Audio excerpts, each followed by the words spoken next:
to the Volusia County Council meeting. The meeting will begin in 10 minutes.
Test 1 2.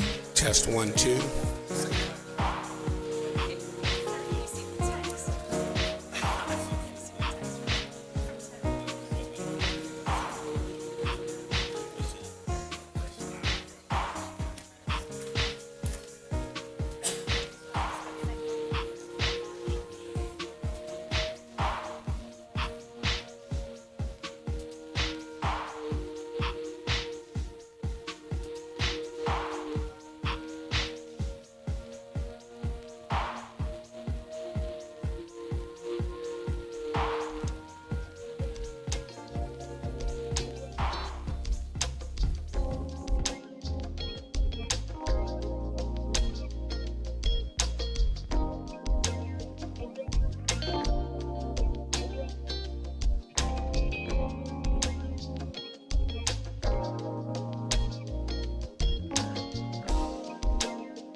to the Volusia County Council meeting.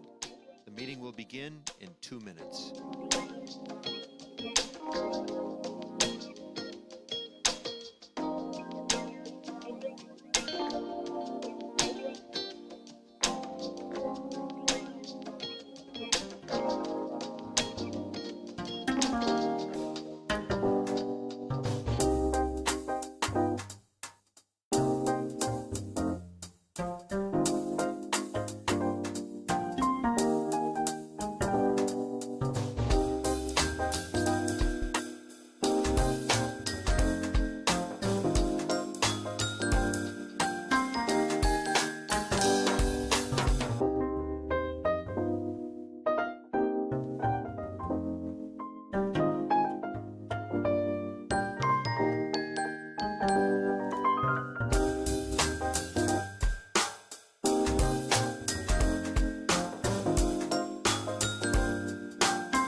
We will call the November 4th, 2025 Volusia County Council meeting to order at 9:01, giving a little extra time for the crowd to find seats, and they're still coming in, which is always good to see.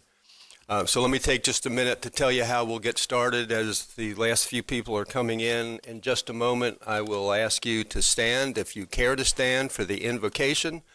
If you are a member of a faith group who would like to participate in the invocations that we have before every county council meeting, please just send an email to Carissa Green, kgreen@volusia.org. This is Carissa down here, and she will get you all set up to do it.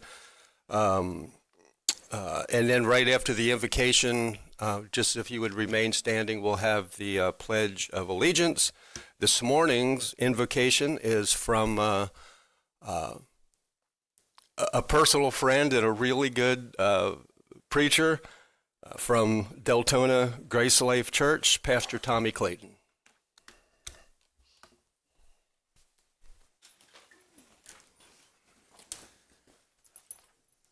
Would you join me in a word of prayer?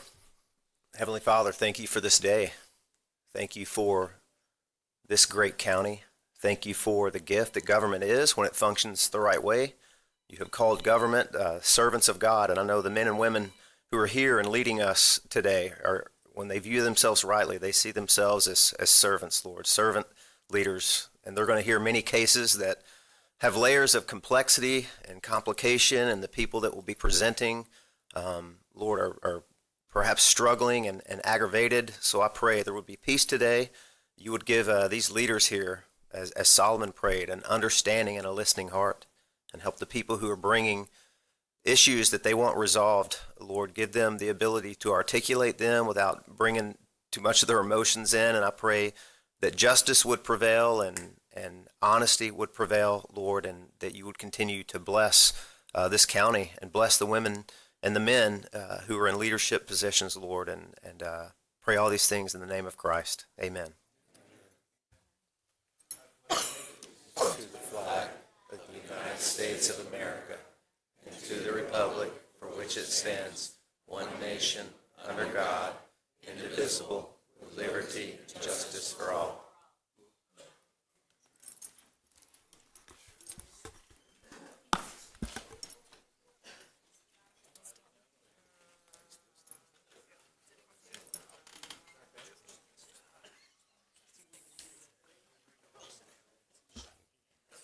Good to see you.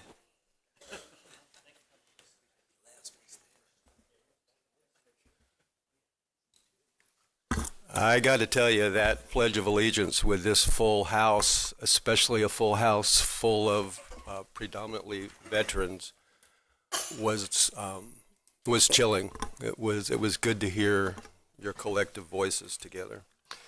Carissa, would you call the roll, please? Mr. Johansson. Here.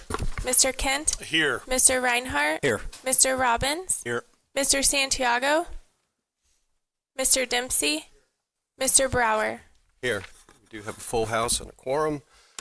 We will start with public participation, as we always do. When I call your name, please come to the podium. There is a button on the left side so that it will go up and down. If you need that, make sure that there's a microphone near your mouth so that everybody listening online can hear you. You will have 3 minutes to speak on any county business, something that we may be able to deal with in the future. And lastly, you can tell us what part of the county you're from. You don't have to give your full legal address for safety reasons. I would just ask you to be respectful of the many people in the room. We're a diverse crowd, a diverse county. If you would be respectful in your language. You can say anything you want to any of us up here. Please be respectful to each other and to the younger members that might be listening online.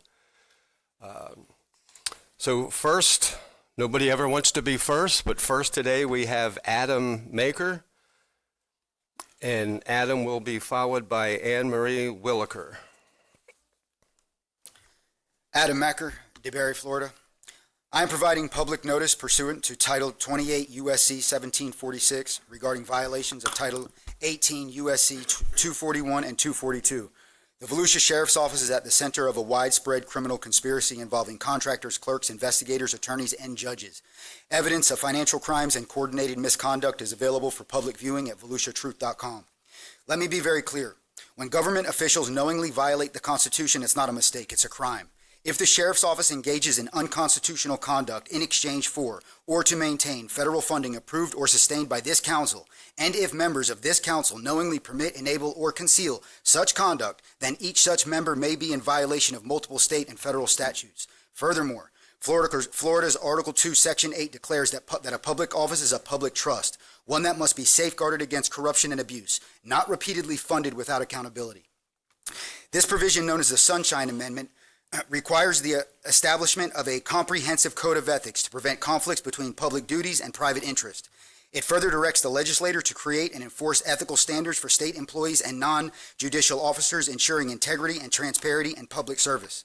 The Constitution of the United States is the supreme law of the land. No state, no country, no court, commission, or council has the authority to create or enforce policies that contradict the Constitution or deprive citizens of their fundamentally protected rights. By continuing to allocate public funds to a department known to be involved in financial misconduct and cover-ups, this council risks violating its oath of office by engaging in conduct that may constitute both state and federal offenses.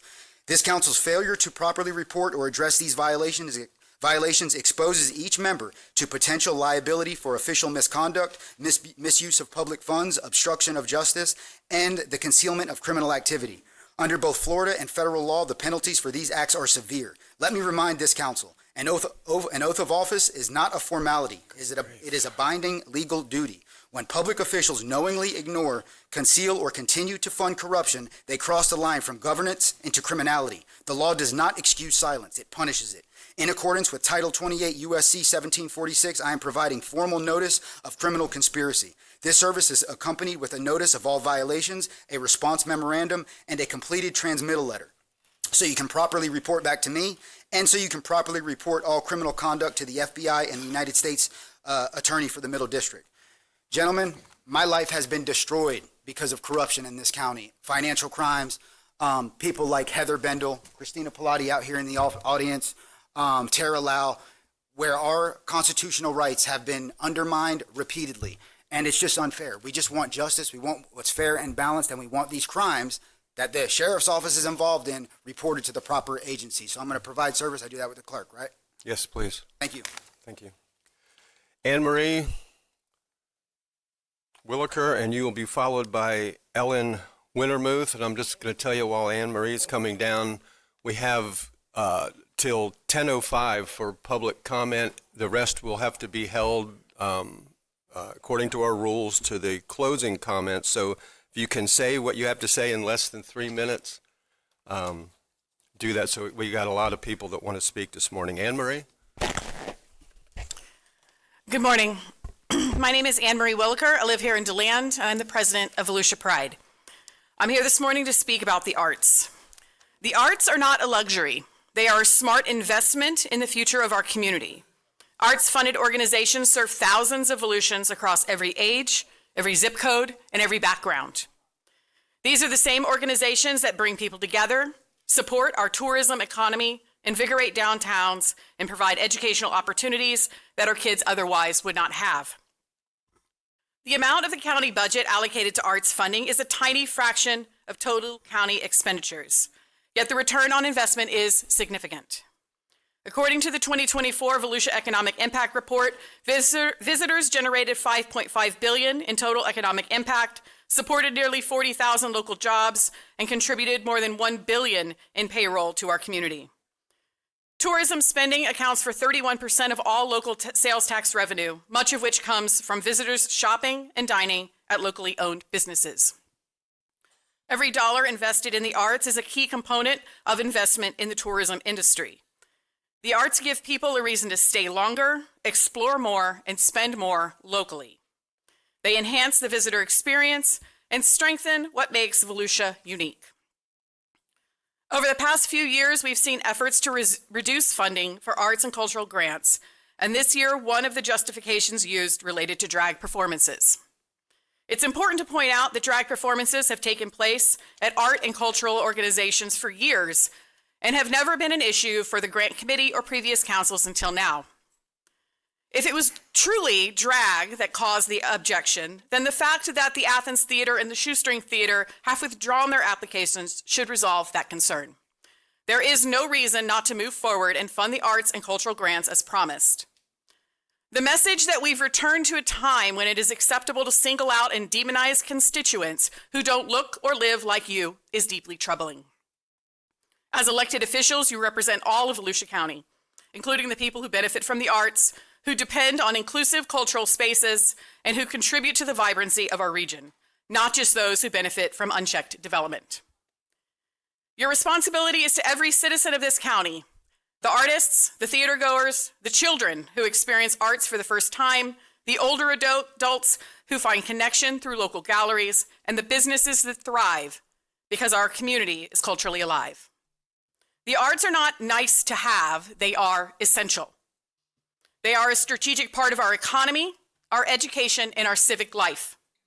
The budget line is small, and the impact is enormous.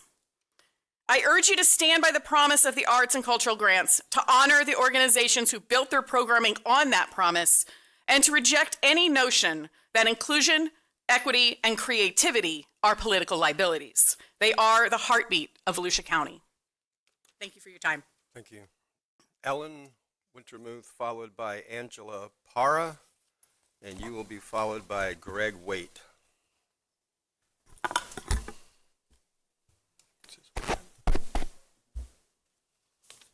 Good morning. Ellen Wintermuth. I live in Orange City right now. Funding for the nonprofit art community is important because it empowers unrepresented voices, fuels economic growth, provides social and educational benefits, fosters community identity, and supports the health and well-being of individuals and communities. But you know this. Nonprofit art organizations often give a platform to marginalized groups and unrepresented voices, providing a space in supporting smaller nonprofits. We can only offer them recognition on a 25-foot screen prior to a film, not their name on a building. This is why, for us and many other small nonprofits, the grant funding is crucial. Funding the nonprofit art community, therefore, is not just about supporting artists. It's an investment in the vibrancy, health, and prosperity of the entire community. I'm tired of coming before you, men, all right? You need to do the right thing and honor what you already had budgeted, approved, and then slashed at the last moment after we've spent hours and a lot of time preparing what you asked for. Thank you for your time. Angela Para.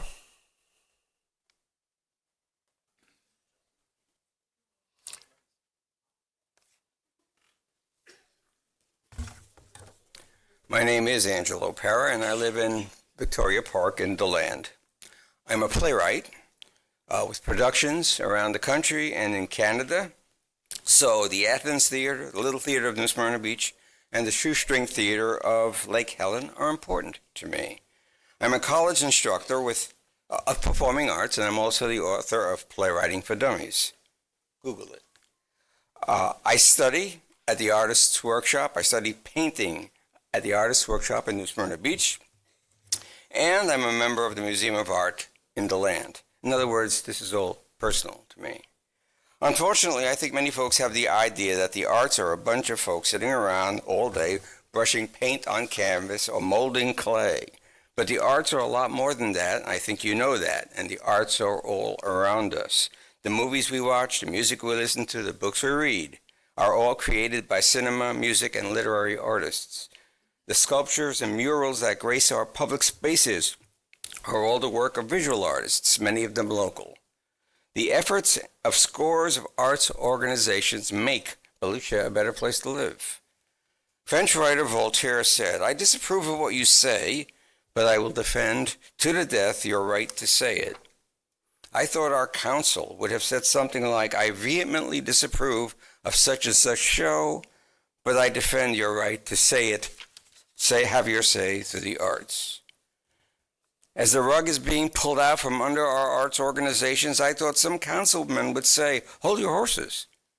Studies prove that the arts bring out folks to community events that sustain our local businesses, as was so eloquently explained, from gas stations to restaurants to shops. I moved to Volusia because of the exciting arts scenes in New Smyrna, Daytona, DeLand, of course. And when the funding of the arts was suggested, I would have thought the council might have said, no way, you take your biases and restrictive ideas elsewhere. Volusia doesn't muzzle its arts and culture. In other words, when the relatively small but immensely valuable amount of funding was cut off, what are we saying? That Volusia doesn't care enough to nurture its singing, dancing, musicianship, painting talents of our children, our neighbors, your constituents? As a newbie painter, as I mentioned, I'd like to show you one of my works, not necessarily my best stuff. I'd like you all to take this in. All right. Finally, with apologies to Michael Corleone, I say to you, this isn't politics, this is personal. Thank you. Thank you for your comments, Greg Waite, followed by Monica Emerson, followed by David Hill. Good morning. I am Greg Waite from Deltona, Florida. I'm 75 years old, and 65 years of those have been an evangelical Christian. 35 years of those years, I have served in Christian Foreign Service. So I come before you respectfully to oppose the renaming of the roadway North Beach Street from Grenada Boulevard to Flagler County line as Charlie Kirk Memorial Highway. Renaming a public highway is more than a symbolic gesture. It is a public endorsement, a way of saying this person represents our community's ideals and deserves lasting recognition. But in this case, we must ask, does Charlie Kirk's legacy truly warrant such an honor? Although he was influential in his public persona and work were highly divisive, according to sources, Kirk founded the Turning Point USA at age 18 and became a prominent conservative activist. He built a national platform around campus confrontations, provocative rhetoric, and polarizing political positions. By choosing to honor him in this permanent way, we risk turning our public infrastructure into a political symbol that many in our community may not feel represented by. Public highways serve everyone. The naming of those roads should reflect a community's shared values and something broadly unifying, not something that potentially alienates large segments of residents. Kirk's legacy includes statements and actions that critics say targeted academic freedom, championed cultural war conflict, and opposed diversity and equity initiatives. For those who were on the receiving end of those positions, whether students, faculty, immigrants, LGBTQ plus people, or other minorities, naming a highway after him may feel less recognition and more exclusion. If we want our public spaces to build community rather than deepen division, then we must choose names that uplift broad values like service, civic unity, and compassion. Such a naming decision sets precedent. Once the door is open to honoring partisan figures in our infrastructure, it becomes harder to maintain standards. What criteria we use next? Is it those with high visibility, only those aligned with particular politics? I believe that naming a highway should be reserved for individuals whose contributions are widely recognized and whose lives' work transcends partisan divides. In this case, given the controversy around Kirk's positions and approach, that threshold is not clearly met. Thank you for your comments. Monica Emerson, followed by David Hill, followed by Jamie Stewart.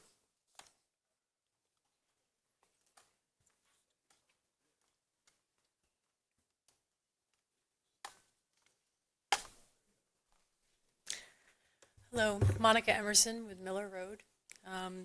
Good morning. I'm here today to voice my concerns regarding the Tremont stormwater drainage application. This application seeks approval to discharge stormwater into Miller Lake. But my concern is that the ongoing issues at Miller Lake have not been resolved, nor has a clear resolution been presented.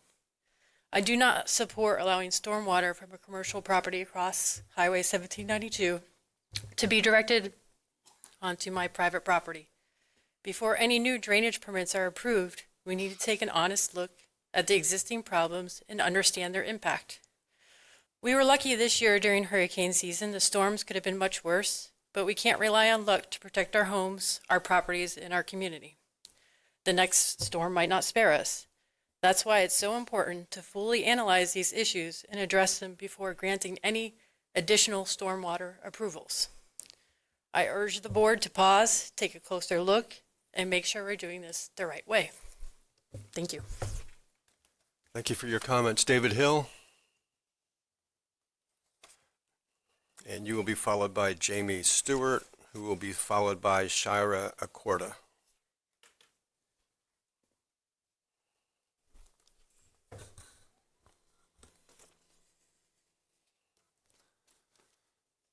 My name is David Hill, and I'm here about the flooding of Miller Lake. We've been asking for a year for the county to revoke a permit that Royal Oaks Professional Center received in 2017. Royal Oaks Professional Center has now applied for another permit. The permit says Royal Oaks Professional Center wants to modify the connection to their Tremont Drive storm structure to minimize off-site runoff entering their site system. They also want to build a retention pond in an already saturated area in their parking lot. The modification of their Tremont Drive storm structure will divert all water from Tremont Drive that has been entering the Royal Oaks Professional Center's exfiltration system for years and send it all to Miller Lake. Royal Oaks Professional Center has decided it does not want any off-site water entering their property. Tremont Drive is a private road that is Royal Oaks Professional Center's only road for access. This road is not part of the Miller Lake community. Why should the people of Miller Lake be forced to take someone else's water? Benjamin Bartlett has said that the county will not object to the permit. The county is saying it is okay to plug a drain that has existed for years and divert that water away from one person's property and send it to another person's property. Let me say it again. The county thinks it's okay to plug a drain that has existed for years and divert that water away from one person's property and send it to another person's property. Miller Lake can't take any more water. We are asking the county council to tell county staff to oppose this permit immediately. Thank you for your time. Thank you for your comments. Jamie Stewart.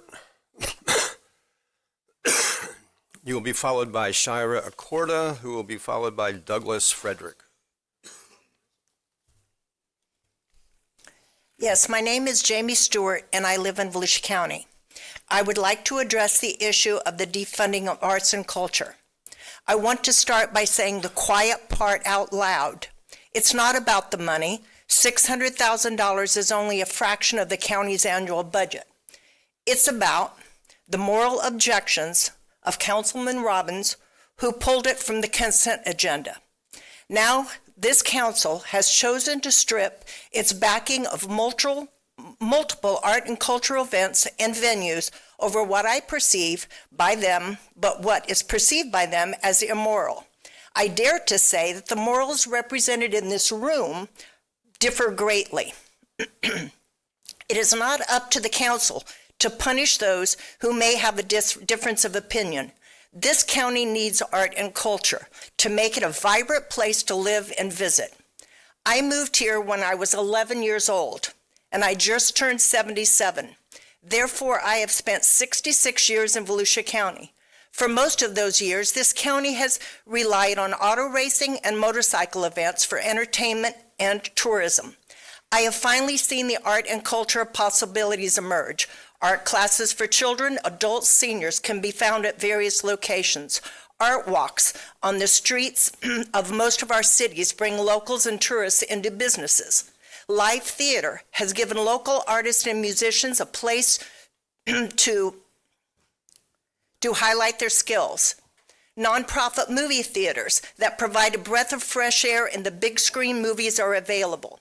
It is now the county's time to restore these funds and promote art and culture growth. Let the adults in this community make their own decisions as to what they see and hear. If you find yourself in the crosshairs of your constituents, your response should be, then don't buy the ticket for those events. Thank you, Mr. Reinhardt. Thank you. Shira Accorda, followed by Douglas Frederick, followed by Mary C. Tappan. Hello. I'm Shira Acosta. My apologies to the clerk. My handwriting is not the best. I'm a resident of DeLand.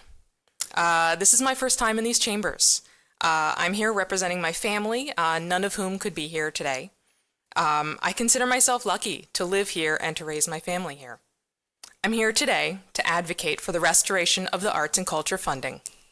It funds activities and opportunities for my family to enjoy together. As Anne Marie and several other people have said earlier, funding the arts and culture is not a luxury. It's a quality of life issue, and the ROI is high. Again, as they said, I want my tax dollars to go towards the items which this already approved 0.04% of the budget has already said it would provide. This includes free programs for seniors, veterans, and children, scholarships and reduced fees for local arts camps, special exhibits, historical speakers, and chances for all of Volusia's citizens to participate in all kinds of cultural opportunities. This comparatively small amount of money goes a long way towards the hardworking nonprofits that it goes towards. Thank you for your time. Thank you. Douglas Frederick, I keep wanting to say Frederick Douglass. Come on down, and then followed by Katie Tappan, followed by Catherine Levinson. To be clear, sir, people have called me Frederick Douglass since birth. It's an honor. My name is Douglas Frederick, and I'm a resident of Edgewater, Florida. With respect and sadness, I come before you today to present concerns about flooding, flood risk that's clear and in plain view. I started my documentation in 2/22 of 25 related to a development that was submitted on 8/2/24 with no public disclosure. I have presented documents to the state of Florida, Volusia County, and City of Edgewater, 59-page document submission of evidence with over 1,000 pages of document collection of evidence. I submitted statements on 5/19/25 to City of Edgewater, 8/4/25 to City of Edgewater, 10/29/25 to State Legislature, and I testify in your presence today for the first time. I submitted a cease and desist to Governor DeSantis, a cease and desist request this morning to City of Edgewater. I respectfully request a cease and desist. Volusia County, please, I pray to God, protect every resident in Florida, every community in Florida from flood risk that is clear and in plain view with documentation that I have submitted with clear risk that it's in plain view. I want no harm to the developer of this property. I want no harm to any government official. But most important to me is no harm to residents and communities within the state of Florida. A complete investigation will determine, I maintain, that the submission I submitted for legislation request, which this professional person that represents you people is beyond, she's very professional. My legislation request will protect every community, every resident in Florida equally, and my legislation request is equal protection via equal prevention. And I'm going to conclude with this one statement. I respectfully request that Volusia County come together and just simply protect every resident in Florida and be the limelight to this state by showing that we all care about each other. Please submit the cease and desist, not to hurt or harm anybody, but simply protect everybody. A complete investigation I will present anytime you tell me to that shows evidence in plain view. May God bless us and guide us. And I tell you, the presence of veterans today has made my day. Thank God. Thank you for your comments. Katie, followed by Catherine Levinson, followed by Fred Peace. Good morning. Tell My us. name is Mary/Katie Tappan, and I hail from the world's most famous beach, Daytona Beach. I want to start by thanking Matt Reinhardt for supporting the arts. It's truly appreciated. I'm proud to have you as my rep. We don't always agree on everything, but on that, we can find a common ground. When I graduated from University of Tennessee, go Vols, many, many years ago, with my degree in Bachelor of Fine Arts, with a master's in science for education, with the goal of becoming an art teacher, all we heard about many, many years ago was how Florida was a fantastic place to work in the arts, whether you were teaching or an artist yourself, because Florida supported the arts. And it was job security. None of us want to be starving artists. I fear that is starting to change. I moved down here. I taught art for many years, still do with Florida Virtual, currently working at Embry-Riddle now. And the arts have been life-changing down here, and it's something we cannot afford to lose. I'm asking that the council please consider reinstating the funding. It was already applied for. It was already earmarked. It was already granted. It was already awarded. We were waiting for those checks to come in. A lot of negative things are going to fall out because of this. Please find it in your hearts to reinstate that funding. We can readdress it next year. And I so appreciate your time. Thank you very much. Thank you for your comments. Catherine Levinson, followed by Fred Peace, followed by Susie Peace.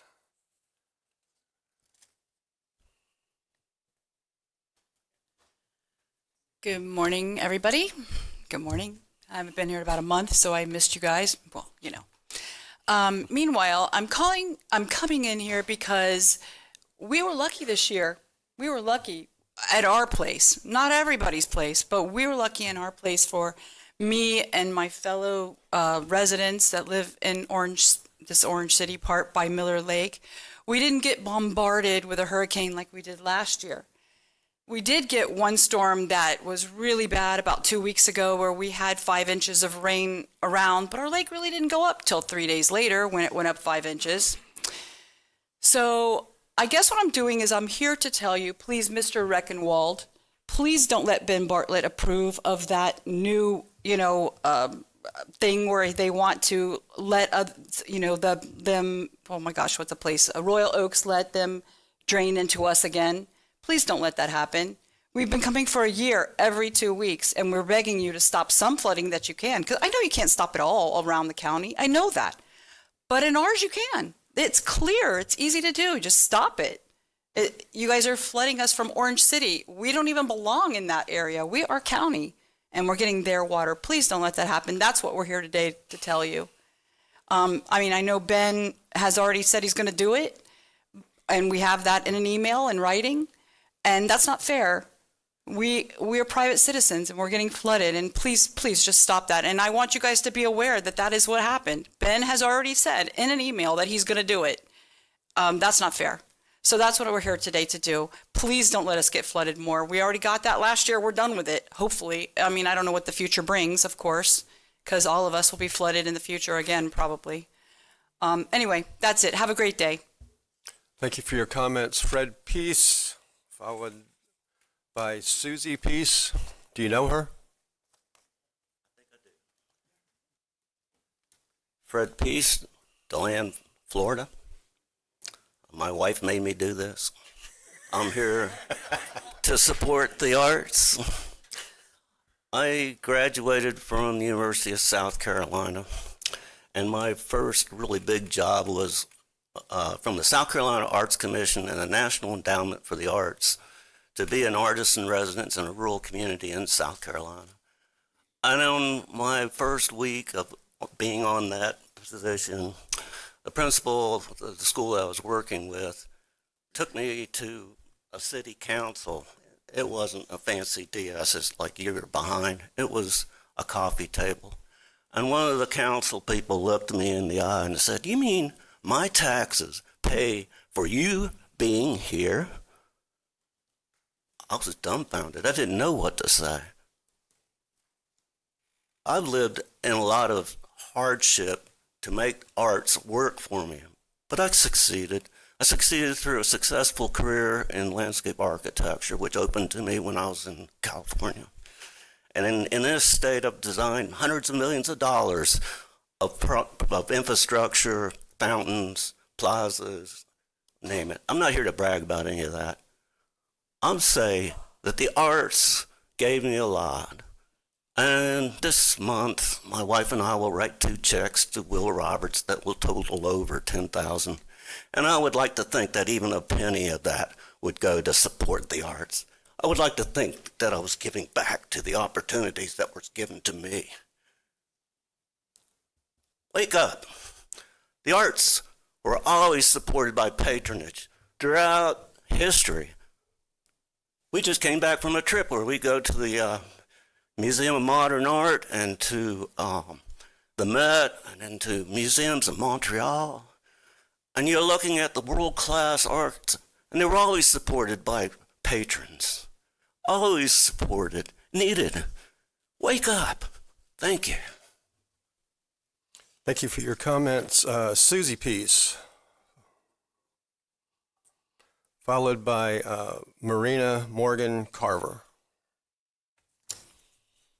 Hello, Council. I'm here to ask you, Susie Peace, DeLand, here to ask you to vote now to restore arts and culture. Come on. This is ridiculous that this has happened again. Have you not been to the Brown and Brown Museum? Have you not been to plays in Daytona or at the Athens? Have your kids and grandkids not attended Beauty and the Beast or Cinderella at the Athens Theater? And next spring, the Athens will be presenting Alice in Wonderland, and they're already asking for auditions from kids. There's a new art show at Stetson University at the Hand Museum of Stetson's Hats. There's a lot going on in the arts, and we need them to complete us as people. To take them away from our county is terrible. What would Bill Dreggers say? Bill Dreggers, our champion of history, culture, and arts. He helped get a series of murals in downtown DeLand that tell the history of our town. What if Sanford or Mount Dora had canceled the funding for the arts? Arts needs special funding. They can't make it on their own. As Fred said, they don't always have donors. We belong to Cinematique, and we know that we don't go over there frequently, but if we want to, we can go over and see a arts movie. All right, let me make this, and I want to thank Councilman Reinhardt for being a champion. And I consider those of you that did not vote for this, Santiago, thank you for bringing it back, and Mr. Johansson, I think you're chumps, actually. And I brought an artwork in here to make my final point. If you can see this. This is a painting by George Bellows called Furpy versus Dempsey. And it Nobody can hear you if you... And this painting portrays a great fight between champion Jack Dempsey and Luis Firpo, September 14th, 1923. And the picture shows actually that Dempsey got knocked out of the ring, and I thought that was kind of prophetic. However, he did climb back in through the ropes, and he did win the bout. So I'm asking you to be a champ, not a chump. Thank you very much for your comments. You are an artist. Marina Morgan Carver. Am I saying your first name correctly? You are, sir. Thank you. Thank you for your time, all of you. It's not an easy time to be a public official elected nowadays. And I have good news for you. There's still time to walk this back. There's still time to fix what you've done. You've heard our constituents, and there's just a few. There's just a few of us here today, but we each represent so much more about Volusia County. And wherever we've come from, we bring the different mediums that we've worked in, if we're not from here, which is the case for me. I moved to Volusia County specifically for the arts. Sir, you were on my ballot last year. So I am in your district, and I represent others in your district who feel the same way. Please walk back your mistake before it's too late. I think the letter from all of the previous public servants in this area signed together speaks volumes. I'd like to bring attention to that, as well as things that Anne-Marie and others have said this morning. Thank you so much. Thank you for your comments. Gretel Abad Ostrowski. You're going to have to fix your name when you get up here.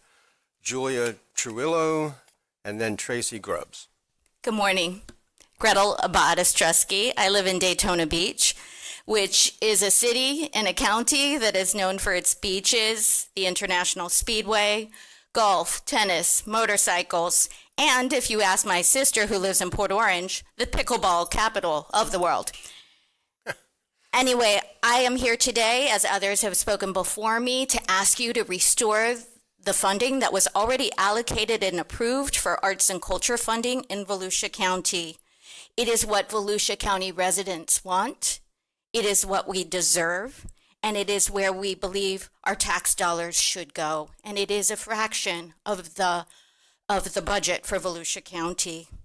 I won't try to reiterate what has already been spoken and so eloquently stated by previous 10 or 11 speakers who have spoken about arts and culture funding. I want to give some personal examples. Last week, my husband and I attended an improv show at Cinematique. A couple of years ago, I saw one of my very favorite musicals at Daytona Playhouse, Pippin. It was excellent, by the way. I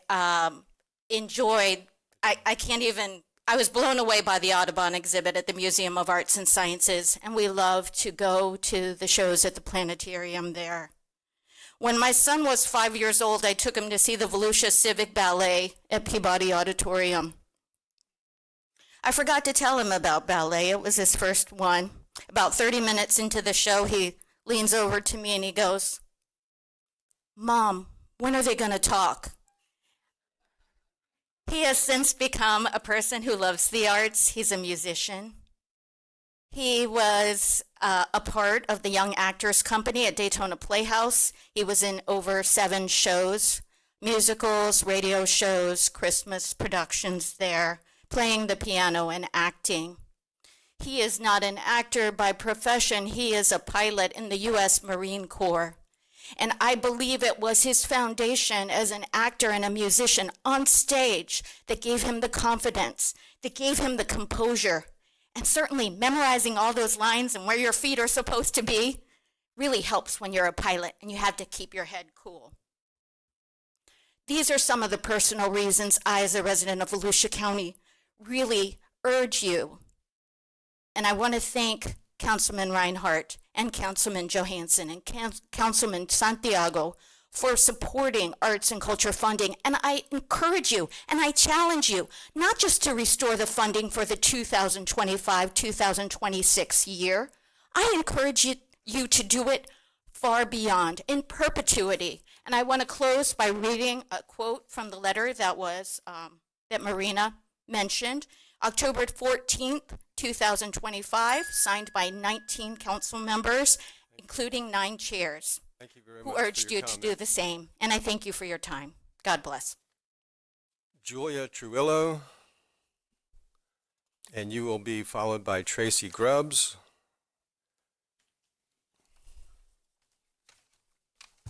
Good morning, gentlemen. My name is Julia Trujillo, and I am here today representing the Volusia County Cultural Alliance. I want to talk about the Cultural Arts Program, obviously.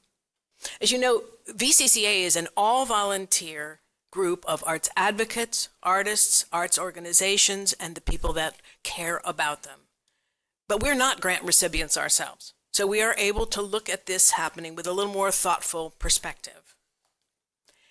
And in thinking about this, I want to suggest to you that we need collaborative problem solving here. During your time in office, you have had to find some untangled some knots and get to through a difference of opinion. In doing so, you have worked toward positive goals to improve the life for the people of Volusia County. Let's do that again. Let's put those skills to work. There are many citizens in this county who are anxious to see this grant funding restored. 2,500 of them have already signed a petition, and many more are doing so on a daily basis. Many of them have, as you know, written, called, and emailed you, and they will continue to do so. But most are not grant recipients. They are people who are deeply affected by the arts and culture available in Volusia County. So, how can we move forward? The simple answer is to go ahead and release the funds you have already appropriated for this item in this year's budget. It's not a permanent solution, but it does get the issue moving. And it keeps the promises you made when you made changes to the grant program last winter and those you made during the budget process.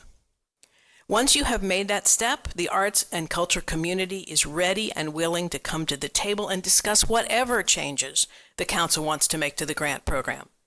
Be it a change in the funding stream or a change in programming, we will act in good faith just as we did last year. All we ask is that you do the same. We are your constituents, and we trust that you have our best interests at heart. Thank you for getting this matter resolved. Thank you for your comments. Next, we have a Port Orange City Commissioner, Tracy Grubbs. Welcome to the Volusia County Council. You will be followed by Tara Good, who will be followed by Cameron Vinson. Good morning, Council. Vice Mayor Grubbs, Port Orange. Cultural grants, why we're here today. I think you've heard from everybody, and what I want to try to do is wrap up a few things that I did not see or hear. As I came to county chambers today, I passed a sign just 2 blocks away. It says, "Welcome to the Art District." Pretty powerful coming into chambers to talk about this today. We see arts under the bridges of Port Orange. We see art under New Smyrna Beach, under the bridges as you drive by. You see arts posted and built in every county park. All of you work hard, I understand that, to do your jobs up here, being from a city council. I understand budgets. But at the same time, I understand that when a budget is approved and monies are set to aside, and people have their livelihoods and programs set on those funds to be released. It's hard to believe that it can be denied. Your constituents have asked over and over again. I look at it as not just as a council member that has Art House housed in my city, but as a citizen that we look upon you to use the funds that you asked for in our taxes to be provided in the grants that you offer. You've heard from everyone the impacts that it brings. Port Orange Houses, Art House, we used last year a little over 2,000 kids came to our programs.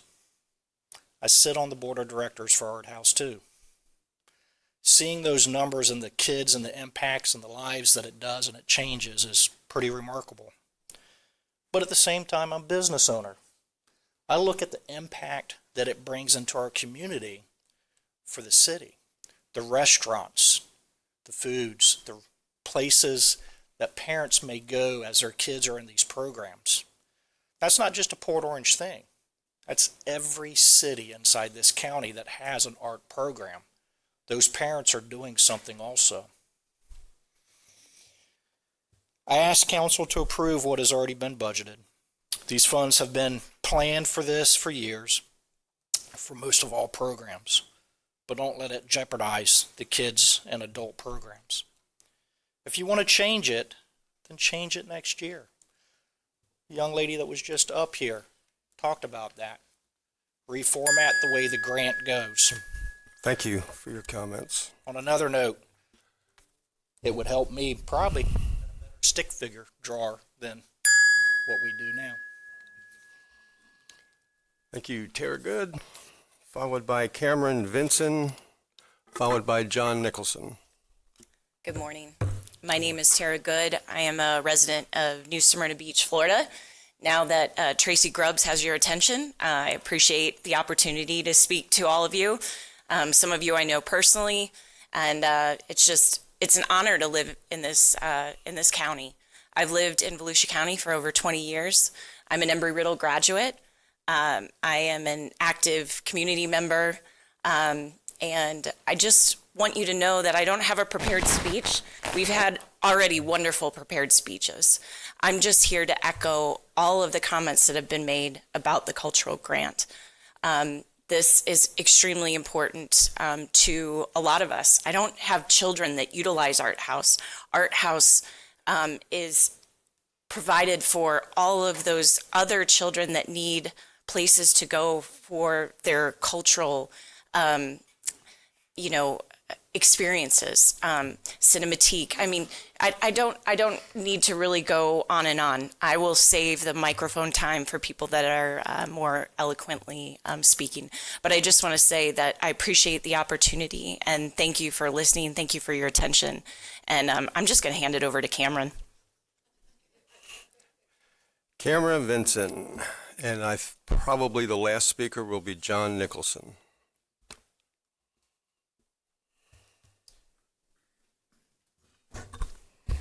Good morning, Chair and Council. My name is Cameron Vinson.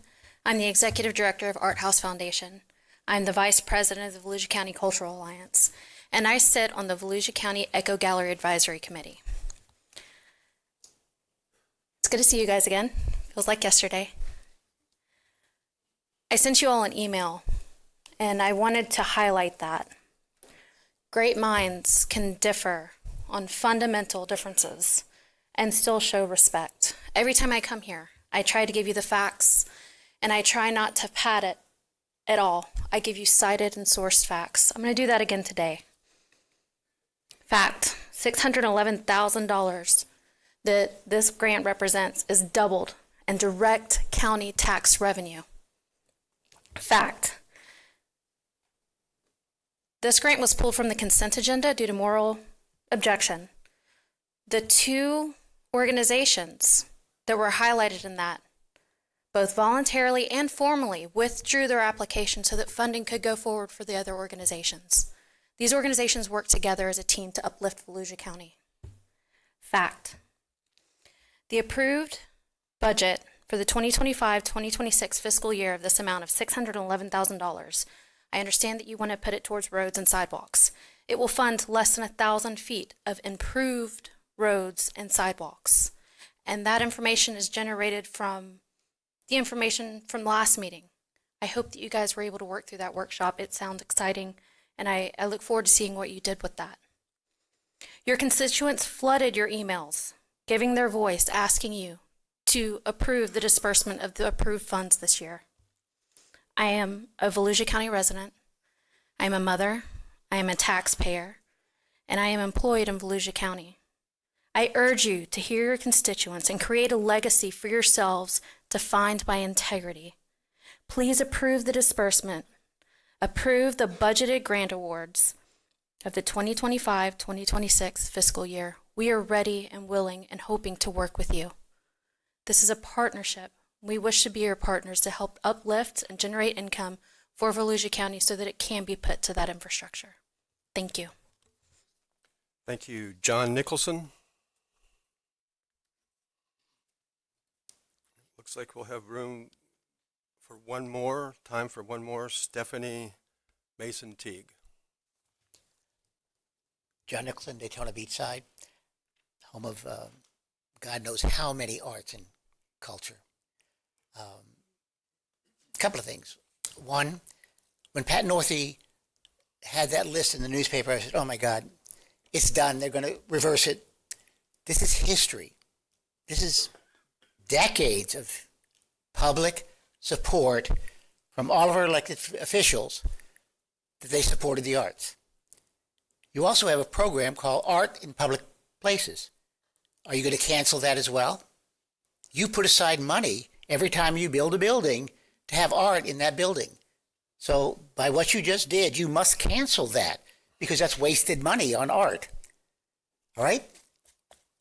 People brought up the idea of patrons. Well, yeah, patrons have given money. That's what some of you have suggested.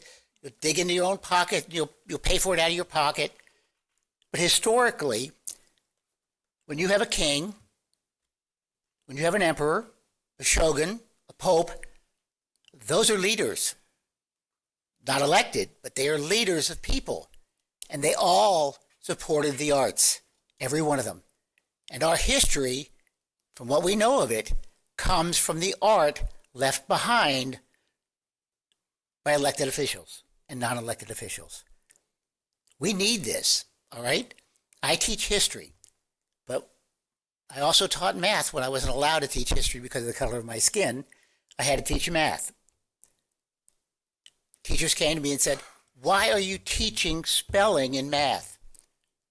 Why do the kids have to know definitions? Because I think holistically. There are many things that make up a human being, an educated human being, and the arts is primary. The arts are part of the culture that we bring from one generation to the other. Now, I'm almost positive, like you hear Miller Lake over and over again. For a year now, Miller Lake has been showing up. I'm going to guarantee you that the arts are going to come back time and time again until you do the right thing. You budgeted it, do it, and fix it for next year. Thank you. Thank you. Based on the time that we started, we have time for one more speaker, Stephanie Mason Teague. Are you still there? She is. You don't have to run. Hello, I'm Stephanie Mason Teague. I've been a resident of Volusia County for 35 years and now in Ormond Beach. I'm here to talk about the cultural grants, and recently I've spoken to several of you on the telephone and through email. Thank you so much for your time. And it was a learning experience. It was also very passionate. Just like the talks that we're having here in this chamber, they're very passionate. They're about foundational beliefs and policies. And I think genuinely we all want the same thing. We want a better quality of life for our children and our residents, or the best quality of life for our children and our residents that we can have. The conversations ended with an idea that perhaps we should agree to disagree. And I'm not sure that that's good enough. I'm not sure that that's good enough on something that's so important to thousands of county residents. I'd like to suggest that perhaps a town hall style meeting be held where we can actually converse. This is a one-way conversation at times, and I think that we need the opportunity to listen and learn from one another in a respectful way. This grant cycle was very different than all the grant cycles that came before it. The rules were changed. The process was changed. The cultural organizations were put on notice that this program would likely be phased out over a period of 3 years. Nonetheless, the organizations, mine included, the Orman Memorial Art Museum and Gardens, rewrote the grants. The Volunteer Cultural Council reviewed the grants, and the amounts were added to the county budget. Today, I'm respectfully asking that you keep your word, that you fund this cycle of grant programs. I think it's really a matter of trust, a matter of honor, and a matter of integrity to the residents of Volusia County. Thank you. Thank you for your comments. We have 3 minutes left in public comment, and I noticed that the next speaker up, I didn't rearrange these, was Mayor of Daytona Beach Shores, Nancy Miller, who may have an update on stormwater mitigation. If you'd like to come down, and you can wrap up this period. The rest of you will not be forgotten. I will hold you to the public participation at the end of the meeting. Thank you, Chair, for allowing me to speak. So County Chair, Vice Chair, and Council members, I am Nancy Miller, speaking for just Nancy Miller today, the co-chair, along with Volusia County Council Jake Johansson. We are the co-chairs of the Volusia County Stormwater Management and Flooding Committee. And I'm so pleased to be able to share with you today the continuing progress of our subcommittee.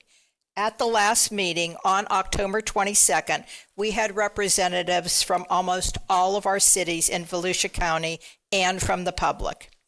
We discussed the projects city by city that are underway that address the flooding and stormwater concerns.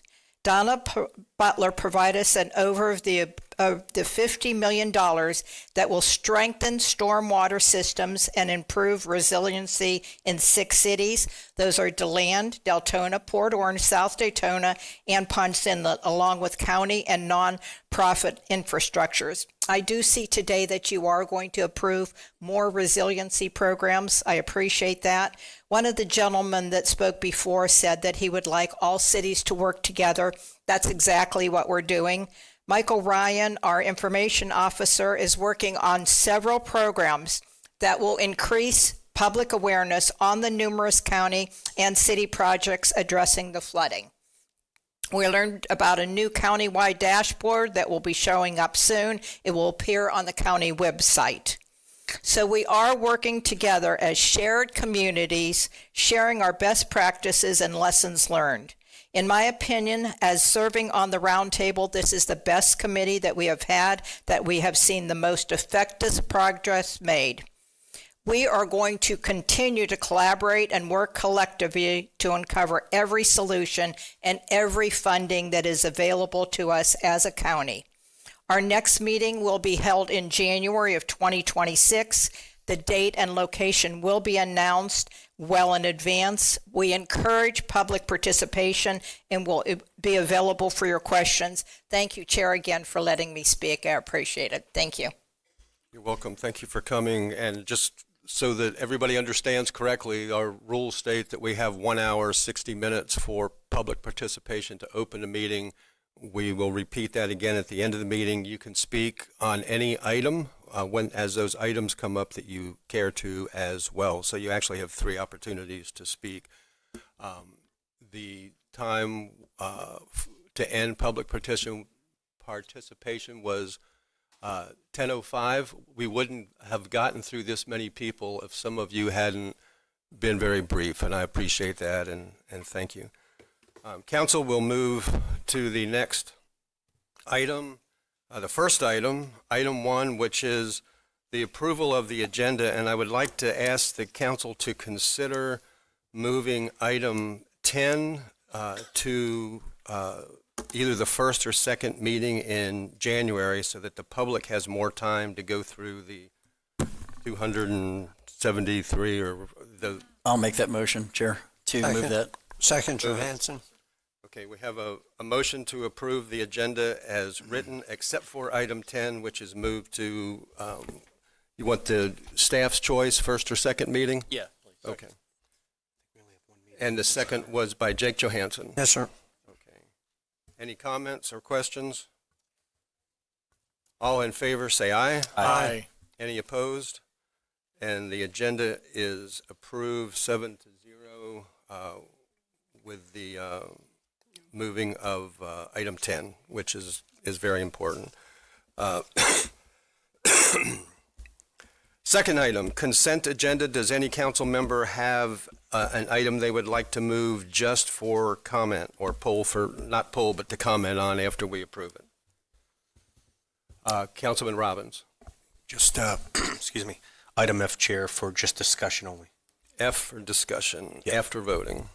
Does anyone have an item they would like to poll for a vote? Chairman, motion to approve the consent agenda as presented by staff. Second.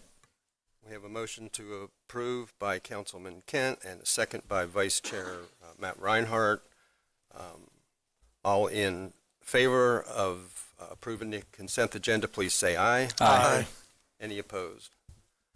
Consent agenda is approved 7-0, and we will discuss item F.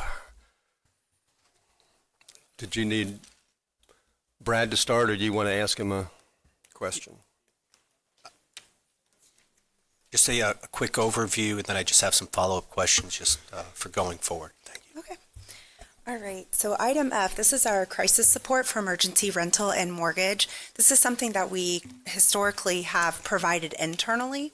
However, last year we did outsource it. There's 2 nonprofits that were selected. The purpose of this was to enhance our program, also to save money. By outsourcing, we no longer have to pay for a caseworker internally, and their contract is capped at a specific dollar amount, so we actually save money by outsourcing that way. It also allows us to work with multiple agencies to try to eliminate more duplication of benefits out in the community. Instead of just working internally by ourselves, we're working with multiple agencies to try to make sure that people aren't going from agency to agency to receive services. There's also 2 main points I'd like to point out. The cost to maintain housing by preventing people from becoming homeless. These are your people who you're working for. Maybe they had a car repair, maybe they had a medical illness, something come up. We're paying about $1,400 a month to prevent that. In our rapid rehousing program, when we have to rehouse them, it's about $16,000. Now that program, we use federal grants, but there's a huge cost difference. So we really want to aim to try to keep these households in their housing, make it stable so that way they can maintain it instead of becoming homeless and then having to rehouse them. Thank you, Carmen. Just a couple quick follow-up questions, Council. And the reason I pulled this for discussion, I do see, just confirm it, this is coming from the general fund? Yes. Are we the only municipality that does this in the county, from what I understand? We are not. I actually did a little bit of research. There are some other counties. Oh, you mean within Volusia Cities. County? Yep. Oh, within Volusia County, yes. Okay. So no cities participate in this? Not that I'm aware of, no. What other services are offered out there? Have we compared these to what the cities are offering? Is there any overlap? Because what I'm trying to pretty much get down to is how do we, if council decides, in the future past today to continue this program, how do we do it either through grants to free up the general fund and apply it to other places if we deem so? Correct. So right now, there are a few other nonprofits that provide this type of service. They do have, they're receiving grants through other resources, but we are the primary provider of this service. We provide over half of the assistance in the county for emergency rental and mortgage assistance. And I will tell you, as somebody who managed the program, the need for it is significantly higher than the resources we have. So even though being one of the larger providers, and there are agencies that provide this type of service, there isn't enough to go around at this time. As the manager, Ms. Hall, what area or zip codes did you see the most usage, and would it be beneficial for the county to maybe partner with them to see if, since we're kind of footing the whole bill, to partner with those that are using it the most within their municipalities? I couldn't answer that off the top of my head. I could probably take some guesses, but I think it would be better to get the data and to look at it, and then we could look into having discussions with those municipalities. So just a couple things that I would look forward to in the future for continual support of this. That information, as well as the oversight, now that we're farming this out just a little bit to nonprofits, a breakdown of I saw some staff numbers, I saw some program numbers in there, but also to where exactly that money's going, some of the statuses or criteria that we're using to award this money, if people really need it, but also to just stronger oversight. But that information for me in the future would be pertinent. This is general fund money, and I think we really need to buckle down on it. So I just need that going forward. I didn't call for a vote, but I'd like to see that in the future, see what council has to say. We can do that. We have a couple people who have questions, but I'll start with, and then we have a member of the public who wanted to speak on this too. And I'll start with County Manager George Rechtenwald, who. Yeah, I just wanted to clarify on the one question about the municipalities, just a reminder that because it is the general fund, so those monies are collected from taxpayers in the cities and in the unincorporated. So it's a function that we do that the cities don't do, and therefore that's why it's in the general fund, because it's collected countywide. That's it. Thank you. Councilman Santiago. Thank you, Mr. Chair. Can you give us a brief explanation as how are the funds dispersed in the decision-making for the entities and what they receive for what specific types of funding? So this particular item is all for emergency rental and mortgage assistance. Each agency can kind of determine based on need how much goes to rent and mortgage. There's definitely a higher need for rental in our community. And then we completed a solicitation and they bid, and it's a 5-year contract. And so the agencies, they receive a percentage. I want to say it's about 75-25% divide between the two agencies based on the proposals that they submitted. Correct me if I'm wrong. Don't they have other entities that are below them that they disperse funds through? Not for this particular program. Okay. That is for CFAP, they do. Thank you. Just wanted to make sure. Thank you, Mr. Chair. Councilman Robbins. And lastly, Chair, thank you. And also to Ms. Hall, what do they deem are the definitions as an emergency to qualify for these funds? What is an emergency? House flooding? Right. You'd have to have some sort of loss of income. That's documented. So it could be a car repair. It might be a medical expense that came up. Very common is a loss of income. Maybe they have 2 working household members, somebody lost their job, or they could have had a reduction in hours, something like that. So it has to be documented in the file. Thank you. Okay, and thank you very much, Carmen. Chair. Councilman Kent. Yeah. Councilman Robbins, thanks for pulling this aside so we could have a quick little discussion about it. And I just want to make sure that, what I'm seeing here is that 5%, no more than 5% of the funds will be utilized for administration, and then no more than 15 will be utilized for outreach costs. So I just want to make sure that we're all hearing this. So 20% of the funds could be used for outreach and administrative costs that aren't going to the people that need rental and mortgage assistance. That is correct. 15% can be used for outreach, and outreach is traditionally how you fund a caseworker. And so by us eliminating our position within the county, we actually would pay more in salary and benefits to have a caseworker than we are allowing under this contract for outreach. Do we know how much more we would have paid if we kept this in-house with a county employee? So with somebody coming in at a base salary, it's a savings of about $5,000 a year. So, but over time, that can be much larger as somebody's been employed longer. we've already approved this, but I just tell the council, I hate it.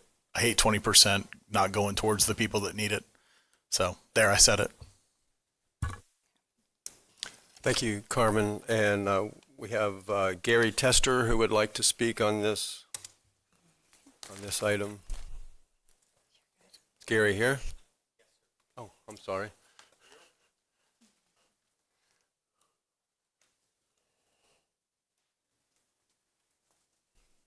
Good morning. I'm Gary Tester. I'm president of Catholic Charities of Central Florida.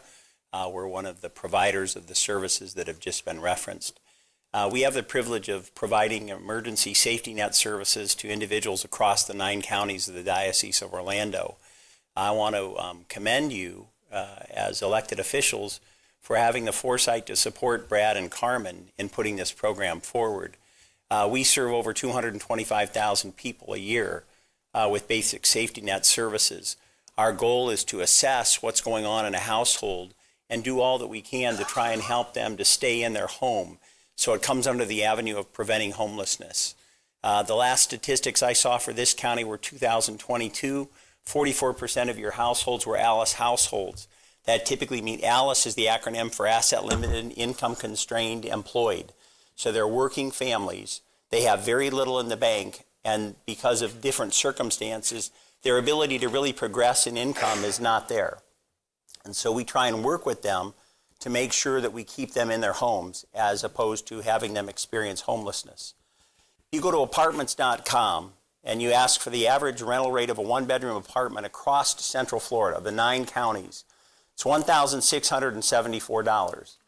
If you make the average, let's say that you get started at $14 an hour, which is the state's now minimum wage. You have to work out of a 160-hour work month. You have to work 113 and a half hours to pay that rent. If you have a 2-bedroom apartment and you're trying to support a family on a true minimum wage job, you have to work 143 hours out of 160. So the monies that you're allocating out of your general fund actually help keep people in their homes, help them to stay on the course, and actually allow them to continue to be sustaining taxpayers. If they end up homeless, they aren't able to do the things they need to do. And so our case managers use the dollars that you've provided to help families in that need. So I just want to say thank you for very, very much for what you do. We do enjoy working with you. We certainly enjoy working with Brad and Carmen, and we're privileged to be able to do what we do. Thank you. Thank you for your comments. Before we leave the consent agenda, there was another speaker that I didn't see. Melissa Lammers, are you still here? Yep. She wanted to speak on item H, the pausing of the NRAC committee.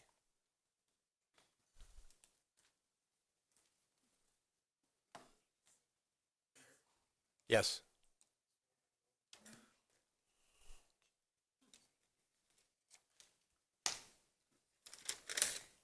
That was quick. Good morning, Melissa Lammers, Ormond by the Sea, District 4. As you know, I have the honor of chairing the county's Environmental and Natural Resources Advisory Committee, or NRAC. It gives me a front row seat to how sections 18 and 28 of SB 180 are affecting our ability to respond to the impact of flooding. This year you instructed NRAC to prioritize, updating stormwater, flood hazard, wetland alteration, and coastal protection ordinances. Last spring, we delivered updated stormwater ordinances to you, and you approved them. But since August 1st, those regulations are null and void. Because of sections 18 and 28 of SB 180, NRAC, I'm sorry, I'm a little sick. NRAC can't continue the work we'd begun on floodplain management, wetland alteration, and coastal protections. Last week, in my personal capacity, I urged our legislative delegation to repeal those sections. When NRAC met last September, every member expressed their commitment to continue serving our community.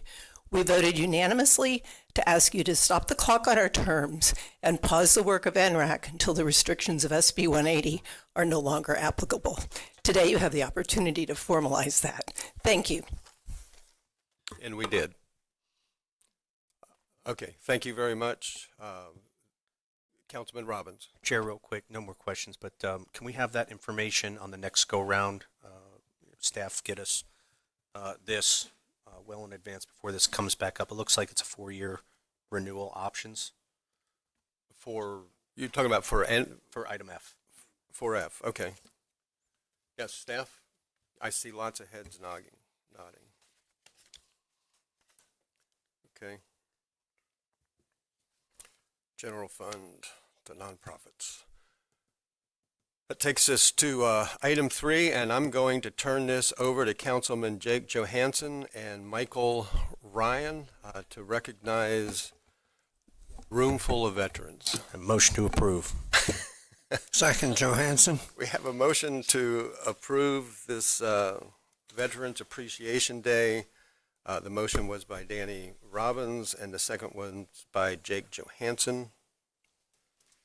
Was it him or you? Okay. Okay, Jake?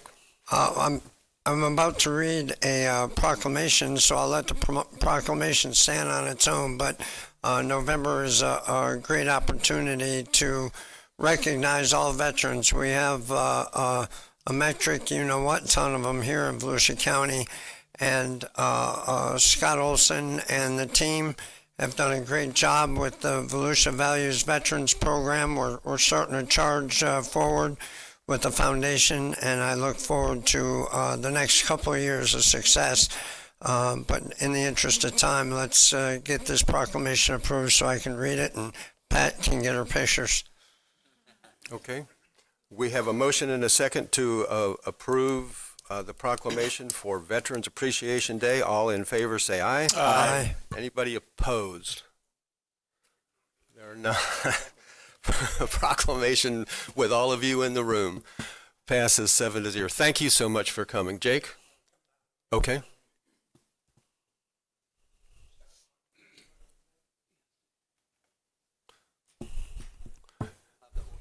You want to introduce yourself while he's coming down?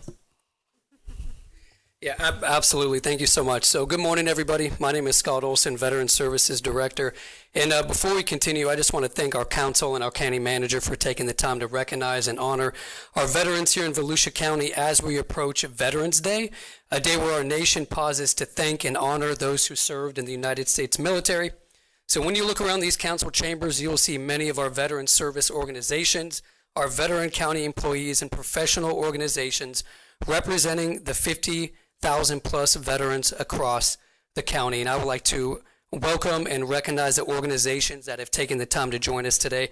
So we have the American Legion Adam Quinn Post 6, American Legion Historic Baker Post 187, the Korean War Veteran Association of Volusia County.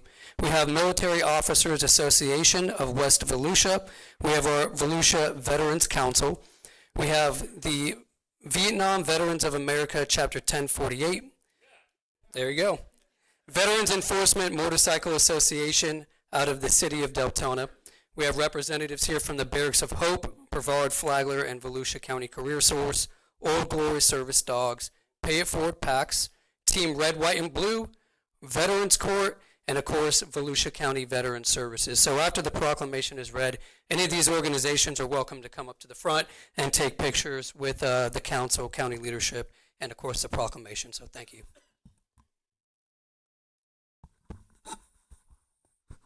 Being a good military guy and knowing darn well that you need a microphone because 3/4, if not all of us, are wearing hearing aids. I'd like to read the following proclamation.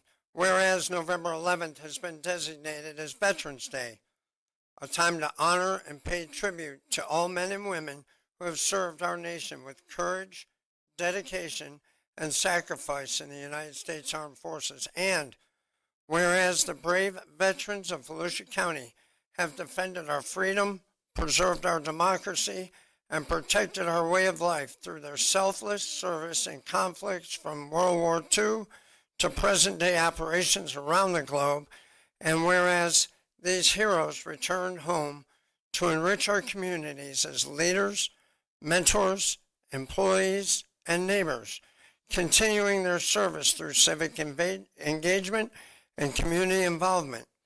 And whereas Volusia County's trained and accredited veteran service officers serve as dedicated champions for former and current armed forces members and their families by helping them apply for the compensation, benefits, health care, and services they earn through their honorable service and sacrifice. And whereas we extend our heartfelt gratitude to the numerous veteran service organizations throughout Volusia County that provide invaluable support, camaraderie, and assistance to our veteran community. Now, therefore, we, the County Council of Volusia County, Florida, do hereby proclaim November 11th as Veterans Appreciation Day. And we encourage all residents to take the time to honor our veterans, thank them for the service, and reflect on the freedoms we enjoy because of their dedication and sacrifice. And it's signed by all of us in County Council. Gentlemen, ladies, thank you so much for everything you've done for us.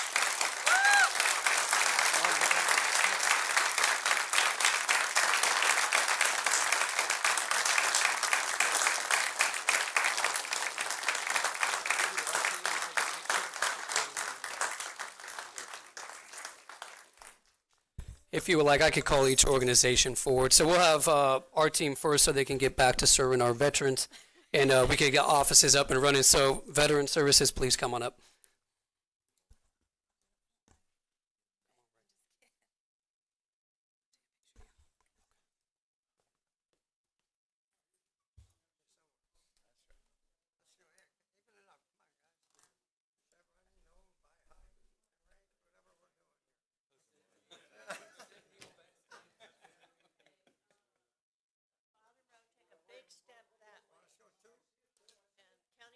Take a step that way.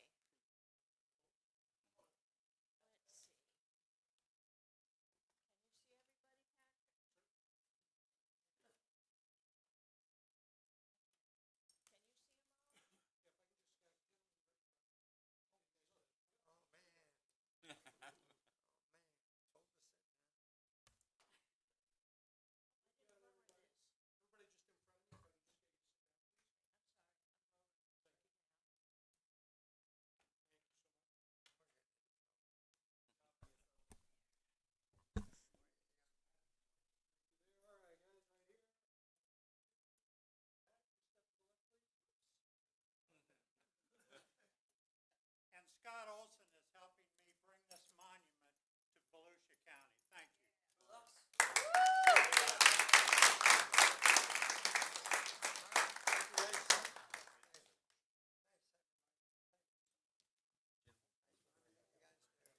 All right, if anybody from American Legion Post 6 wants to come forward. You guys are good. Back to the office.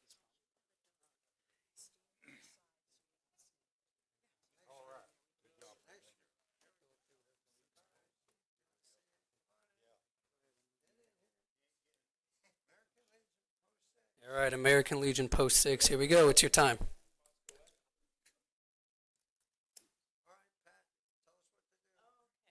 guys are good. You guys take a big step this way. Patrick, should we put the dog on the other side? Oh, good.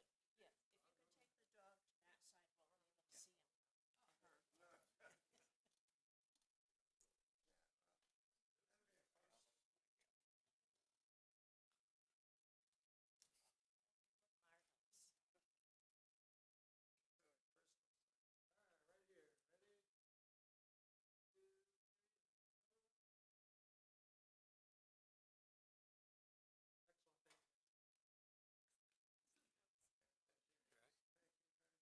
All right, is anybody from Baker Post still here? I know they had to run and take care of some things. So let's go ahead and move to our Korean War Veteran Association, Mr. Sisinski.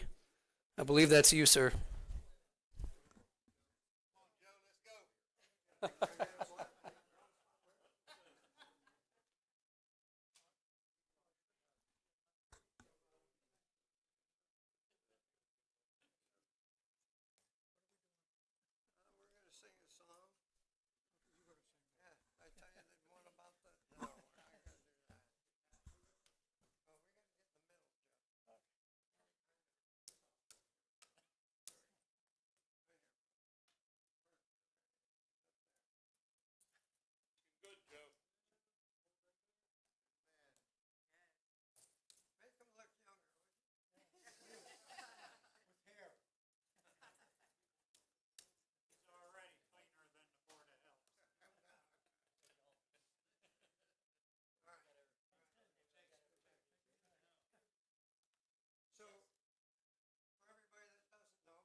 All right, next we could have our Military Officers Association, MOA of West Volusia, if you would like to come up.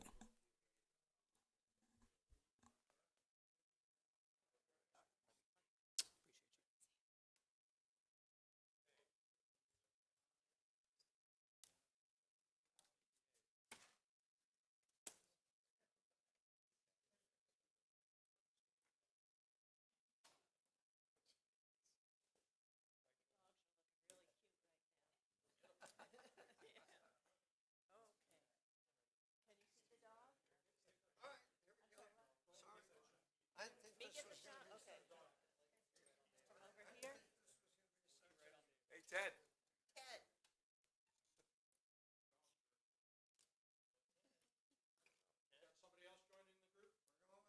Ted, right there. Ted. Come on, Ted. Come on, Ted. Come on, Ted.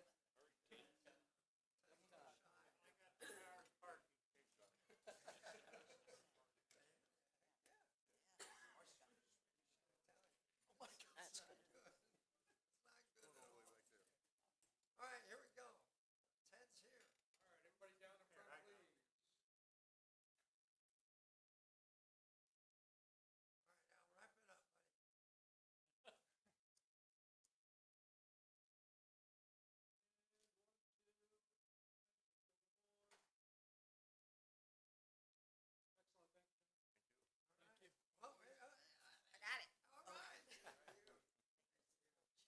All right, we'll move along with Vietnam Veterans of America, Chapter 1048.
All right, any representatives from VEMA? VEMA? Awesome, Miss Maritza, our commissioner out of Deltona representing VEMA.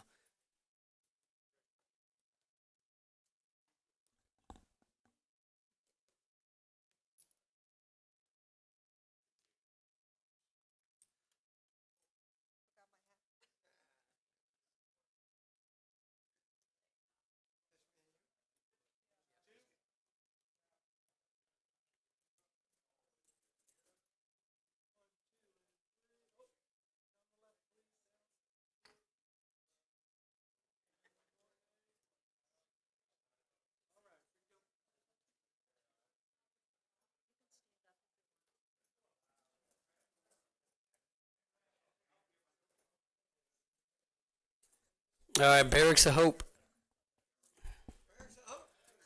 Doing the great job housing our homeless veterans.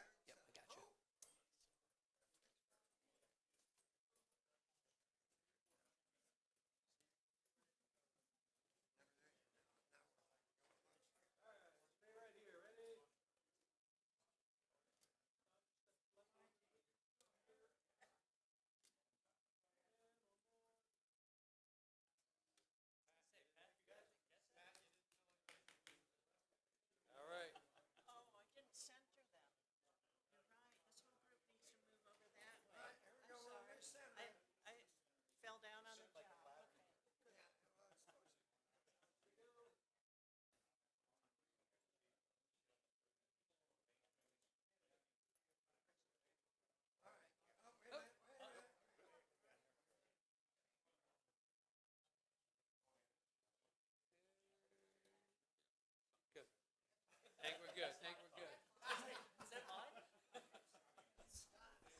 All right, our Volusia Veterans Council. Volusia Veterans Council.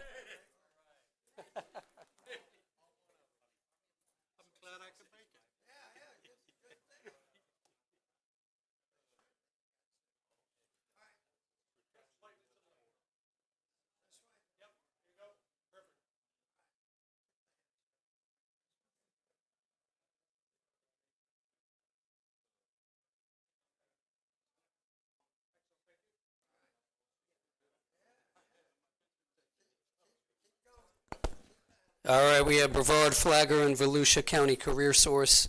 They have a designated team that specifically helps our veteran community.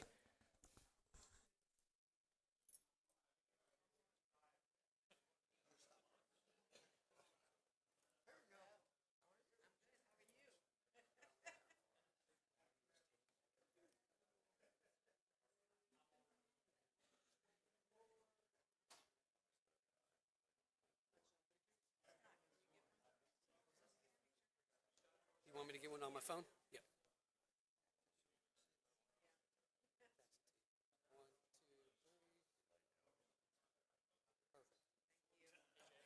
All right, American Legion Post 255 and Warfighters Motorcycle Club. I think we have a representative here.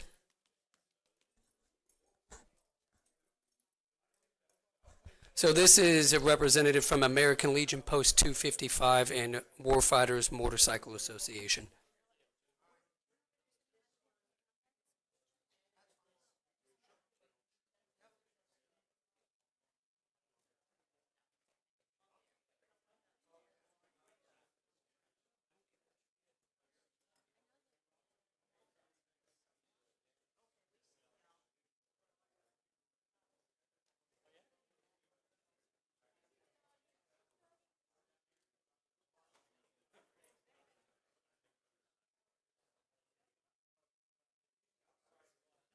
All right, probably the one that everybody's been waiting for, Old Glory Service Dogs.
All right, we have Pay It Forward Packs. Pay It Forward Packs.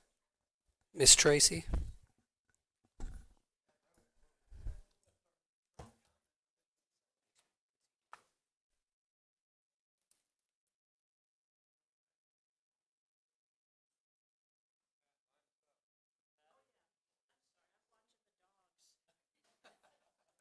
Okay, county council go that way. That's good.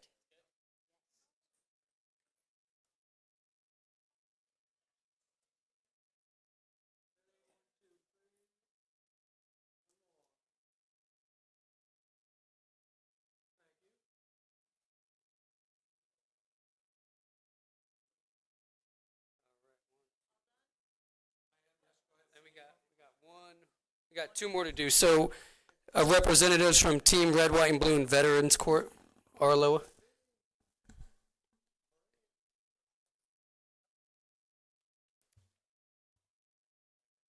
And then after this, any of our veterans that were not mentioned in any organizations or any of our veteran county employees, y'all could come up next. And that'll be it.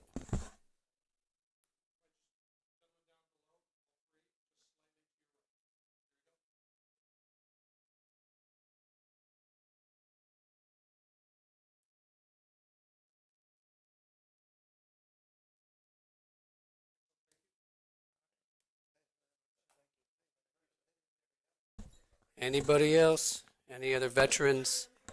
Any of our county employees? Yeah, we have a lot that came out today. Come on down.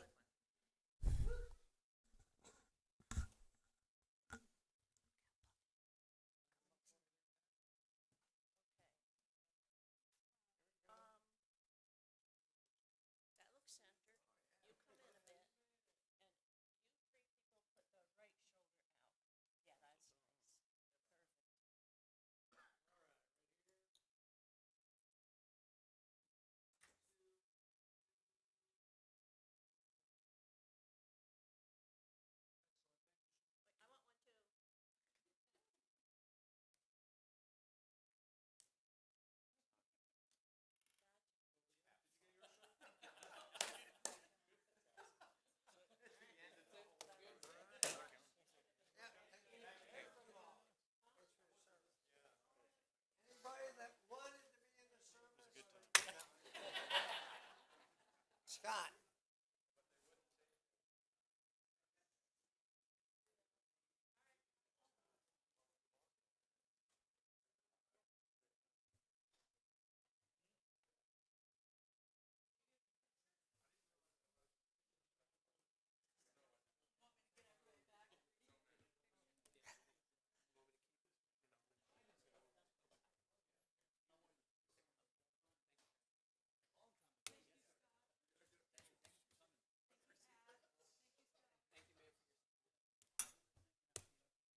Thank you, sir. Appreciate you. Thank you so much.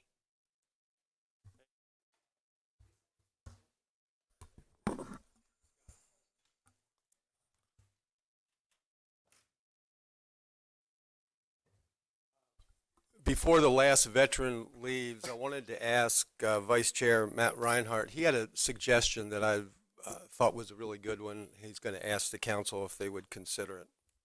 Thank you, Chair. Right before we started our meeting, one of our veterans, Mr. Reggie Lord, brought up why we don't have a POW flag flying in here. And it's a very good idea.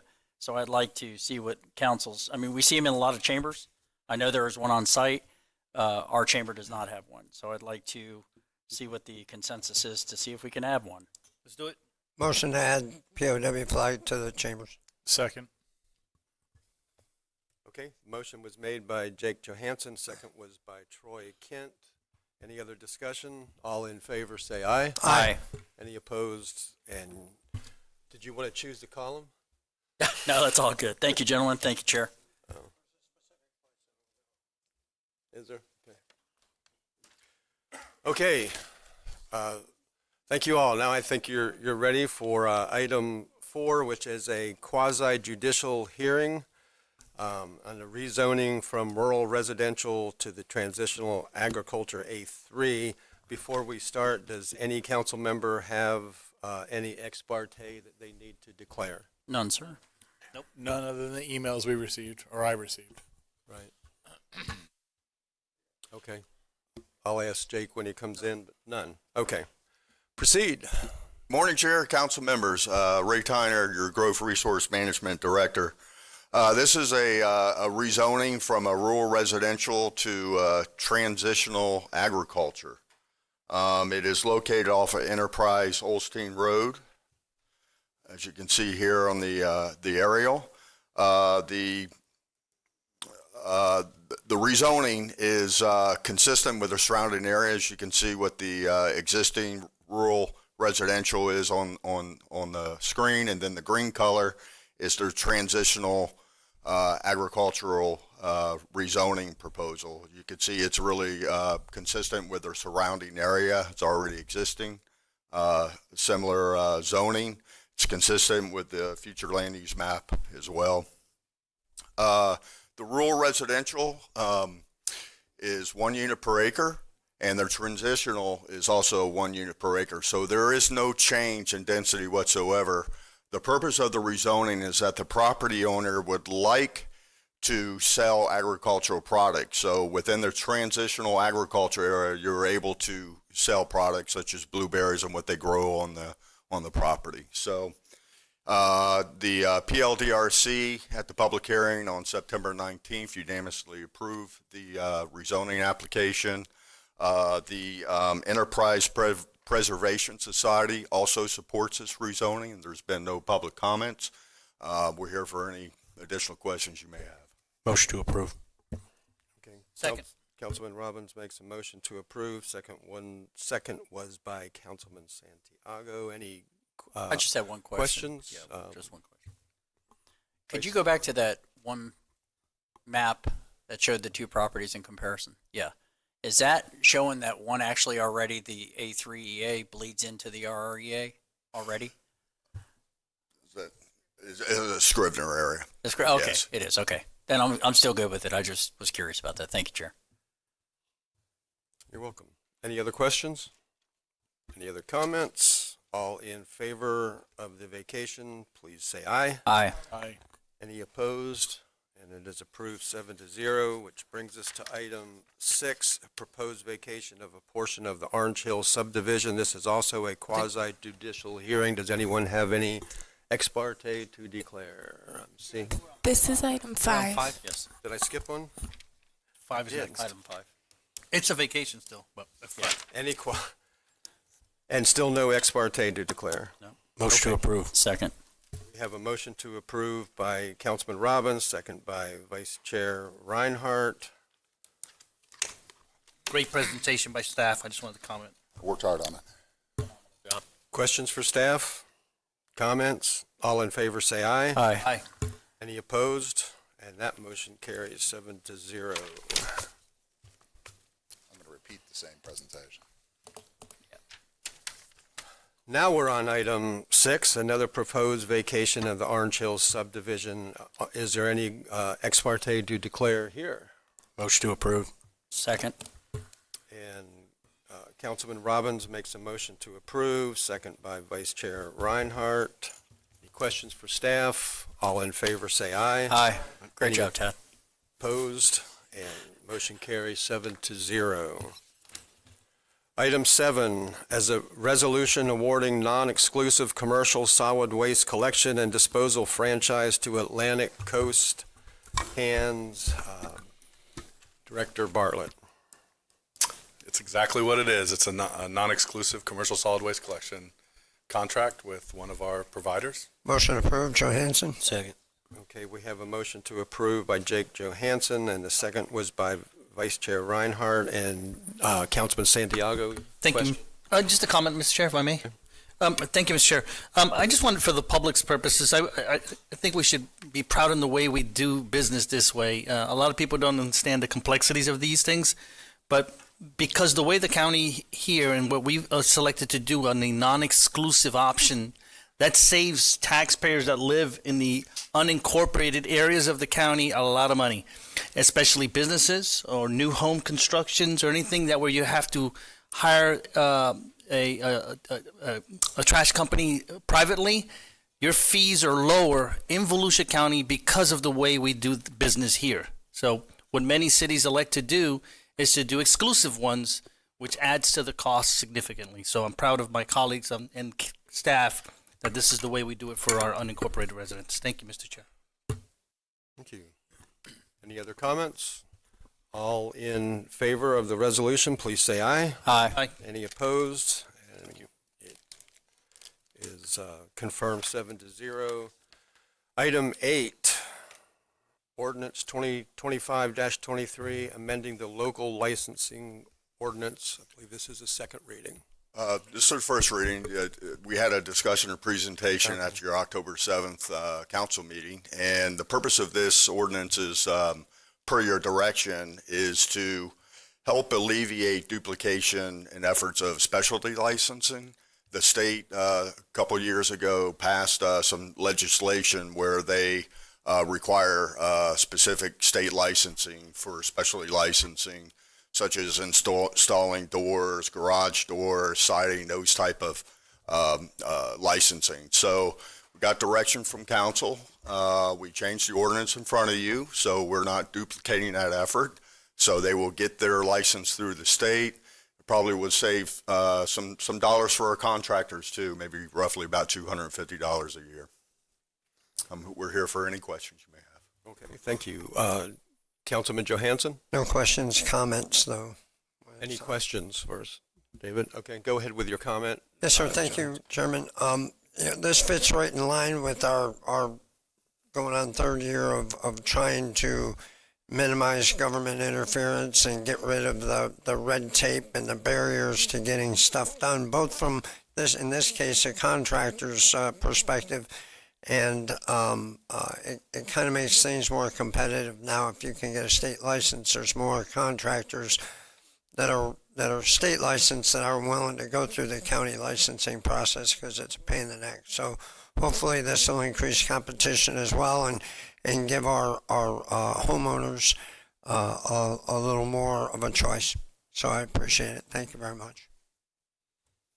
Councilman Santiago. Thank you, Mr. Chair. And I just want to add to Jake's comments another example similar to what we did earlier where the trash contract saves our constituents money. This also saves our constituents money that are contractors here in Volusia County. It's a continuance of efforts we've been doing here. If you remember when we eliminated the business tax receipts, we were one of the leaders in the state to eliminate the business tax receipts. Others have followed since. Another example of making government more efficient and taking less money from our constituents. So thank you. Is there a motion? Motion to approve. We have a motion Second, to approve Johansson. by Vice Chair Reinhardt. Second was by Councilman Johansson. Any other questions? Debate? All in favor say aye. Aye. Any opposed? And the ordinance is passed 7-0. And that brings us to item 9, ordinance 2025-24, and ordinance amending section 20-113B to add an area in Daytona Beach as a designated area that allows dogs on the beach. And all the dogs just left. Be back, yeah. Randa Matusiak, Director of Public Protection. That's exactly what this is. So today is the day for the actual ordinance, and this will allow dogs on the beach then from Williams Avenue approach to Seabreeze Boulevard approach. Okay, thank you. Questions from council? Councilman Santiago? I was going to make a motion to approve, Mr. Chair. Second. Okay, we have a motion to approve by David Santiago and a second by Councilman Kent, surprisingly. We also have a couple members of the public who would like to speak on this. Councilman Jake Johansson. Quick question for Randa. Can you verify the yearly cost to government? So Daytona Dog Beach Incorporated has volunteered to cover the cost of the waste bags. That is really the continuing cost there. And then we have some, the enforcement of the dogs on the beach will be done, or, you know, the animal control portion of that. They're just going to kind of rope it into the rest of their other zone there. So it's minimal, really. The cost here is Gas primarily to the get start. from one dog beach to the other, that's about it. Basically, yeah. So, All right. yep. Thank you. Okay, John Nicholson. And then Nanette McKeel Petrella. John Nicholson, Daytona Beach side. I don't mind having a portion of our beach, Dog Beach. Having half of our city, Dog Beach, is a bit much. Having been told that Dog Beach plans on taking all of our beach for Dog Beach, I'm not happy with. We've lost the center of our beach to no driving. This was like 30 years ago. We've lost now the northern half of our beach because of dogs. Some of us would prefer to have a dog-free beach like we have car-free beach. So the ability to go to the beach and not be hassled, not be bitten, not be walked on in the whole 9 yards that people fear. I've seen it in McDonald's just a week ago. Somebody brought their dog into McDonald's and went after a woman standing at the counter. We had a woman 2 weeks ago murdered by her own dogs. Those things do happen. Rare as they are, they do happen. So I don't mind. Actually, I do mind giving half of the city. It's 3 times the size that Ormond got. I'm asking you, when it comes before you again, or the next council, you do not eliminate all of our beach for dogs. You're not aware, but with your ability to alter the beach from ISB to university, our public, the people that live there, no longer have free access to our beach because you've allowed your vendors for their umbrellas to every inch of that area. So when we go down to the beach to put our towels, we have to sit behind the umbrellas. And if it's high tide, we don't get to go at all because the umbrellas have preference. So what you do has effects. So those of us that live there, it's our economic engine, not only to us, but the county. Every time you take another little bit away, we lose something. So I'm asking you, now that you've done this, please don't do it for the rest of the city. Thank you. Thank you. Nanette Petrella. And then we'll have final comments from the council. Well, good morning, council members, county management, and the staff that's here. My name is Nanette McKeel Petrella. I live in Daytona Beachside as well. But I'm here this morning representing Daytona Dog Beach, Inc. as its president. And I wanted to begin by expressing our sincere appreciation for your partnership, collaboration, and leadership in helping make dog-friendly beaches in Volusia County a reality. What began as a small vision, a single stretch of sand where responsible dog owners could safely share the shore, has grown into a true community success story.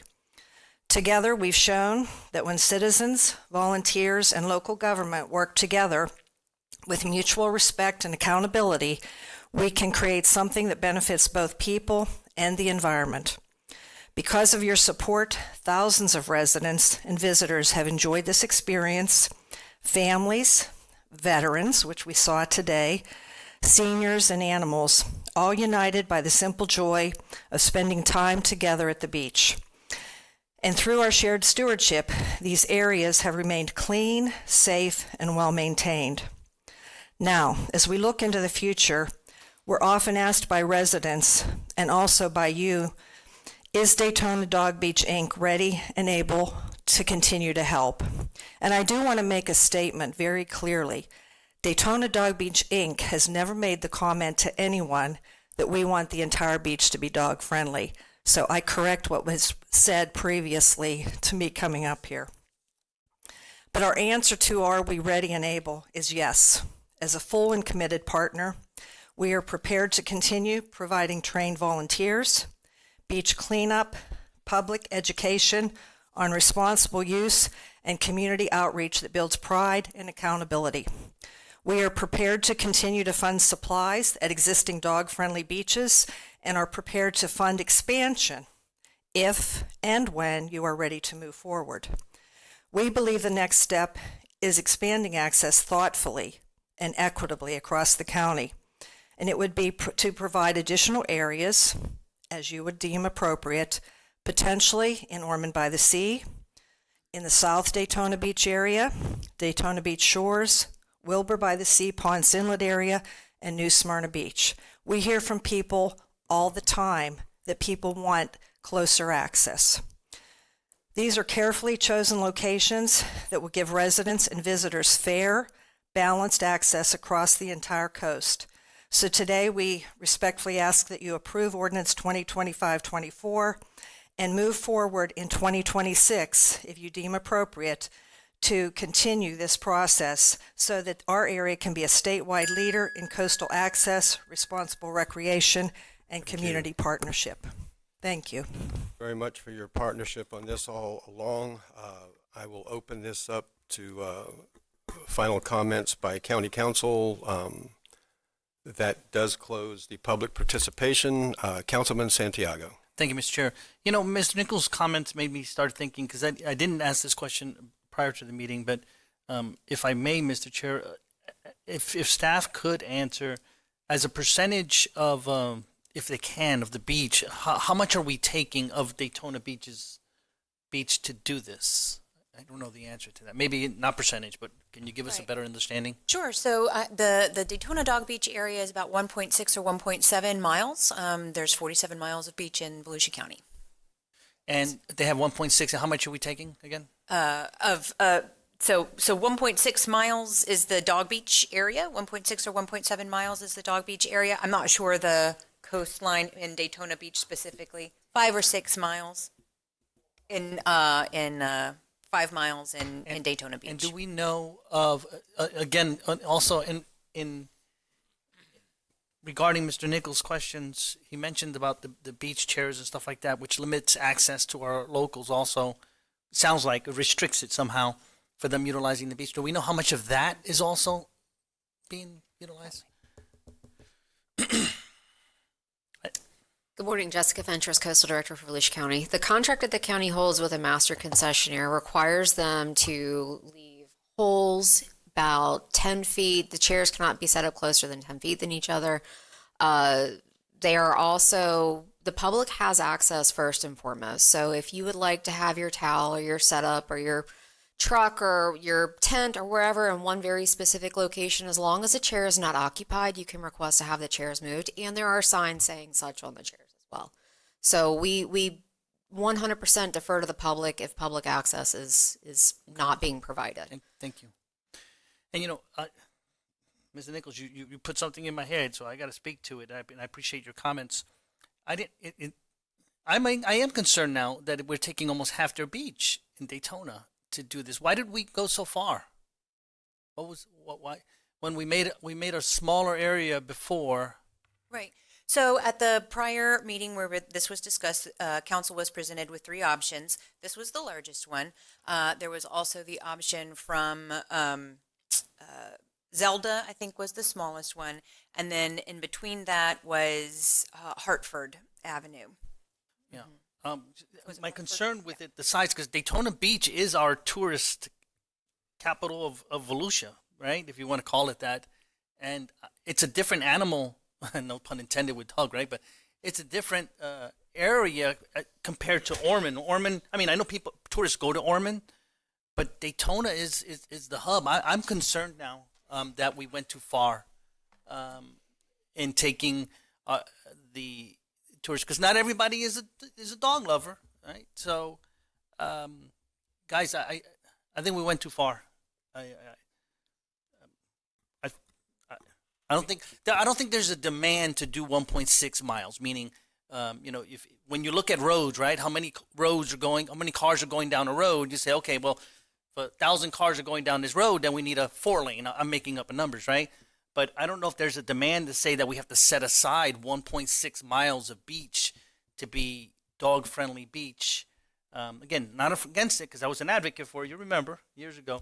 But I think we went too far. I just want to see if my colleagues think that maybe we can shrink this down. Councilman Johansson. Yes, sir. First of all, I often comment that the worst place for business like this would be inside government. So I thank Nanette for taking care of this and being good stewards of the beach to the best of your ability. Number 2, there's kind of like the first area that we approved. If this doesn't work out for us, we can always reel it back in. I'm all for trying something that I think is going to work, especially because I don't believe there's going to be that many more dogs on the beach, and by extending the area, we decrease the population density, if you will. If we have 500 dogs on the beach and they're on a bigger portion of the beach, it's less intrusive. As you guys are well aware, I've lived all over the country and in some other places of the world where Dog Beach is just part of life, and it kind of becomes part of life. I don't see the kind of dogs that eat people alive on the beach. I'm not saying that they're not there, but we have sharks in the water, we have alligators in the pond, and everybody, you're just pay attention to where you are and what you're doing and what's going on about you, and we can live safely together.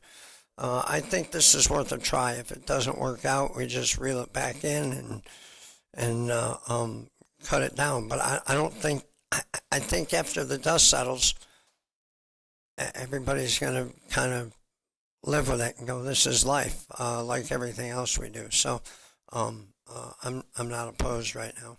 Thank you, sir. Councilman Kent. Thank you, Chairman. And Mr. Santiago, thank you for voicing your concern, and I appreciate that instead of after the fact. I'm glad that we're able to have this healthy discussion. And I'll also say during my comments here that I appreciate Mr. Nicholson. There's a lot that he comes up and says that I agree with. I've told him that after the meetings as we walk out to our vehicles. He's our most consistent attendant at these meetings, and I'm appreciative of that as well. As far as the 0.6 miles in Ormond Beach and the 1.6 miles here, I think a couple of things we need to talk about. First of all, they mentioned that Daytona Beach, the area is 5 miles. So this isn't 2.5. This isn't 50% of the beach. Okay, it's about a mile shy of 50% of the beach. The other piece is, that agenda item came to us the first time. The number of businesses and hotels that said, we want this. We're a dog-friendly hotel. We want this in front of our business. That stuck out to me. We've not had anybody come and scream and yell about how horrible this is, except for Mr. Nicholson. And he didn't even scream and yell how horrible it is. He just doesn't like the size of it. That being said, I live in Ormond Beach, and we walk to the beach. That's how close we are. For insurance purposes, we're 1,800 feet away from, a little less than that, to the beach. So we walk to the beach. And I can tell you that on the busiest time that I've ever seen the Ormond Dog Beach, my wife and I counted 23 dogs in 0.6 miles. 23 dogs. No one was on top of each other. And I agree with Mr. Johansson. This will allow people to separate more. And I just challenge anybody on this council to go down to the 0.6 miles in Ormond Beach. It is the cleanest section of beach in Volusia County. Nanette's volunteers, and not only that, but the educational piece that is so important. And people want this to succeed. They've gone 37 years without this. So I'm a rule follower. So if you tell me where I can bring my dog, I'm going to bring my dog to that location. And by the way, not just myself, but those individuals who are also rule followers are going to clean up after their dog. Because number one, they're not foul, nasty, disgusting human beings that would allow something like that. But number two, they want this to work. So they want to be good stewards of their community. And at the rare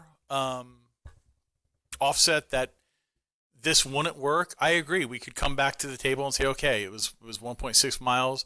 We can do the smallest section if there's a problem. But this has been wildly successful in Ormond Beach. That entire city commission supported this 5-0, and it has been extremely successful. And I appreciate that Nanette came forward and has a plan for other locations, but I'm going to tell you all this publicly right now. I campaigned on this issue. I fought for this. I wanted one in every beachside community, and my wings got clipped on that, and we did a small section to begin with. But I'm going to tell you all right now, someone else is going to have to bring up another location if we want it. I'm very pleased with the Ormond location, and I'm extremely pleased with the Daytona location. So I just want you to know, unless, one of you individuals says, hey, I've got constituents in my district, because my districts now are covered. The people asked for it. We've given it to them. And, Mr. Reinhardt, Mr. Johansson, Chair, and Danny, not to leave you two guys out, but you don't represent beachside areas. Doesn't mean you can't bring it up and I won't support it. I'm just saying I want you to have a level of comfort that I'm not pushing for the entire beach, even though I think it would make sense and I would support it. I probably won't be the one bringing it up. So, Mr. Johansson, I agree with you. I think this is a smart move. And I think it checks the box for our residents that publicly spoke about this, asked for this, and it just goes to prove common sense can rule the day and win the day as well.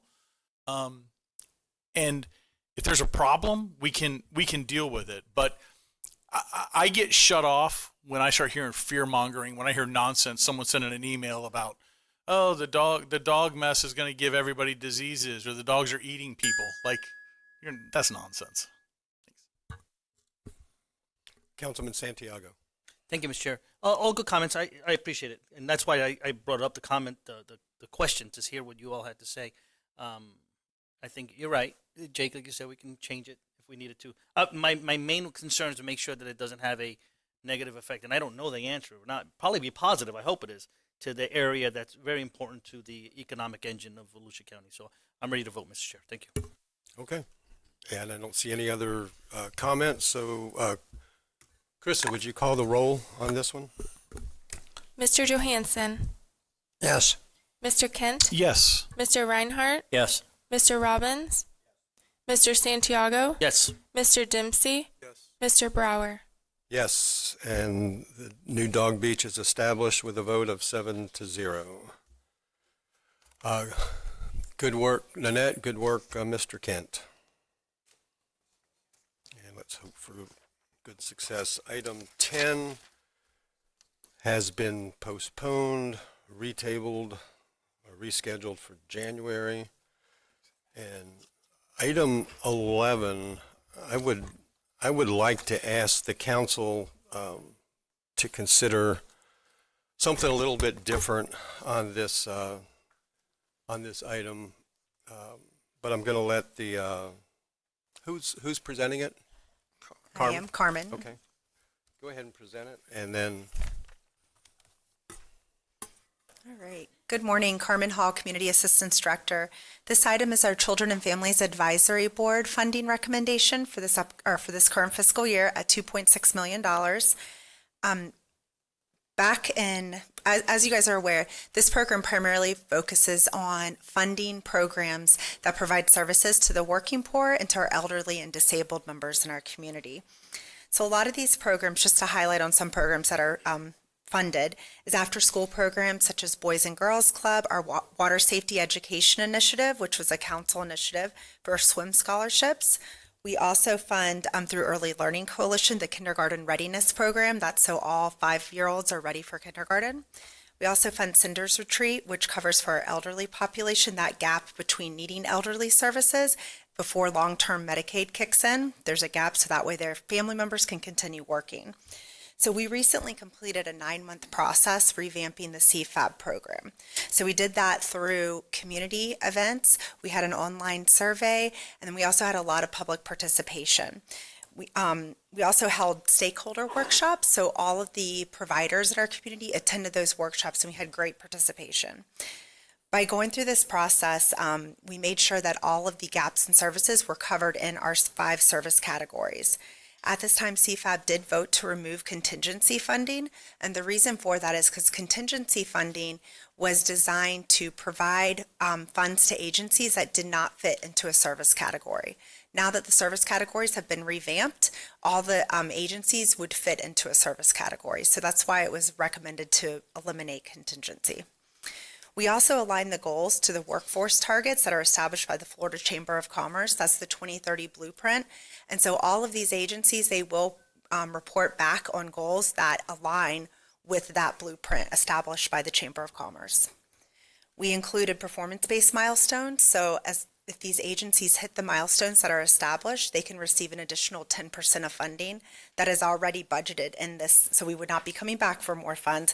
It's accounted for. So they have to hit the milestones and they can receive additional funds. And then another really valid point to bring up is the return on investment. For every dollar in CFAB, we're bringing an additional $9 back to the community for these programs. So that allows us, it's not just CFAB funding these programs, there's other funds coming into the community to help provide these services. Are there any questions?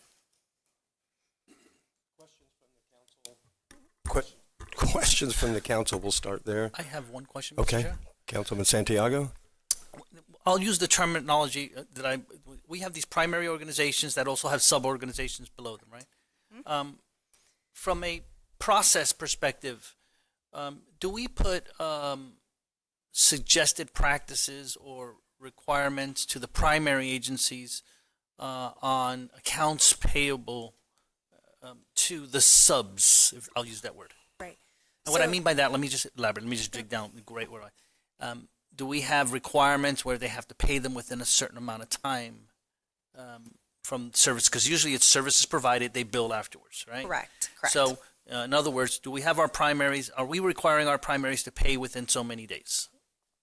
I do believe that is a requirement in the contract because we do have believe it's the 45 days and they do abide by that, but I can confirm that. But they have our contract is also part of their subcontracts. So we have that requirement. So that would in turn be implemented for those agencies. Okay, yeah, if you could follow up on that and get it to whoever channels. I just want to make sure that we're holding them to a standard to make sure that the subs are being paid timely. I've heard concerns. I haven't collaborated it, but this is what I heard. So I just want to make sure we're covering our bases there. Thank you, Mr. Chair.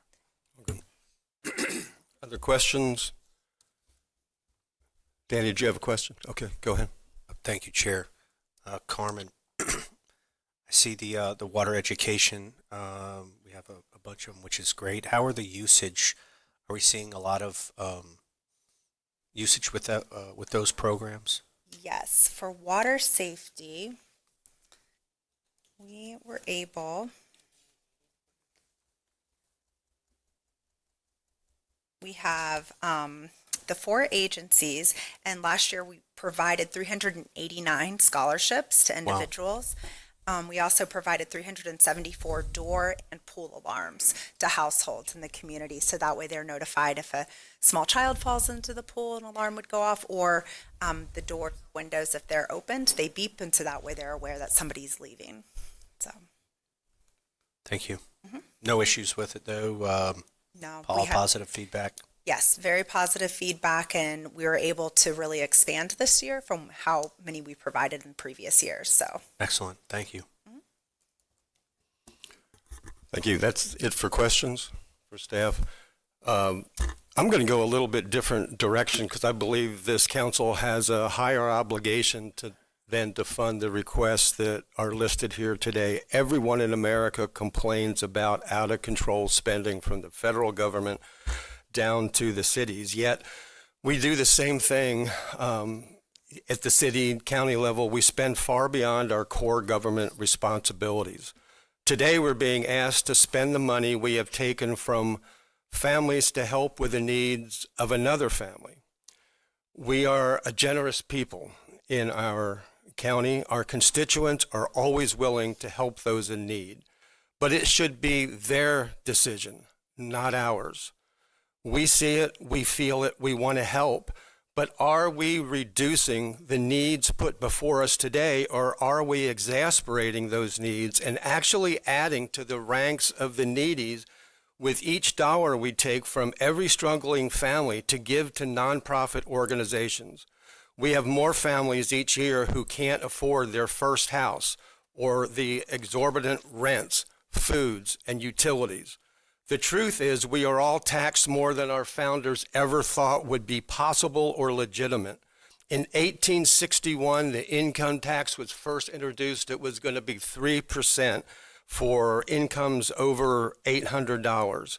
When considering all the taxes, the property taxes, the income taxes, fees, and assessments placed upon every American, many are forced to hand over as high as 50% of their income to local government all the way to the national government. It's obscene. If we are ever going to reduce the oppressive tax burden government places on our constituents, we must start with local governments. We have a great responsibility to protect our neighbors and our future generations from the collision course, our republic, which is based on capitalism and personal responsibility, a collision course with socialism and communism, which relies on the hard work of other people. Too many people can't survive on what government so graciously allows us to keep. Both parents have to work. Many forgo having a family. The self-respect of fathers and mothers is destroyed by the realization they can't provide adequate housing, food, and sustenance for their own children. The reality today is that our constituents face the crushing force of a burdensome government none of us want, but governments at all levels sustain. It hurts to see some seniors have to depend on others to bring them food supplied from the income taken from younger families that are struggling themselves. But we will never break out of this redistribution cycle by adding to the redundancy of duplicated services from every layer of government. Gentlemen, I know this is tough, but if we really want to reduce the people with real needs on these pages, we must reduce spending. There is no organization on today's item that is not serving our community. There are excellent, fine organizations. I'm not suggesting we eliminate any of their programs. We should simply be asking their boards to plan for a future funded with generous donations because our constituents can afford to decide to give to them.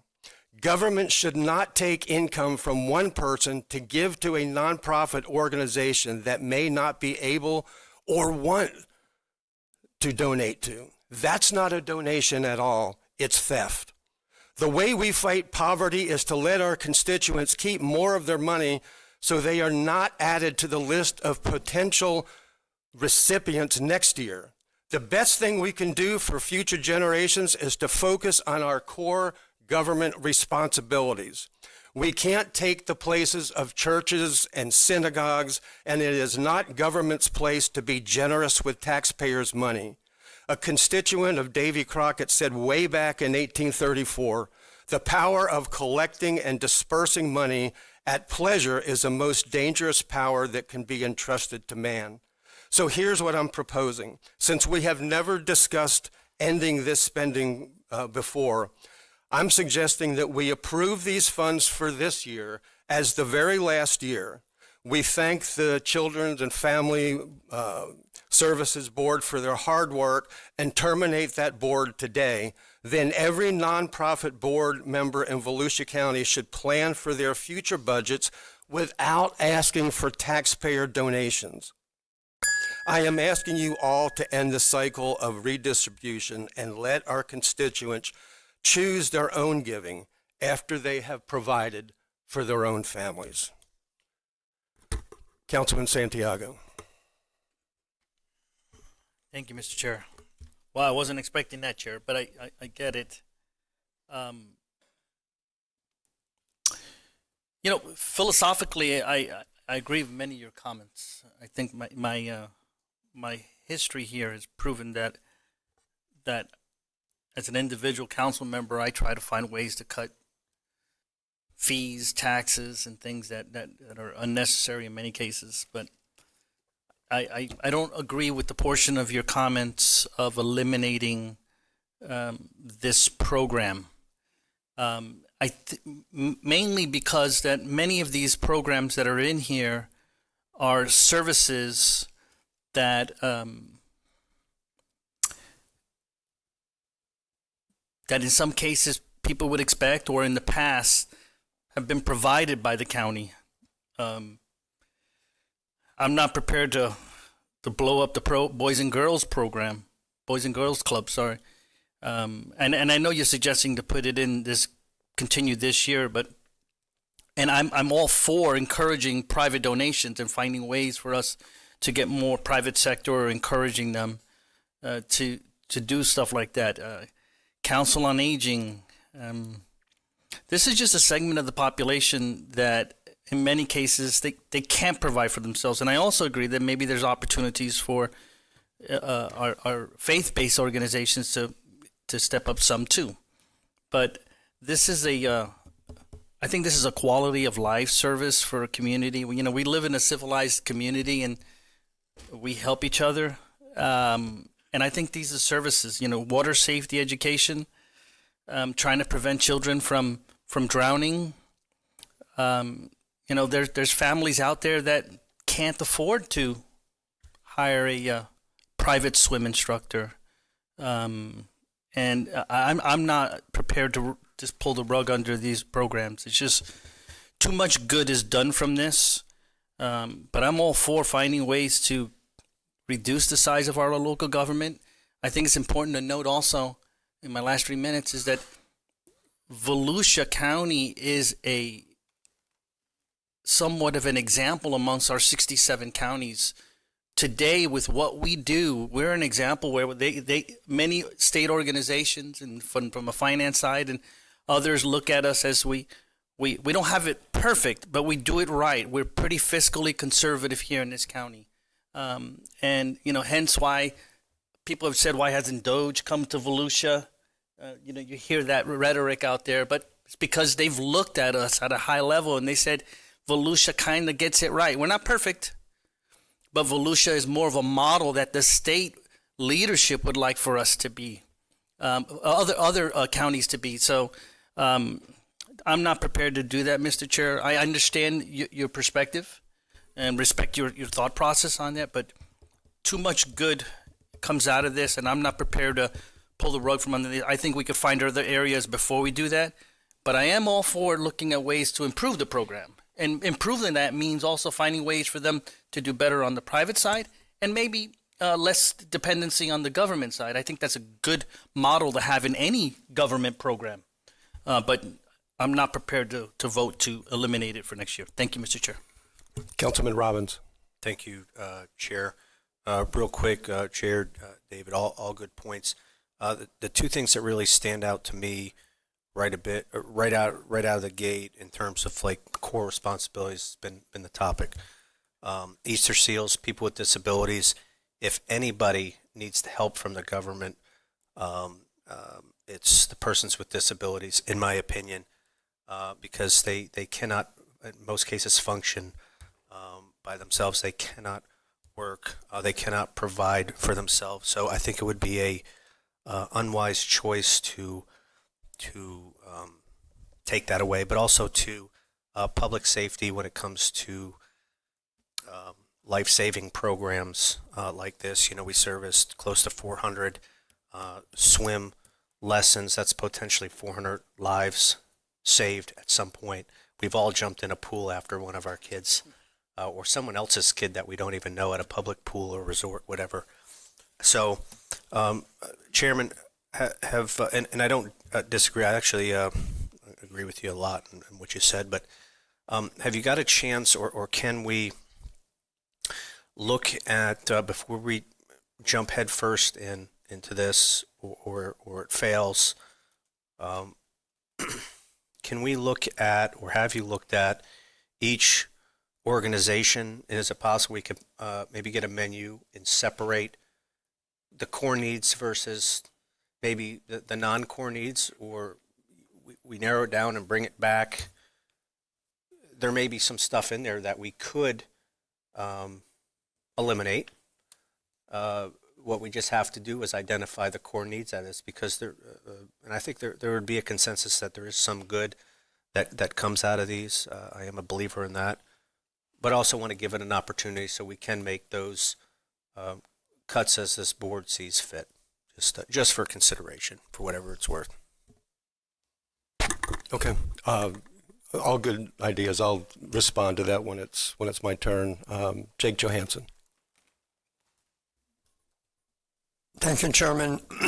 One of our responsibilities is public safety, obviously, and when you look at all the programs, at some point, the Boys and Girls Clubs do great things to set people on the right track, so we're not paying for, God forbid, things like drug addiction, juvenile crime, things of that nature.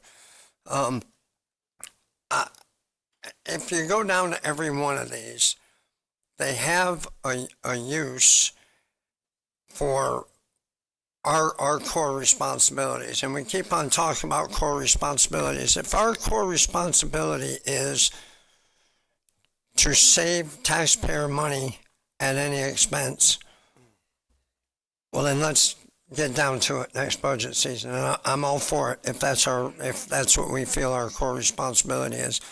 But I think you're going to find a council or 3 or 4 down the line that they're going to be complaining that we gutted the programs to the point where now they're dealing with the second and third order effects of canceling some of these programs.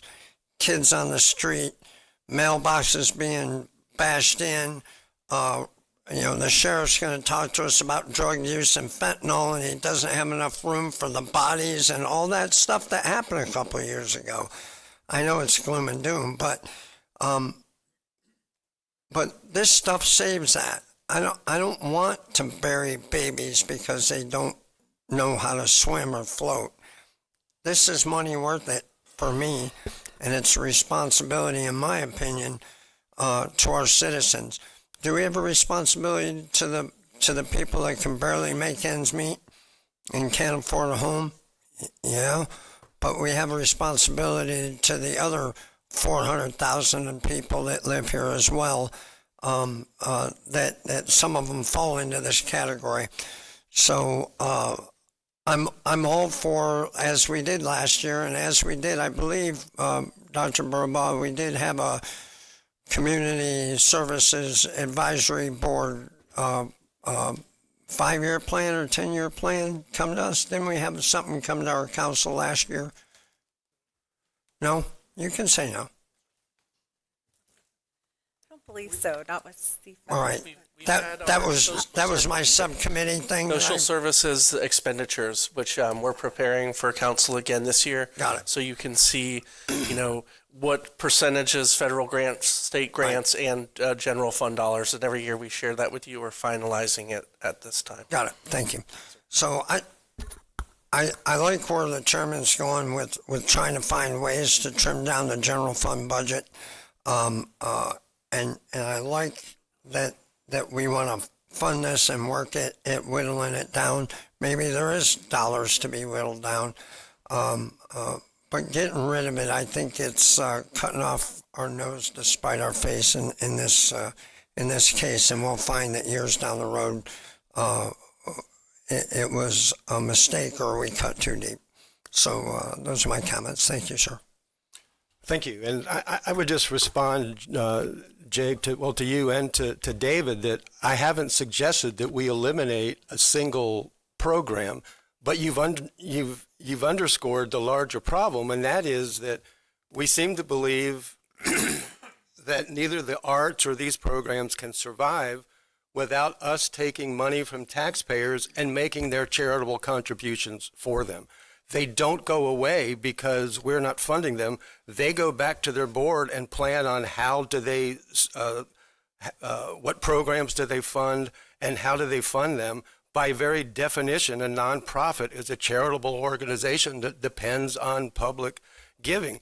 I don't think the public can afford to give. That's my issue. That's my problem, because they're taxed enough already between tax and rent and mortgages and insurance and the cost of everything else, we have families leaving. We have young families that are struggling to get started. And we have an obligation to look at them too. So I think you'll be back in a minute. I'm not talking about blowing up any problems. Families can't afford to give now. Let's give them an opportunity to make their own charitable giving decisions instead of us making for them. I don't want to wait till next budget season. We approve the budget, and then every meeting we're asked to approve millions of dollars of spending. That's when it's finally approved, is when we vote on it. This morning, I think we should work on it all year, or we will never reduce the budget to the point that we need to. And I think we are doing a good job, a better job than most counties. I agree. That's why we're not being doged. But I also am telling you the state's going to take over for us, and they're going to tell us what's funded and what's not. I'm not against these programs. I'm not against the arts. It's just not our responsibility to give our taxpayers money out of the general fund to a nonprofit. And that's my belief at this point. And Danny, I really appreciate what you say. All of that is good. This council can decide whatever you want. I'm just telling you where I am. If you want to look at each one, I think that's great. So, Councilman Dempsey. Yeah, Chair, I agree with you. I really applaud you having the courage to step out and actually make that proposition. I think it's wonderful that you brought out the Davy Crockett story. And just for those of you who may not know what that is, the Georgetown fire wiped out a lot of the families of that time, and they proposed to give $20,000 to the victims from the government, citing, oh, we're a wealthy country. And one of the voters said he would not support him because it was a slap in the face of the Constitution to take other people's money to give to what you think is a needy cause. And I'm so glad that you brought that up. You sound very Ron Paulish in your statement, and I appreciate that because, I mean, a lot of these, I think but I'd like what Danny proposed too, is that maybe we take a look into this because there might be some programs that really are good, but I'm just seeing like 47,000 going to transportation. Well, we've already got other transportation funds. We've got money going into daycare services.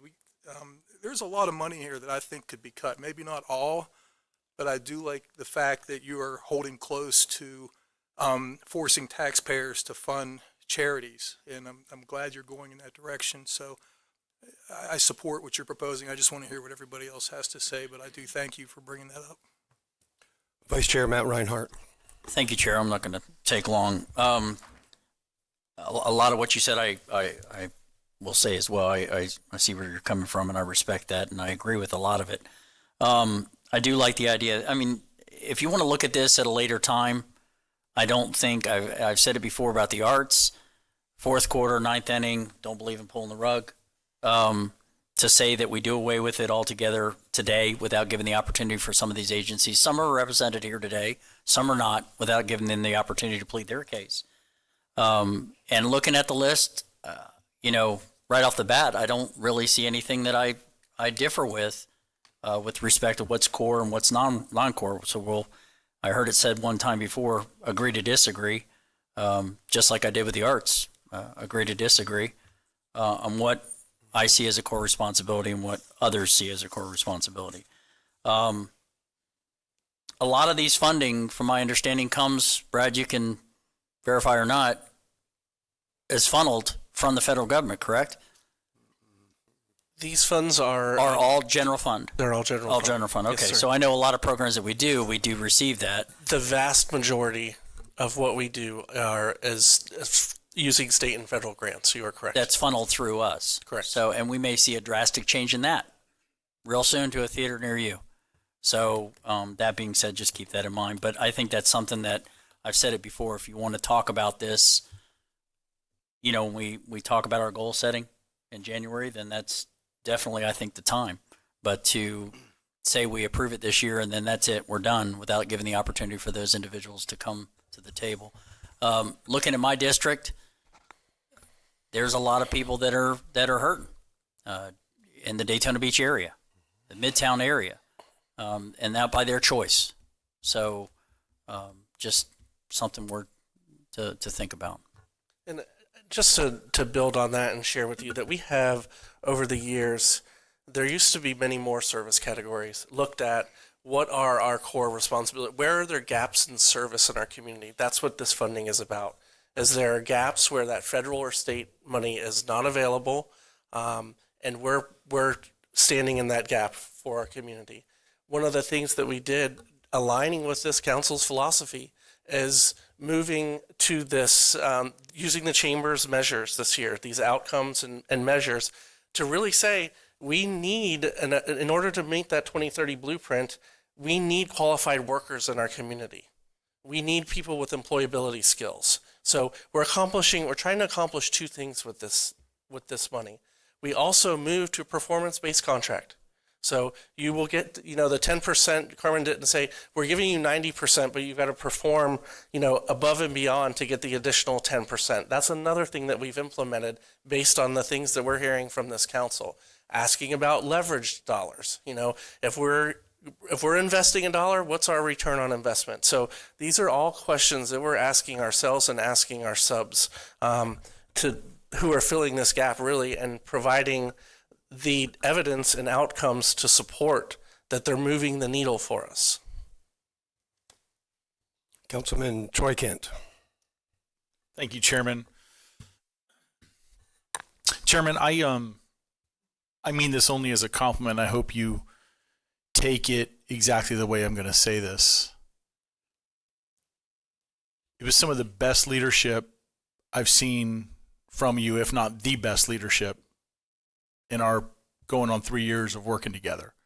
I'm appreciative of you being the type of leader today who will bring up something that is unpopular, and you will certainly get beat up over this, but that's what good leaders do, is they don't always just say yes. It's easy to say yes. It's easy to just $2.6 million, yes. $611,000, yes. It's easy to do that. It's not easy to say no and to question where we are in this process. Some say it's too late in the game. The budget's already been there. Well, for 4 of us and others that talked about it, but just didn't vote that way, it's not too late until it's too late. You can create a budget and then still change your mind and make decisions. And we did that with our cultural council. And we can do that with this as well. So I publicly applaud you, Chairman, for having the courage to talk about this. And Mr. Robbins, you are spot on, and that is exactly what we need to do. We need to go line item by line item, because how can you disagree with Mr. Johansson when he talks about those that are disabled in our community? Those are the ones that need the most help and support. You got to take care of your kids and your elderly and your disabled just as a loving community. I'm not saying necessarily government has to do that, because I agree with what the chairman said. This should come out of the pockets of individuals instead of government taking the money in a form of taxes and then deciding who the winners and losers are. Like I'm looking at the swimming contracts, and I'm like, why is Easter Seals getting $29,950 and Aqua Journey is only getting $17,970? Like, that's a question I have that I should have had with staff. Because Troy and Heather Kent, we paid for Wyatt Kent to get swim lessons because we could. And we paid for our grandchildren, Hudson and Truett, to have infant swim lessons because we could. And our daughter's going to have a baby in the next 3 weeks. And we're already told them we're paying for Hallie to have her swim lessons as well. Because we can, but you bring up a really good topic, Chairman, because at the end of the day, we all won nonpartisan elections. Nonpartisan. We represent everybody in our district. but we all have a party affiliation as well. And we've talked about being fiscal conservatives. And it didn't feel good for me when my city took my tax dollars and spent it in another city for a piece of art that I'm shaking my head going, why did my tax dollars pay for this whenever I'm sending my own personal money to this? So that could be tied into this as well. But I think, Mr. Robbins, the question may be, how much fat do we trim from this pig? Do we say none, or is there a certain amount? And it's a healthy exercise we need to desperately go through. And Chairman, it wasn't lost on me that you weren't talking about pulling funding right now. But I want to remind you, it's not too late. We get that. We get, people are like, you can't do that. You've already set the budget. No, we can. We can do that. And I'm not saying it's not going to happen right now, because I think after hearing from others, it certainly could. But I'm appreciative of the way this conversation is going, because it sounds like there is movement to make some changes, because it's general fund money and there is good that comes from it. But I think we need to kind of dial into that conversation a little more, because at the end of the day, we want great things for our community. I know I do. And I want the biggest and best bang for the taxpayer dollar. It's not lost on me that $2.6 million, that's not my money to just give. Thank you, Chairman. Councilman Santiago. Thank you, Mr. Chair.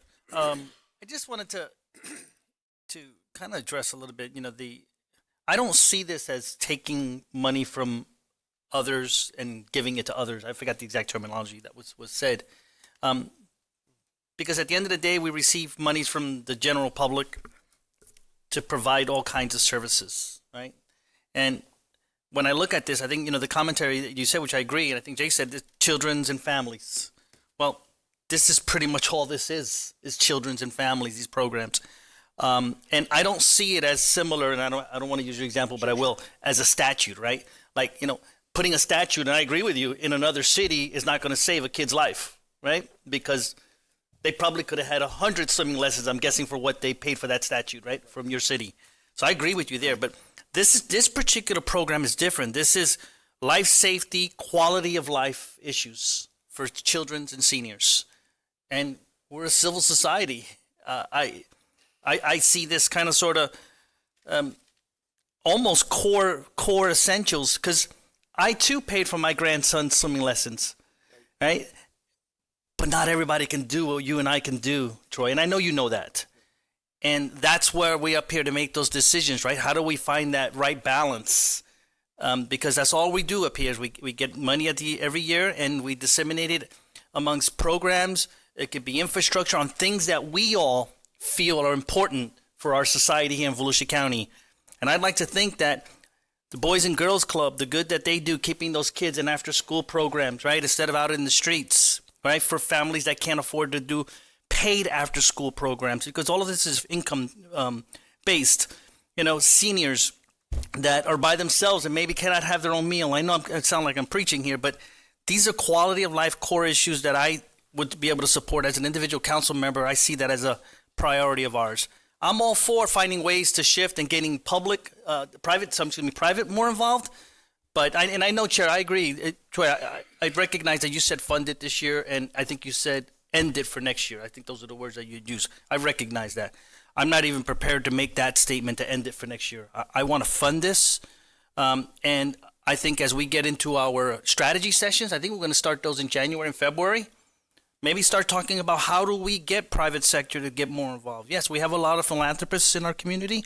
Maybe they can help us here too. So, Mr. Chair, I move that we approve the program as presented by staff. Second. Okay, Councilman Santiago moves that we approve the program as presented, and Vice Chair Reinhardt makes the second. Jake Johansson. Thank you, sir. I'd just like to talk a little bit about something that we use a lot. I even use it. Is these people that are starving or hungry or work payday to payday and can't afford a home or can't afford much beyond living payday to payday, and how we have to lower their taxes. But and we've talked a little bit about funding these nonprofits and their nonprofits. I see these nonprofits as subcontractors. I am giving them money to do something that we don't want to do ourselves, but they're very capable of doing. They are self-funded. We're giving them money to do stuff above and beyond what they have the capacity to do by themselves. Thank you very much to those people. So we cut this funding, and the folks that pay taxes that are middle income, they get a $5 cut in their fees. The people that make a lot of money get a little bit, if anything. But the people who are on fixed incomes and living payday to payday, they're not paying much taxes anyhow. So they're not getting much of a break. But what they're not getting is Boys and Girls Club Youth Development Services. They got to start paying for that because we're not paying for it anymore. Troy and Heather Kent are paying for their grandchildren's swim lessons, but Bobby and Jessica in the trenches, they don't do swim lessons because they can't afford the $45 or $65 that it costs, because we didn't pump $2.6 million into the water safety education program. Of all these contracts and folks that we're supposedly going to give all this money to, there's only 2 of them I've never heard of before. Why is Easter Seals getting more money than the YMCA? Well, they probably have the capacity to do it. That's why. I imagine we'd give them more if they had the capacity to do it. The bottom line for me is that we have a lot of water safety education out there, and it's spread around the places where everybody can get to.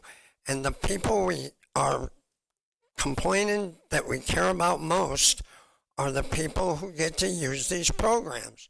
Shame on us if we're trying to get something for free, or cheap or discounted.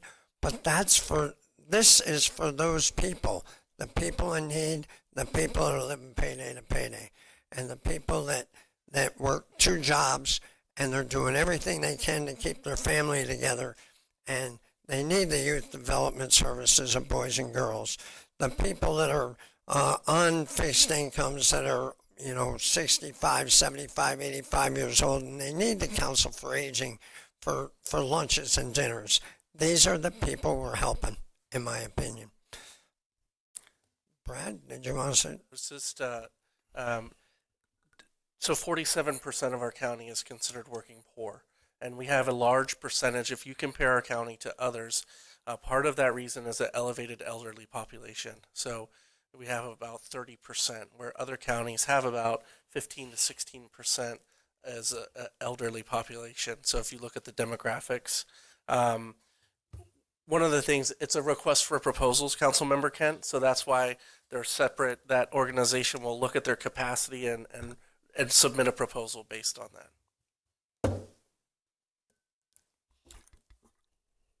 Councilman Robbins? Jake, you were done? Yes, sir. Okay, Councilman Robbins. Thank you, Chair, and just try to close this up on my end, and that's why I brought up item F on the consent agenda too, because, car repair, roof, and some of these other safety nets, right? Should we be doing this out of the general fund when there's a million other societal programs that we can't be everything to everybody? We just have to, I think, Chairman, narrow that down. Government is not the answer to all of our problems. It's probably worse. So, I think, Chairman, you're on the right track. Troy as well. David, and Chairman, would you consider, one of us can make the motion, or I could probably make the motion, just have staff bring, oh, I'm sorry. Or a separate motion or proposal to, between now and when this comes back up, hopefully way beforehand, before they get into their budgets and stuff. So maybe get us a menu where we can break this down, see what the core is, come together and pick them out off the menu, or a phased approach, if that's what council desires. But I think there's other ways to do this, but I need to know more about some of these services, because some of them do have value, because if not, they're going to be in our jail, in some cases, costing us a lot more money, tying up our deputies or emergency services. So we can look at it. I'm good doing that. And then too, at a later date, we can have staff come back and say, or we can ask them, bring back all the nonprofits that we, general fund wide, all the nonprofits. Let's see where they're all at, right? And get a big list, and then go through them. It's the only way to really do it, in my opinion. So, Councilman Dempsey. Yeah, I agree with you, Danny. I really want to do a deep dive into these programs. I mean, I see some of them, like I mentioned earlier, Council on Aging for transportation, $47,000. We've got summer camp scholarships of $358,000. The swimming programs for the children, for the number of people served, and the cost, it averages like to $584 per person. So I want to approve it this time, but I do want to examine it in the near future for just what we talked about. Thanks. Thank you. County Manager George Rechtenwald. Exactly. Thank you for the input. And just remind everybody, yes, that is actually the upcoming workshop in January, if you recall, was to dive into what the core needs are, so that we can start off kind of with that direction, and then we'll go off, and things like this will come back to you once we know what the further direction is. Then we will, through the year, build the budget around those items. So again, this is obviously going to be something that will be talked about, and once we get that kind of direction in January, then you'll see it through the budget process of where we go. So, and I'm sure this won't be the only item, because if we look at our general fund, which is just off the top of my head in the middle $300 million range, could even be 400 at this point, I got off the top of my head. But at the end of the day, that's where you have the most control, and where we'll be looking at where we go for the following season. Thank you. I've already had 2 times to speak. I'm going to call for the vote, but I just want to end it by saying this. I really appreciate the conversation from every one of you. I know you didn't expect this, and you might not have appreciated it, but I think what we've laid out here is that it's almost impossible for government to ever end a program and cut spending. It's really, really hard. I can look out into the crowd and I see the faces. They think I'm crazy and heartless and a scumbag, and I'm sorry about that. Jake, I'm not just looking at 47% of our population is the working poor. Well, I'm not looking at saving somebody's $5. All those people pay property taxes and their rent. All of them are faced with economic hardships that they don't know how they're going to make. But I'm also thinking about the people that make $200,000 a year, own a beautiful home, and their city taxes just went up. We had a tiny tax rate in my description. That's not what I'm hearing from the public, but we had our own tax increase. We have to start working on it. And there's not a single program in here. I'm looking at a friend from the Boys and Girls Club that I don't want to see that go away. They add value. There's no doubt about that. But I'm not willing. I think it's immoral for us to take money from other families and give it as a donation to some. I think they can stand on their own and will whenever they are asked to. So with that, Carissa, would you call the roll, please? You have The public- motion on the table is to approve as presented. You have public participation slips. I'm sorry, for we this do. item. And probably more.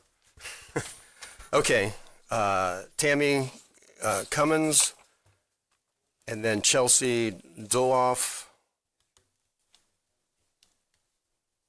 Okay, yes.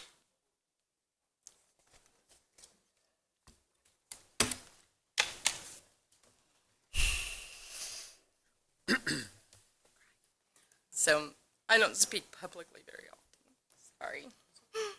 I'm from Making Change. This is my first year of Can being you in pull a microphone? That's all right. There you go. Take your time. You're fine. This is my first year of being in Making Change for drowning prevention. I don't speak publicly or do a lot of that stuff. I'm usually in the background. But we were able to provide funding for 23 kids with $5,000, maybe a little bit more dollars this year. We had about $2,700 given to us from the public, and that's with going out and putting little change boxes in restaurants, Ace Hardware, going to Bike Week, putting out change boxes, because it's making change for drowning prevention. Those 23 kids could have cost the county over $23 million, because you have to fire engines, the hospitals, the chiefs, the search, the rescue dogs, all of that adds up to about that much money. I donate all my time. My time is worth $75 an hour because I'm an accountant. But I'm here today on my dollar, helping children get money to not drown. It's not just about the swimming lessons, it's about the community. And I have a person that we pay to stay in the water from about 8 o'clock in the morning till about maybe 6 o'clock at night, teaching those children how to not drown. Drowning prevention, you teach them how to get in the water if they fall in. I'm sure you've watched your granddaughter fall in the pool or your grandson fall in the pool and being able to swim out. My granddaughter's 3 years old. We didn't pay for her stuff, her parents did. They didn't get a scholarship. But I've seen 23 kids not drown. And there's more that come from all the other venues, nonprofits that we try to make up. I don't want to go ask for $10 million. I grew up very poor.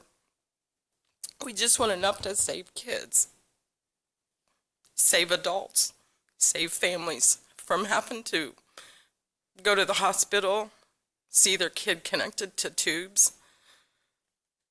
It's not being able to get out of the car and watch your neurodivergent child run for the lake and know that he's going to fall in and drown and grab to a tree, which has happened in Volusia County, Seminole County, and all the counties in Florida. We just want to save them and not cost the counties money to do it. We work really hard to get, we're just a small piece of the pie. And that's all we're trying to do is save one child at a time with a small piece of pie. Some classes cost $700. We pay $250 to a scholarship for a parent to save their child. Thank you. You are a great public speaker. Thank you. Chelsea Doloff, followed by Roy Young. Good afternoon, council members. My name is Chelsea Dolhoff, and I've lived in Volusia County for 9 years. I'm here today as a resident who cares deeply about how our local dollars are being spent, especially when it comes to families in crisis. I recently became aware of the funding decisions made through the Children and Families Advisory Board, and I have concerns about the way the money is being allocated, particularly how much is going towards administration and case management, rather than direct services like food, rent, or utility support. These are basic needs, and in a time when so many families are struggling, I think we owe it to the public to make sure the majority of the funds go where they're most urgently needed. It's also unclear to me how organizations were selected and whether those with the strongest history of serving people here in Volusia County were prioritized. That's not to discredit any organization, but I believe there should be a clear and fair process that puts service history and outcomes first. As a citizen, I'm simply asking for transparency, accountability, and a commitment to making sure public funds are being used in the most effective way for our local families. Thank you for listening, and thanks for your service to this community. Thank you for your comments. Roy Young?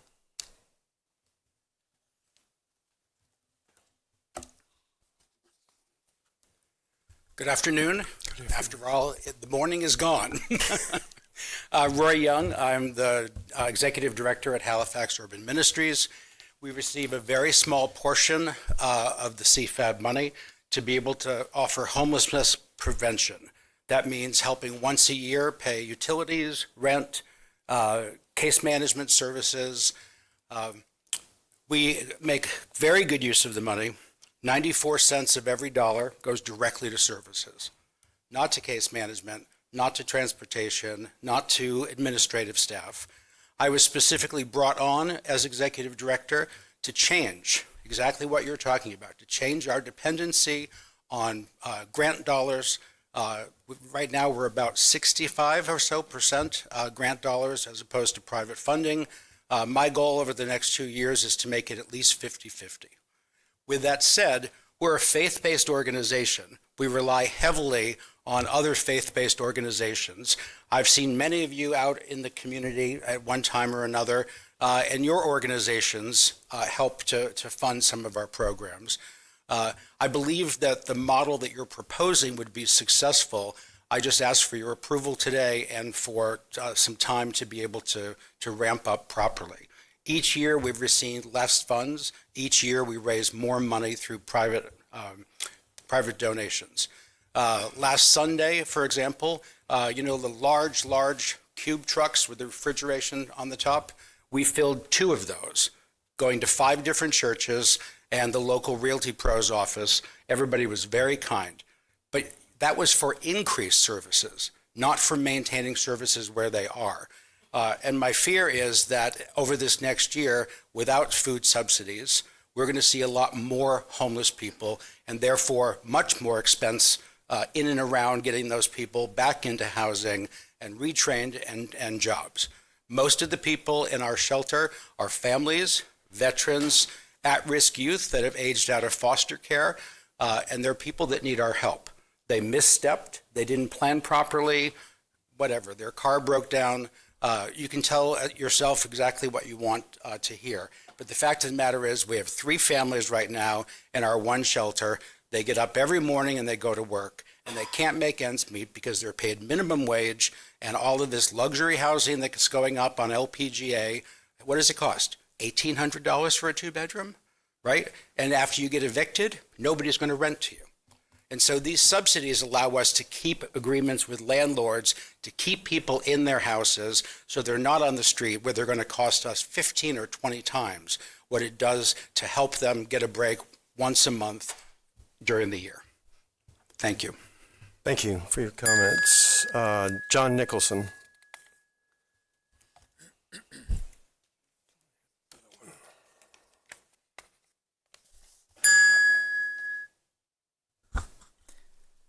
There's a phrase, John Nicholson, Beachside. There's a phrase, penny wise, pound foolish. There's another phrase, been there, done that. What you're going through now, the city of Daytona Beach did 20 years ago. Bud Asher was so proud of saying, we hit rollback again. 7 years in a row, rollback. We get a new city manager, we get a 27% tax increase. You've heard me talk about it before. That's what I'm worried about. We went through all of our budgets. Took 3 days. And, well, these magazines, it's $17 for magazines. We'll cut that out. Little penny things that just you didn't realize added up, which is what I think you're doing. You're trying to look through it to try to cut the fat. But you're not cutting the fat. You're cutting what I believe you're going to eventually find out is your core. Now, you're going to have a meeting in 2 months or 3 months to determine what are your core responsibilities. And right now, you're cutting before you even know what you're cutting. What is your core? What are your core responsibilities? You know, I have a degree in history, and so I look back history, what has happened in the past. The Roman Empire fell, all right? I'm Roman Rite Catholic, so at the time, Catholics controlled Italy. What happens when there's no more government? Who runs the water? Who runs the aqueducts? Who runs the streets? Who does what? So the church stepped in and never stepped out. And you're talking about once you get on the government dole, it's hard to get off. Well, that's what happened. So I've seen this history with the city of Daytona Beach, with my church. You're between a rock and a hard place. But the question is, you've got to find out, I believe, what your core responsibilities are. You can ask Matt. We talked about what happens with First Step Shelter if it goes away. How much is the county saving when they put up that $400,000 a year from repetition of people going to the county jail over and over again? It's $111 or so every time they show up needlessly. And it's cost $27 if they're going to First Step Shelter. It's a savings. So to me, you have to know where you're coming from first, what you have to have. You have to have a roof over your head. You have to have food. Those things are basics.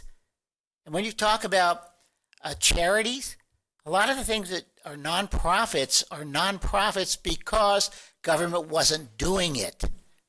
It doesn't mean it wasn't needed. It was the government didn't care to do it or didn't have the funds to do it.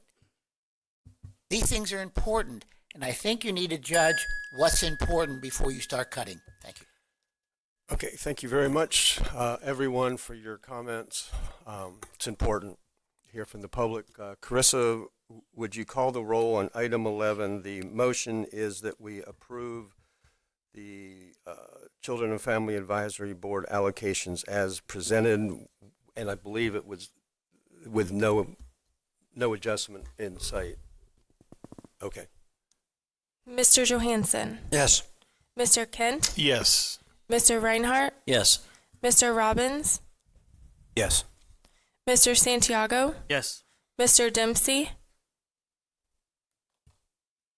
Yes. Mr. Brower. No. And the motion carries 6-1. And it's 12:13. Why don't we take a lunch break until 1 p.m.? Pardon?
Welcome to the Volusia County Council meeting. The meeting will begin in 10 minutes.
council meeting. The meeting will begin in 5 minutes.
Welcome to the Volusia County Council meeting.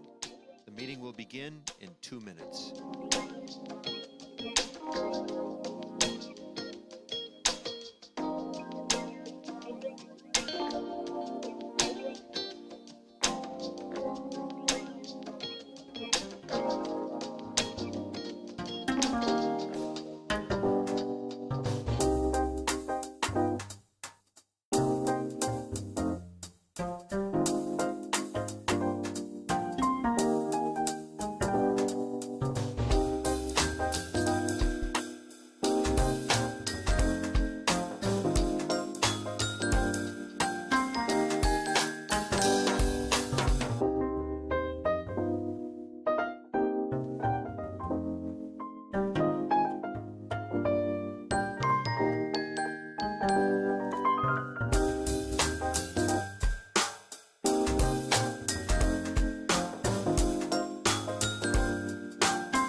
That guy.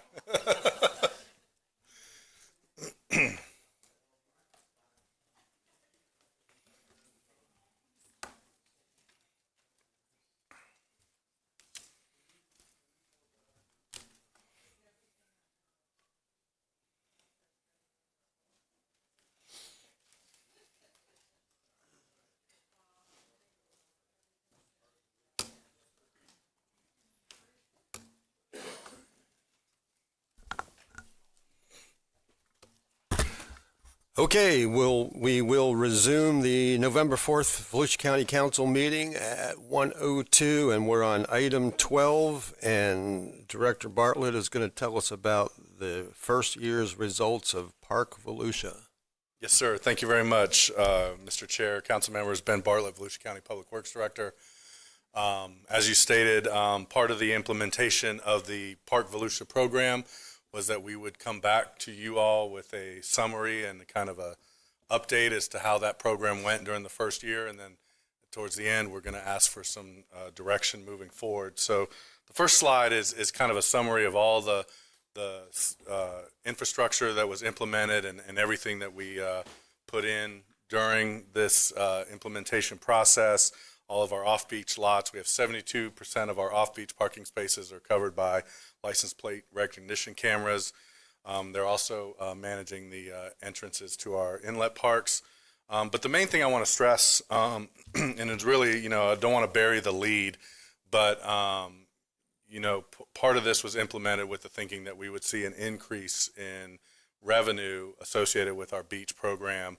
And I know we've had discussions during the budget process about what those numbers were and how, and we might have overestimated a little bit on that revenue. But I will say we got some good news compared to what we were talking about during the budget. We're looking at a $1.4 million increase in the net revenue. That's after all our costs versus the previous fiscal year, which actually represents about a 67% increase in net revenue over the previous year. So this is gross revenue. This is not net revenue. This is before we take out the cost of the program. And you can see the on-beach revenue and the off-beach revenue there. So we're looking at just over $10 million in total revenue. And then this is a chart that kind of shows what we're seeing in terms of off-beach and on-beach revenue throughout the previous fiscal year. in terms of on beach, off beach through the month. And then this is a comparison of the gross revenue compared to the previous fiscal year when we just were charging on beach tolls and did not have the off beach parking revenue that we're seeing.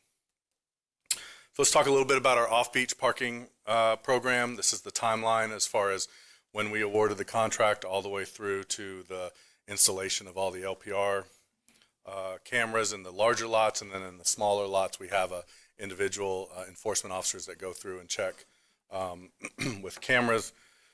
So rehash the pricing structure: a daily pass to park in one of the off-beach lots if you're not a resident is $20. You can purchase a visitor pass for $100, and then residents and those with handicap placards parking is complimentary.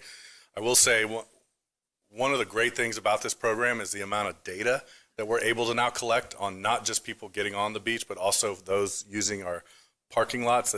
The parking lot data is something we did not have before.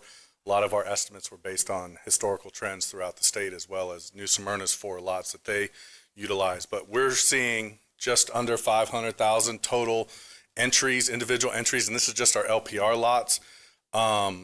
And to be clear, that's folks that come in and actually stay long enough to either park and pay for parking or were issued a citation. A lot of people will pull in, maybe they drop off a cooler and they're out in 10 minutes, or they pull in and there's not a spot and they can pull out. So there's a grace period there where people can pull in and not park and not have to pay, mainly because we want to make sure they're actually parking and utilizing the lot. Of those 465,000 individual entries, 130,000 of those were day pass payments. So those are folks that paid the $20. The rest were overwhelming majority resident passes. And then obviously we have a few annual visitor passes that were utilized as well. Now we are issuing citations for folks who do not pay when they utilize the lots.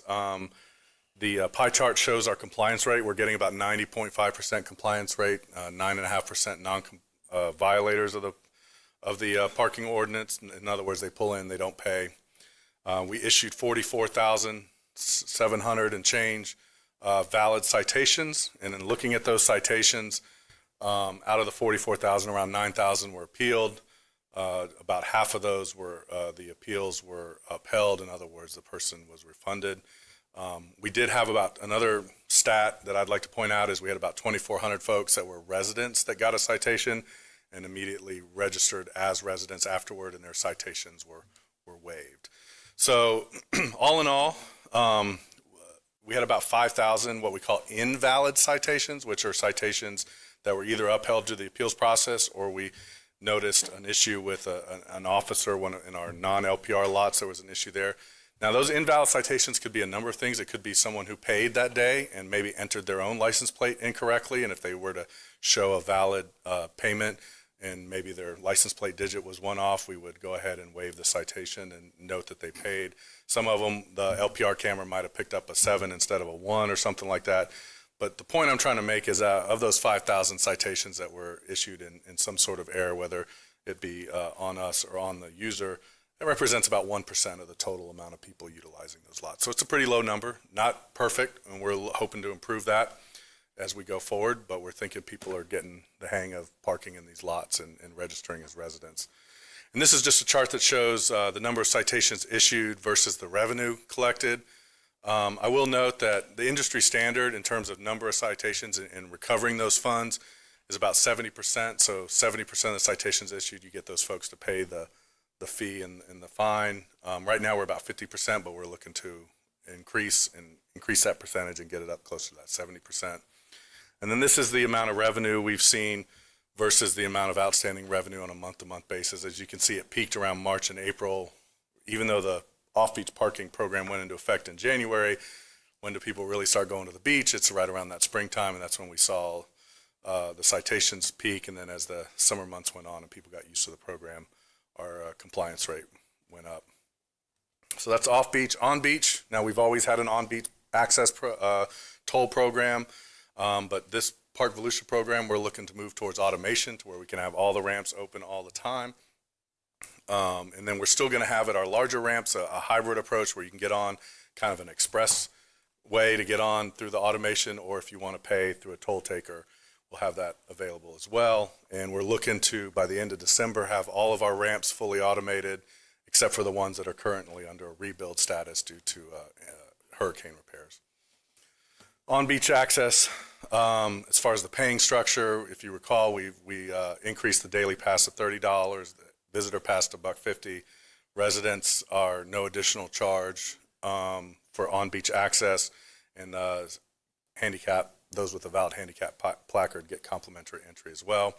Pie chart on the right, 40% of the folks accessing the beach are residents, and 33% are the daily beach pass users. Those are paying the $30, and then we have visitor permits and percentages associated with those with valid handicap placards. One interesting note is we have about 70,000 and change less total entries onto the beach. So I would attribute that to a couple of factors. One, we had a hurricane, and 2 to 3 months of the beach was almost inaccessible. We're also seeing a general downturn in the overall tourism in the state, and then also with our the situation with the tides and the beach itself, we're seeing less time available for driving. So that kind of speaks to the total entries.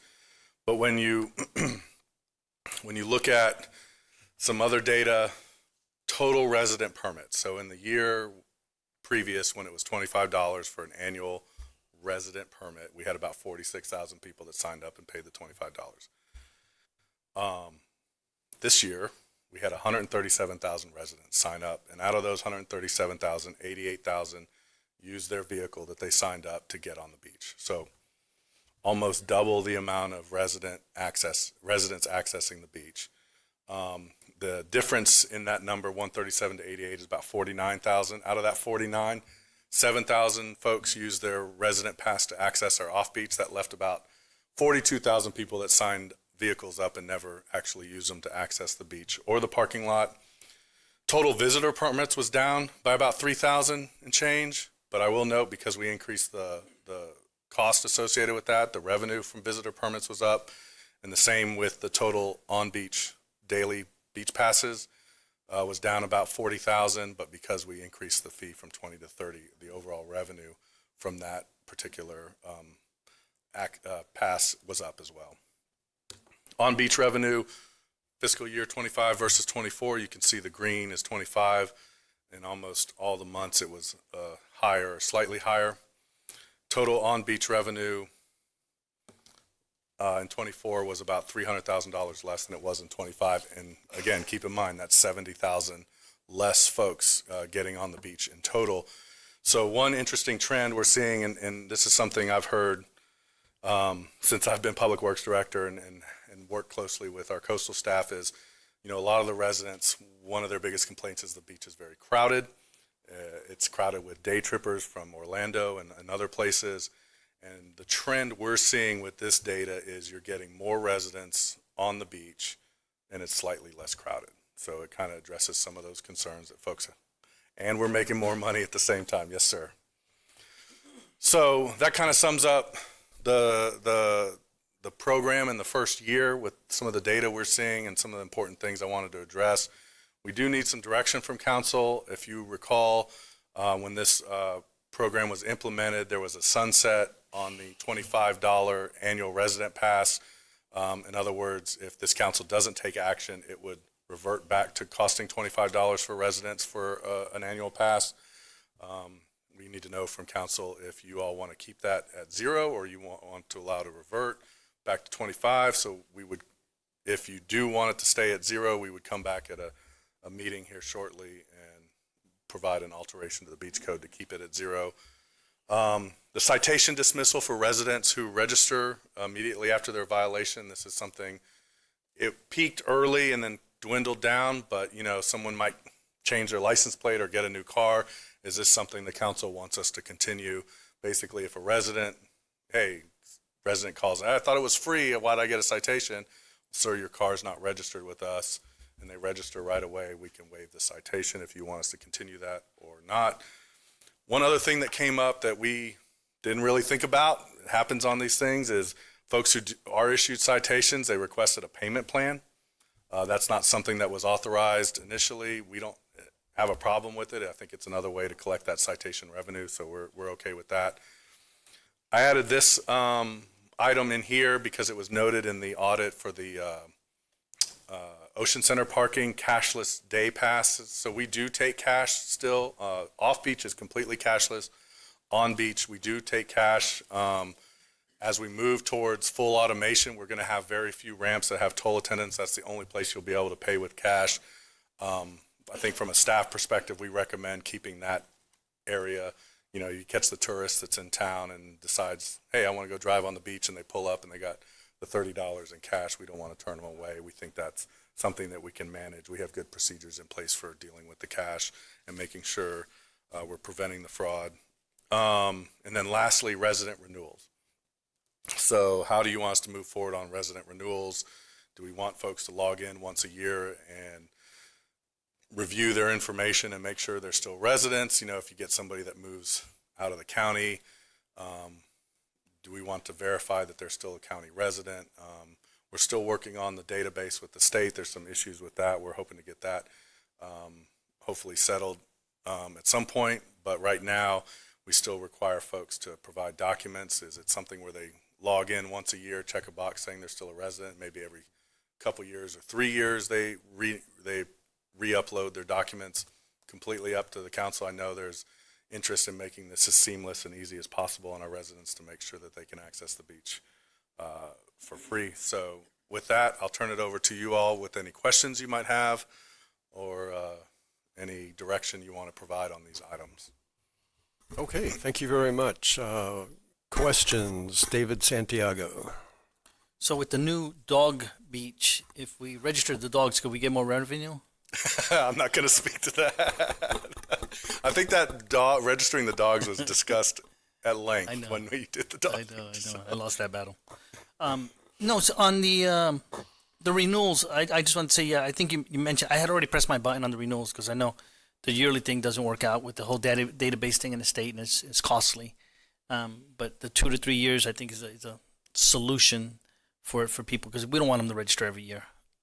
Yeah, one thing we did notice, and I forgot to mention this, I apologize, is with the amount of increased amount of residents going in and registering, it prompted them to see if they wanted the annual inlet park pass because you still have to pay for that. And a lot of folks, we saw an increase in the amount of people that signed up for that. So most of those folks would have to come in there once a year and renew that if they chose. So, you know, they're coming back to look at their account typically every year. So you need direction from us today on a couple items, right? Yes, sir. Okay. Thank you, Mr. Chair. Councilman Kent. Chairman, I don't have any questions. Mine are just comments. Anybody else have a question first? Matt. Thank you, Chair. Thank you. Ben, the beach renourishment, could that have an impact also on the attendance, that project?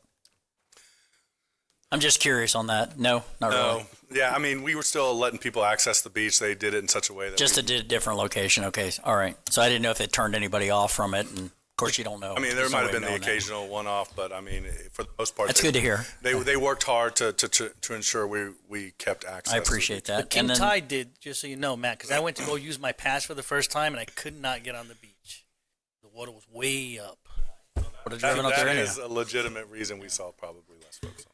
The process for projections, you know, we did that before and we talked about, well, we had projected getting so much money and we didn't. And I'll admit, Mr. Kent, I was kind of stuck on that, but you know what? Revenue is revenue.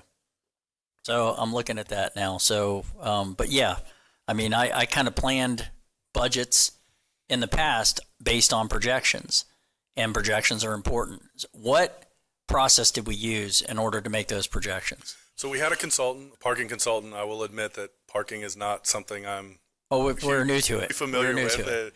But we had a consultant that we brought in to look at it. We looked at other areas of the state, and we had good data on New Smyrna Beach's 4 lots. Now, New Smyrna is probably an outlier in terms of it's a really popular part of the beach. So they're going to see a lot of folks. Their lots are full. And we tried to be conservative when we looked at those numbers. So to your point, I think we overestimated what the off-beach revenue was going to be. We learned. But now moving forward, we have actual data, And to your point, as far as revenue is revenue, it is still a 60+% increase in which net is revenue. huge. That's good, especially with what costs. I get it.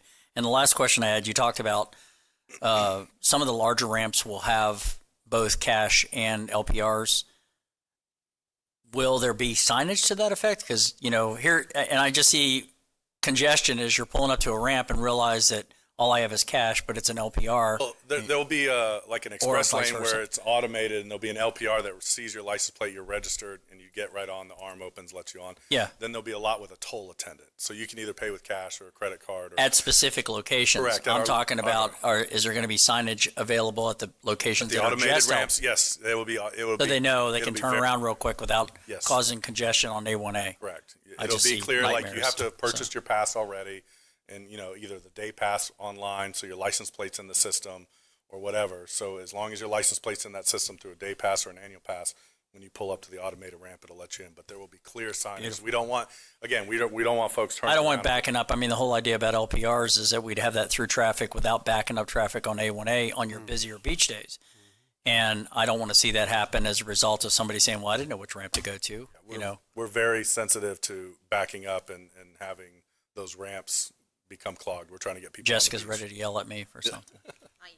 Oh, all right. Thank you. Appreciate it. Jake, did you have a question? Yes, sir.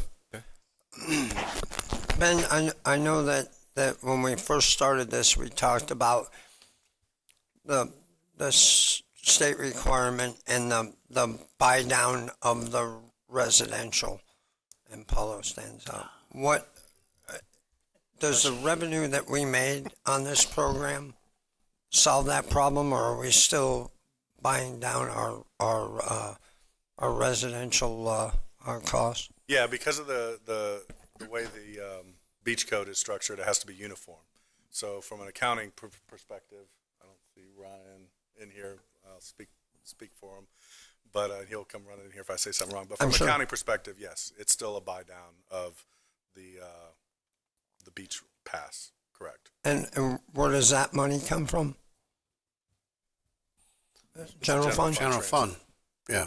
See Yeah, where we're I'm going? subsidized, it's still $17 million. I guess we're having these conversations about spending general fund money and taxpayer money to give to people, and here's another item that we somewhat use general fund money to pay down for people that have a quality of life issue, maybe not a core responsibility issue. I just want to be. Now you're in trouble. Like you said, Beetlejuice. I want to clearly understand that if we're gonna stand by that kind of policy that we're talking about, that we were clear here. Thanks, Ryan. Yeah, with the uniformity requirements of the charter, we are required to contribute from the general fund the same amount that would have been contributed if we had charged them. So the annual pass is $150 for on beach. So there's 88,000, somewhere around there, rounded number of residents that actually used the beach, and they registered and used it. So we will be required to contribute 13 million. The actual subsidy is 17 million. So that requirement didn't really trigger any additional contribution that would have been required, other than the fact that the beach requires subsidy to run anyway. Got it. But so there are taxpayers that don't use the beach that are paying. So those of us that use the beach can get on the beach for free, or used to be for a small cost, now for free. And just real quick, sir, I would note, if you were to revert back to what the previous $25 for an annual pass, I would imagine you wouldn't get 88,000 folks or 137,000 folks sign up. Right. If you went by the previous year's number, you're probably looking at a revenue of about $1.2 million. Got it. So it's cost effective still to do it this way, even though we're still charging. The only way to go back to what I'm talking about is to charge people $150 basically to get on the beach a year, so we don't have to buy out of the general fund. All right, thank you. Just a couple quick questions. First, I want to take issue with what he just said, and Ryan can straighten me out if I'm wrong, but I think it's an important point. Every time I hear free beach, it kind of makes me cringe. The beach has never been free. We've always paid for it in property taxes, and then we added an extra charge to get on the beach, to get to parks. So, yeah, everybody in the public is paying for the beach just through property taxes as well. Is that true or false, Ryan? At current, the beach requires $17 million a year of general fund contributions, which is mostly from property taxes. Is this a recording? Yes. Good. See, this is why we need you, because you have real figures and they're not. And that includes beach safety, coastal, marine science center, the turtle, environmental, all those things that contribute to the beach. My main question is, you said tourism was down. Is it possible that's because all the tourists have moved here? I can't speak to that, sir. Okay. You said $10 million total revenue. I want to make sure I heard this right. $1.6 million we kept. That means $8.4 million? No, sir, that was $1.4 million additional net revenue. Okay. So we had revenue prior to that. What are the expenses? It's about half. It's about 50% of the program. Well, it was expensive the first year because we put all the technology in. Will that go down now each year? We're working on that. As we see automation, as the automation increase, we have less toll takers. We anticipate those costs coming down. Okay, good. All right, that's all the questions that I had. So we'll go back to some debate, and then where'd he go?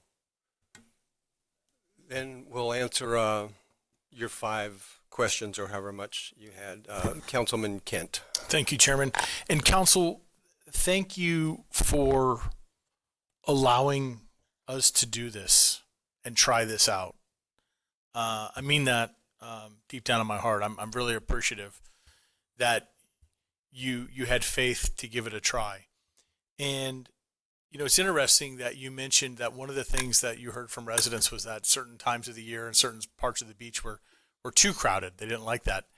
And now 130 some odd thousand resident passes issued, but over 80,000 residents accessing the beach with those passes. So double the amount almost from the year prior of local residents. And that rings true with me because out of spite, I would not buy a pass for years because I felt like I'm already paying for that beach in my property taxes. Why are you hitting me again with it? And I think a lot of residents felt that way. And I'll just remind the council, those individuals coming to the beach and even from, beachside like me, but, David from Deltona or DeLand, Don, those residents are coming to the beach. They've already paid for the beach in their property taxes. But now that they're there, they're trying out a new restaurant. They're buying a float at a sundry shop over there. They're going and doing other things. And I found it very interesting that the park passes, there was a big uptick in those as well. And I think that's just, John Nicholson says it, but I agree with him on this, even though, we've been disagreeing a little bit lately, but that's okay. The beach is the draw in Volusia County. It's just, there's a lot of other things to do, but that beach is incredible, and it certainly is a draw. Implementing a new program is not easy, and I'm appreciative of not only staff but our vendor for working through those kinks that we had. But you've got some questions before us, and I just want to tell the council where I am with it. Resident pricing beyond January 2026, I'd like to keep it exactly where it is, which is no extra charge. Because we're already charging them. They're paying for it in their property taxes. But hey, Troy, can I interrupt you? Sure. Make those motions. Make that in the motion. Sure. Which one? Sure. I'll go through it all, and then I'll make it in one big motion. Yeah, I was going to go down the list, and let's build one. Okay. So I'm for, and it's fantastic that we brought in more revenue. And what'd you say? Was it 67% increase? Yes, sir. Mention that. What was that, Ben? 67% increase in net revenue over the previous fiscal year. As far as the citation dismissal for residents who registered after violation, that's just being a good neighbor, and we absolutely need to continue to do that. Authorized payment plans on citations, yes, I don't have a problem with that. I think you're right. It helps us collect the money that's owed. Cashless daily pass sales. I also agree with staff that where we have the hybrid, that we should accept the cash. I think that there are processes in place that separate this vendor from the vendor at the Ocean Center. And it's something that we can check with our checks and balances. So I'm okay with that. Resident renewals, I agree with David. I think it has to be every 2 to 3 years. But every year it's cumbersome, it's problematic. And I want this to be as seamless and easy for our constituents, our bosses. I want them to be able to access their beach as easy as possible. So I will put all of that into a motion now, that resident pricing beyond January 2026 stays at no extra charge, which is 0 currently. Citation dismissal for residents who registered after violation, yes. Sir, may I make one suggestion? Yes. Would you be okay if we offer, like, if someone gets a citation and then says they're going to register, or like we'll allow them one shot at it? So, or do you want multiple bites at the apple on I that? think one shot is appropriate. I do. Y'all okay with that? Okay. And then authorizing the payment plans on citations, allowing cash to be taken at the hybrid locations, and resident renewals. What do you all feel comfortable with? 2 or 3 years? 3 years? Okay, I see 3 popping up. 3 years. Everybody's okay with that. But with that, just so understand how it would work, and I'm going to glance over it when I say this, we would require folks to upload their resident docs every 3 years. How will we remind them? We will send them an email and let them know, probably a month or so out. And our social media. Will get out there. Everybody will have a different date, but we can I'll be happy to work with Michael Ryan and make sure everybody knows, hey, beach season's coming up. Make sure you're, make sure you're all registered and everything like that. Yes, But get the word out, sort of like we've got pictures of the spider out there. And I gave credit, by the way, to Michael Ryan's group for those pictures of that spider, and that was actually your group. So I take back all the praise for Michael Ryan, and I give it all back to you. I'm sure he'll appreciate that. Sorry, Michael Ryan. Look at him. He's upset. Yeah. Okay. So are the renewals, Yes, sir. are they automatic through the software, through the program? Yes. Okay. Yeah. If you registered as a resident and we set it at 3 years, Okay. at 3 You just years gotta from the tell date of their original registration, they will get a prompt saying, hey, you need to log back in and renew. 30 days, 60 days ahead of time when? We can do whatever. We've been doing 30.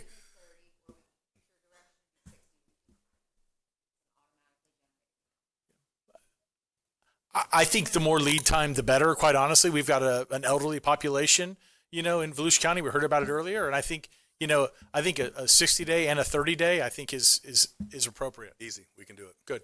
So 2 of them. Yes, sir. And Mr. Chair, if I could just, for everyone who might be listening or as we communicate, if you get a new license plate, because I think every so many years you're required to get a new license plate, you have to re-register the new license plate because we go by the tag number. So that is also something we're communicating to people, but wanted Michael everyone to Ryan, be aware. did you picked up on that? So that's a big piece of that communication thing, is that is out there out front so people know, because that's going to be a problem. Is I got a new license plate, I was registered, you've hit me with a ticket.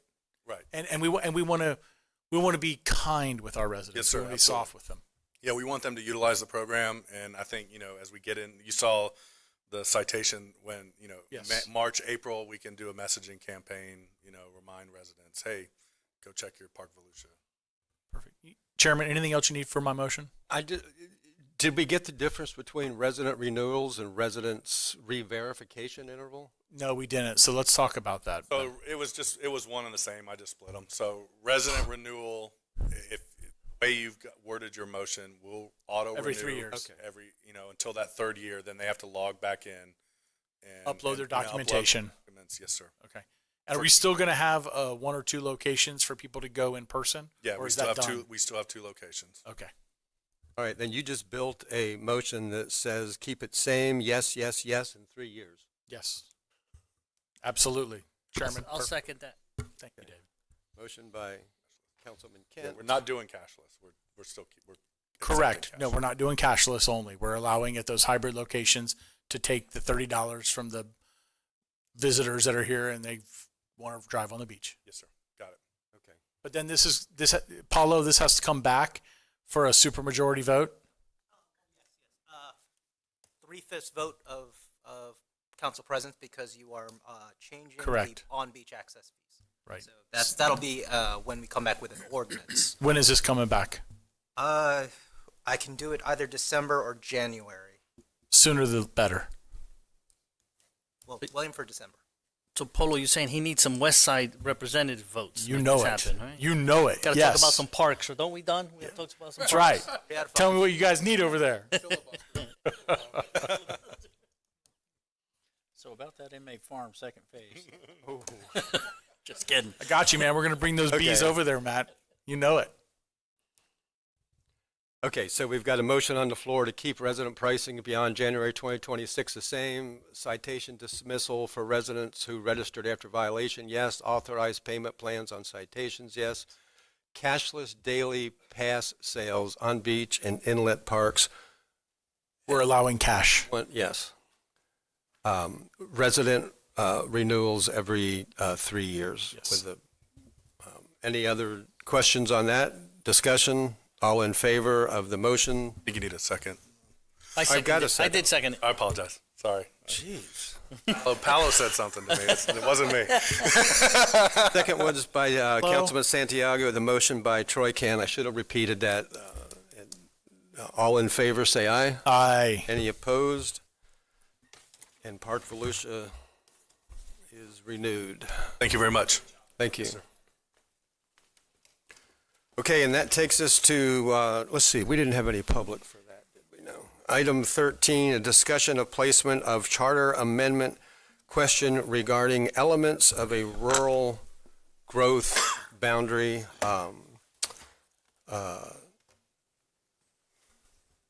You're going to carry this one? For a portion of it, yes. Okay. Mr. Chairman, can I chime in real quick if I don't mind? If you don't mind? Yes, chime in. I was wondering, the council, not just particular to this topic, if we could consider an approach to have a meeting topic to discuss all potential charter, what's the word? Amendments, thank you. Instead of just piecemealing them, maybe we could just have a dedicated topic saying, these were, even a workshop to talk about what county council related. I'm not opposed to discussing this one, but I think we should have one meeting, just talk about any ideas of charter review, including this one. That comes just from the council? Correct. Not through the committee? Correct. Okay. So I just- That's a good idea. And then just cover them all in one meeting. That's what I would prefer. I'll tell you why I put this on and why I wanted to discuss it, because it's a little fuzzy because of Senate Bill 180. So I wanted to get the attorneys to tell us what parts we could do, what parts we couldn't. And the most important thing to me, because I think I think we can do it, is to work some changes on the annexation process in Florida. And that's not prevented by Senate Bill 180. Yes, so Yes, it is, or yes, it's, yes, I'm correct. in our view, the exclusive method of voluntary annexation is not affected by SB 180. That remains an authority of a charter county. So if you'd like me to go through and explain basically kind of here's your legal options at this point in time, taking into account all of the statutory restrictions, we can go for that. And then the harder question is going to be policy related.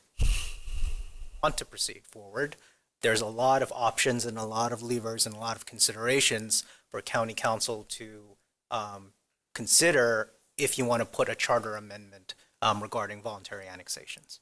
Correct. There's And a lot of options. I think Jake has a question, but before I let you go, I would like to hear that. And if you would weave into that, just so that we know, is it possible to do a charter amendment that's retroactive, that would produce a rural boundary agreement, even though Senate Bill 180 prohibits it now? So in the year and a half, 2 years before it's passed, That would be a no, because Okay. SB 180, has a very large effect. It prevents you from proposing any. Okay.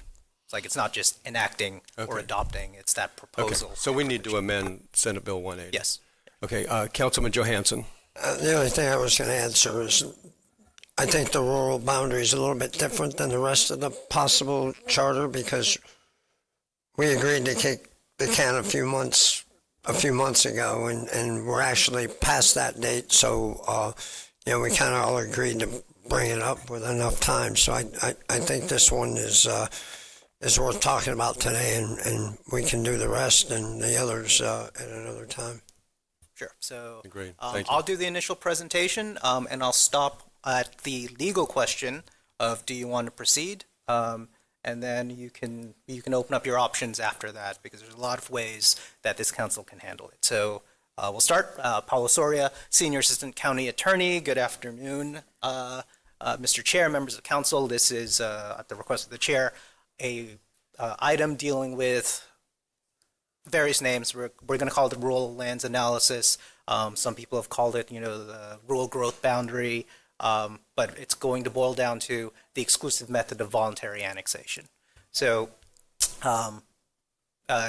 we were directed back in March, before SB 180 came into effect, to provide information and options to the county council. And essentially, because of the way some of the statutes work, council has two options. You can not proceed and just leave everything alone, or you can proceed as a council proposed charter amendment by a 2/3 vote of the entire council to put on the 2026 ballot an exclusive method of voluntary annexation. And in that consideration, we would request input, if you want to proceed, on what type of procedures to apply and what area to apply it to. So there's a lot of kind of moving parts to that second discussion. So fundamental question, what's a rural boundary? That term has kind of been lobbied around. It's really two things. The first is it is what is statutorily called the exclusive method of voluntary annexation under this particular statute, under Section 171. And that says that a charter county, through its charter, can set the exclusive method of an owner-driven annexation. So normally, actually I'll get to that later. The second part of the rural growth boundary is the county charter supremacy under the Florida Constitution. And a charter county can actually say, in the event of a conflict, so long as it's not inconsistent with state law, the charter gets to decide which ordinance applies, the county's ordinance or the city's ordinance. So that's a very powerful power. This is not unknown to Volusia County. In 2006, former county council decided to put on urban growth boundary amendments in 2006. And what it did is it tried to use that second power, that charter county supremacy, and said, okay, the county comprehensive plan would prevail over a conflicting municipal plan for a period of 10 years in a certain area. That referendum failed at a 2006 vote. After that, we entered into various interlocal service boundary agreements. I'm going to call those ISBAs, with 5 municipalities to basically enter into an agreement on certain annexation type, expansions.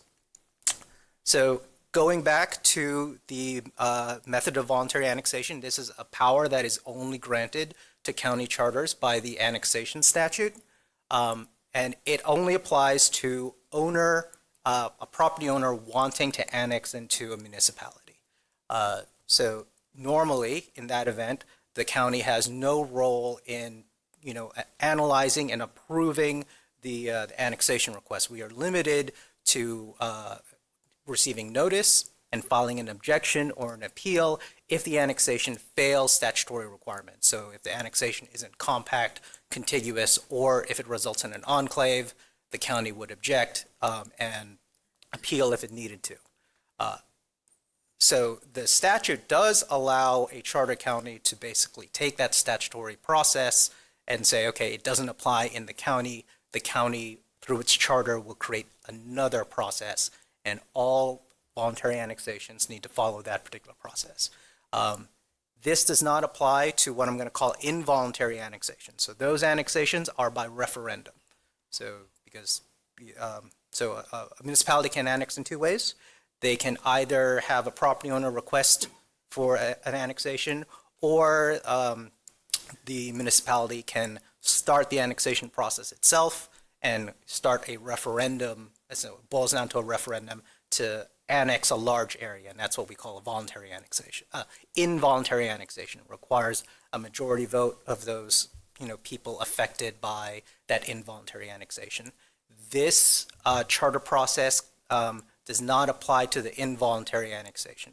It only applies to the property owner-driven one. Mr. Chair, can I interrupt you? Because I want to ask questions specific to that, if I may. Yes. The involuntary annexation piece, you used the words referendum, and you also use large property. How is that defined? Large. Well, that's usually when I say large, it's usually when a municipality wants to use the involuntary annexation process. They want to annex large portions because it's very expensive to do so. You need to set up essentially a ballot. Sure. So it behooves the city to identify which area they would like to annex and annex in large manners rather than say lot by lot. So if a city wanted to annex a 1 acre parcel, let me just play that scenario, would that still require a referendum? Yes. Oh, okay. So the only way is a referendum, regardless of size of parcel. Yes. Okay. Clear. Thank you. Perfect. So here's some examples of some procedures that other charter counties have done for their exclusive method. So, the fundamental is the county is the final approval of the voluntary annexation. You can create exceptions. So, for example, areas within utility service area, areas within an ISBA, because those are kind of annexation related. You can set a voting threshold for approval, majority plus one, 2/3 vote, simple majority. You can provide notice criteria to the county and surrounding property owners that are greater than what's required by statute. You can provide appeal criteria, and you can provide other considerations such as infrastructure, compatibility type things. So there's a lot you can build into your exclusive method of voluntary annexation that's more than just the statutory test of is it compact, contiguous, and does it result in the creation of enclaves. So there's more that's available to a charter county for consideration. So going back to the charter supremacy, this is the other half of the rural growth boundary provisions that Orange County has done. And this allows the charter to basically dictate which ordinance is supreme when there's a conflict between a county ordinance and a municipal ordinance. Our charter has a default. So section 1305 says that except as otherwise provided, the municipal ordinance is the one that prevails over the county ordinance. And there's two large exceptions. There's the Unified Beach Code. The county has exclusive regulatory jurisdiction over the beach. And there's minimum environmental standards. So those are the ones where we set under Chapter 50 the minimum standards that every municipality has to adhere to and have to craft an ordinance that meets our environmental minimum standards. So those are the two exceptions provided in the charter. Otherwise, a municipal ordinance prevails over a county ordinance. This has been used by charter counties that want to impose a rural growth boundary in terms of the supremacy of their comprehensive plan. So the comprehensive plan, prevails and is not changed by a municipality. You need to, even after annexation, you need the county to change the county's comprehensive plan even after annexation. So that's one of the kind of powers that are granted to charter counties. So this is basically examples of what I just said. So you can also impose voting thresholds. So for example, to change a comprehensive plan, a county comprehensive plan requires a supermajority, a majority plus one. You can do like Orange County has done and exclude certain areas, like for example the utility service areas, targeted growth areas, and other areas from being within that rural limits area. Now let's talk about some of the statutory limitations. The reason why this item is before this council and it is not before the Charter Review Commission is that there was a change under Florida statute, and it prohibits a citizen-led charter amendment, so that's either by petition or by citizen members. They cannot put something on the ballot directly without your approval if it pertains to preemptions of a development order, land development regulation, comprehensive plan, or voluntary annexation. So that's basically describing the rural growth boundary. So, this statute says only the local governing body of the charter county can put this type of item on a referendum.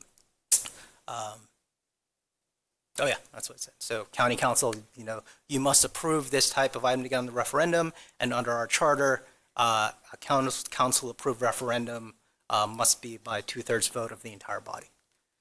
So, and then we're going to go to SB 180. So we've taken a look at SB 180.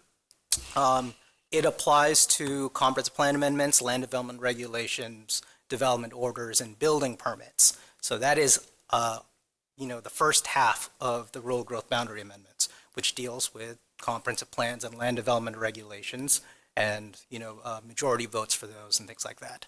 However, it does not apply to an annexation. Annexation is not a comprehensive plan amendment. It's not a land development regulation. It's not a development order. That has nothing to do with the issuance of permits. It is the boundaries of a city.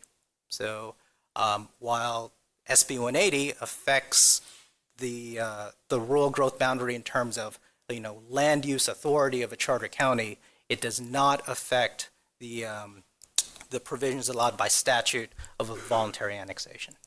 So that's kind of our legal analysis. If you would like to go forward, there's some additional information to consider, but that's kind of like the threshold question of, we've given our legal advice is that a large portion of Orange County's rural growth boundary is not available under SB 180 at this time, but if you would like to proceed, the exclusive method of voluntary annexation is available. Thank you. That's very, very thorough questions. Councilman Robbins. Thank you, Chair. Just a couple quick questions, to possibly help me out here. Paulo, how many other counties are using a policy like this? So there are 2 current counties that have, 3 have tried, but there are 2 that currently have a policy on exclusive method of voluntary annexation. That's Orange County and Palm Beach County. Pinellas County attempted to do that, and their policy under their charter was challenged and they lost. Have we seen like a common denominator or why those 2 counties? Do we see anything in common between the 2 issues that they were experiencing? Anything like that? Does that make sense? Have we looked that far into mainly it? they're charter counties with a lot of municipalities in them. Pretty much, why did they do it? You know what I mean? I want to see. Well, we know the Orange County why they did that. That was that response to the ranch. The ranch, that large ranch in the eastern portion of Orange County. Okay. How many large have we identified? Do we have like a map with dots of how many large properties? Because I think the whole point of this was obviously to protect our rural areas, but how much larger parcels of property do we have left? I mean, we own 40% of the county, close to it. What's really left that would make this, I'd say, worthwhile? I don't know if that's the right word for it. I'm not sure we have that information right now.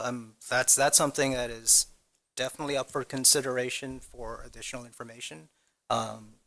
Ray is here for pretty much. Do we have more single-family lots? For the everyday person. For leftovers in the unincorporated area, right? It's a mix. For the type of annexation requests we get, about half of those are single-family, less than an acre, less than half of an acre lots. that comes that they annex in because they're part of an ISBA. Right.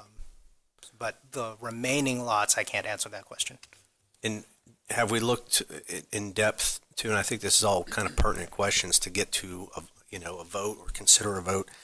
I know in our land use policy, we discourage or maybe even outlaw the creation of enclaves anymore in urban sprawl. Have we seen, I haven't seen that in the 4 or 5 years I've been here, but have we seen that? Do we have any other documentation? Have we looked that far into it, if where possibly urban sprawl happened and why, or is that sprawl within the city already and it's kind of being identified as coming from the county? Does that make sense? A little bit. I think what you're going to show is that a lot of the development occurs in the municipalities, Right. and not a lot occurs in the county. So urban sprawl is usually leapfrog development, from an urban center, and then you just generate a kind of intense development that Right. Is away from those urban centers. But if the cities are the ones that are growing Right. and developing, those are your urban centers. It would be helpful to me, to see if we've had any of that. Obviously, we want to try to curb that possibly if it's happening. I don't think it has, but I'd like to see that data would be pertinent for me to make a decision. And my last question to wrap it up, does this take away, are we taking away the city's pretty much local control with this or their powers? This is a preemption Okay. over the annexation process. So in comparison to the SB 180 issue, I know we didn't support getting our local control taken away. So pretty much we would be doing the same thing to the cities in this case, theoretically. It's a preemption. Okay. You are preempting the normal process of voluntary annexation and inserting whatever policy this council wants to put as a charter referendum. And I know like Osteen, Samsula, I have Tomoka Farms Village, those local plans. Just for the record, what kind of protections do we already have in place that is keeping us, like I know I'm in the Tomoka Farms Village, we don't have utilities, right, out there. So that keeps us rural. What other protection, just to give my folks a peace of mind, what other protections do we have in place for our rural communities that want to stay rural? It's like you identified, utilities is a big one. Okay. So in Tomoka Farms, we have an interlocal agreement with Port Orange, even though it is in the Port Orange utility service area. Port Orange just can't go and serve unincorporated Volusia County unless there's an overwhelming public health, safety, welfare reason. Right. So that kind of prevents utilities from going on there and forces a rural type of development because you're limited by utilities. We have our local plans. Is strategic purchases, or we've got interlocal service boundary agreements with 5 municipalities: Daytona, Ormond, New Smyrna, Edgewater, and Oak Hill. Right. Those are other mechanisms that the county has engaged in to come to an understanding on annexation and services. Anything else?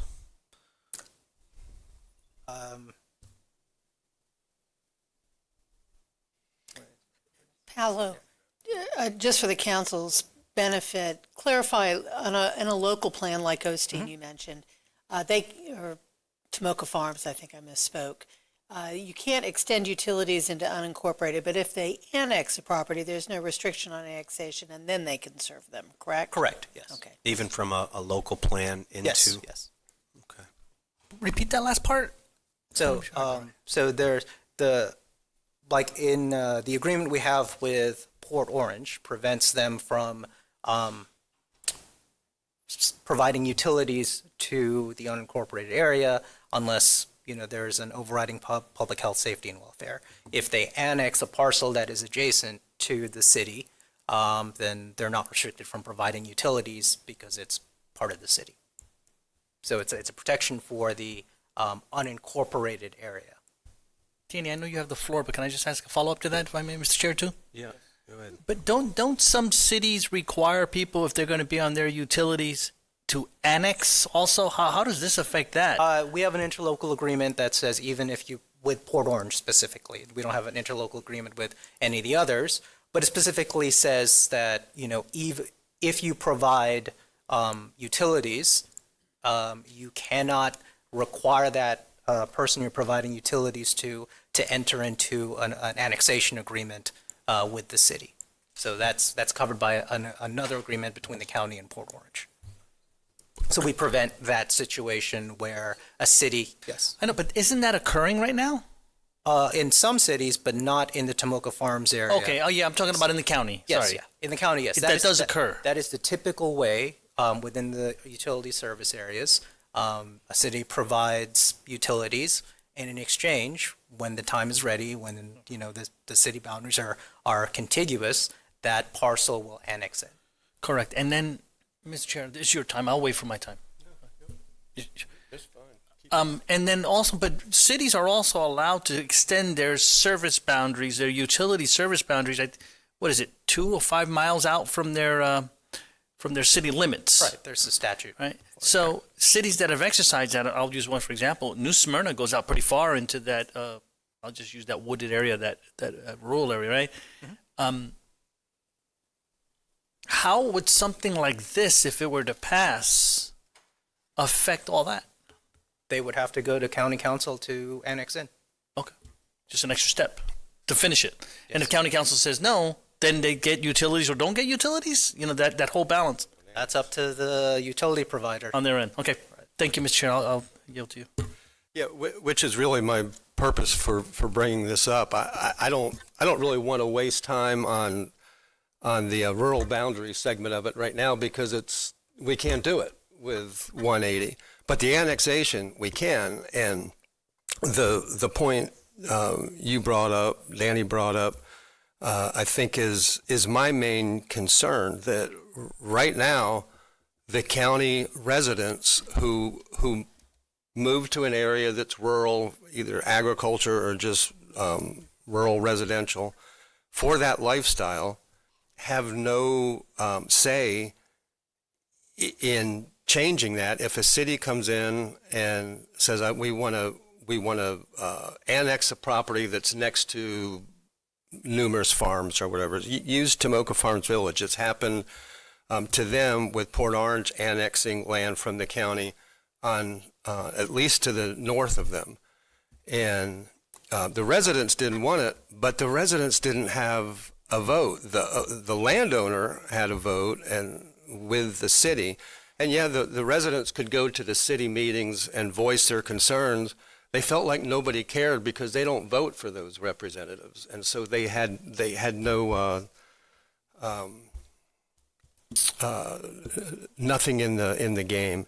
So I would like to see but the point that you two discussed about preemptions was really interesting. I've never heard that. To me, it's like a reverse preemption.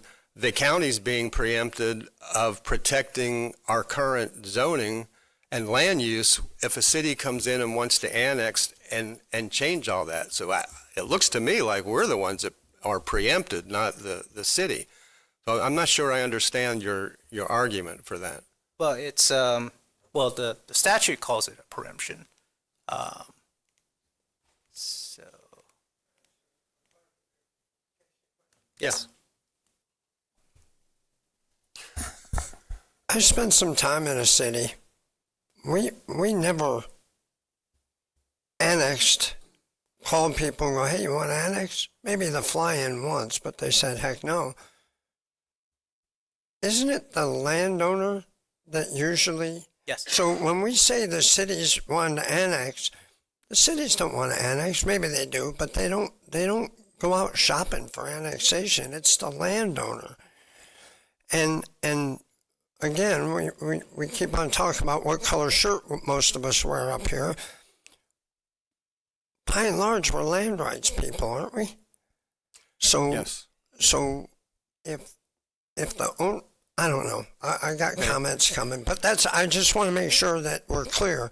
Yeah. That the cities aren't annexing county property. The people that live in the county want to get the heck out of the county and into the cities, as long as they're contiguous. All right, sir. But then the cities make the annexation. That's why I said the cities are, yes, it always comes from a landowner. And yes, that landowner has property rights. My concern is that everybody that lives around them also has property rights that bought there thinking that they could trust the government zoning and land use that was put there. Nothing lasts forever, but they should at least have a voice in it. So my only ask is that we allow the people of Volusia County to vote on, do we want to change the rules of annexation so that if there is a piece of property that the owner wants to annex into DeLand, Port Orange, wherever it is, that those neighbors get some representation in that process, that they have a say in it with somebody that where they have skin in the game, a county council member. That gives them a hearing to come to, say why they are against it, how it will alter the neighborhood they live in, the quality of life, whatever it is that they don't want with it. It can't, in my opinion, it can't just be one homeowner that has the ability to change the integrity of an entire neighborhood, and this does that.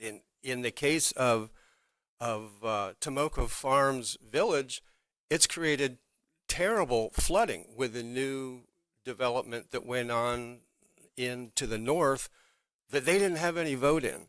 So all's this would do, all's I'm asking, is that a county resident gets a vote from their county council that, and this council could determine, as far as I understand, whether or not that's just a majority vote or a supermajority vote that to stop an annexation.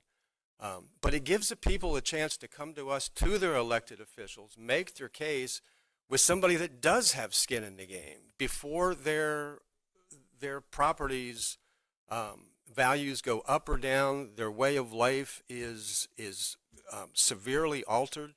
I just think we work better when we pay attention to everybody's property rights, not just the one residential owner or landowner that doesn't like the limitations of our zoning and wants to probably sell to a developer and put in a much higher number of houses per acre. Just give the people a chance to come before their voting body and tell us their concerns, and then we vote on it. I don't see that as a preemption. May be defined that way by law, but otherwise we're preempting all the homeowners around an owner that wants to annex.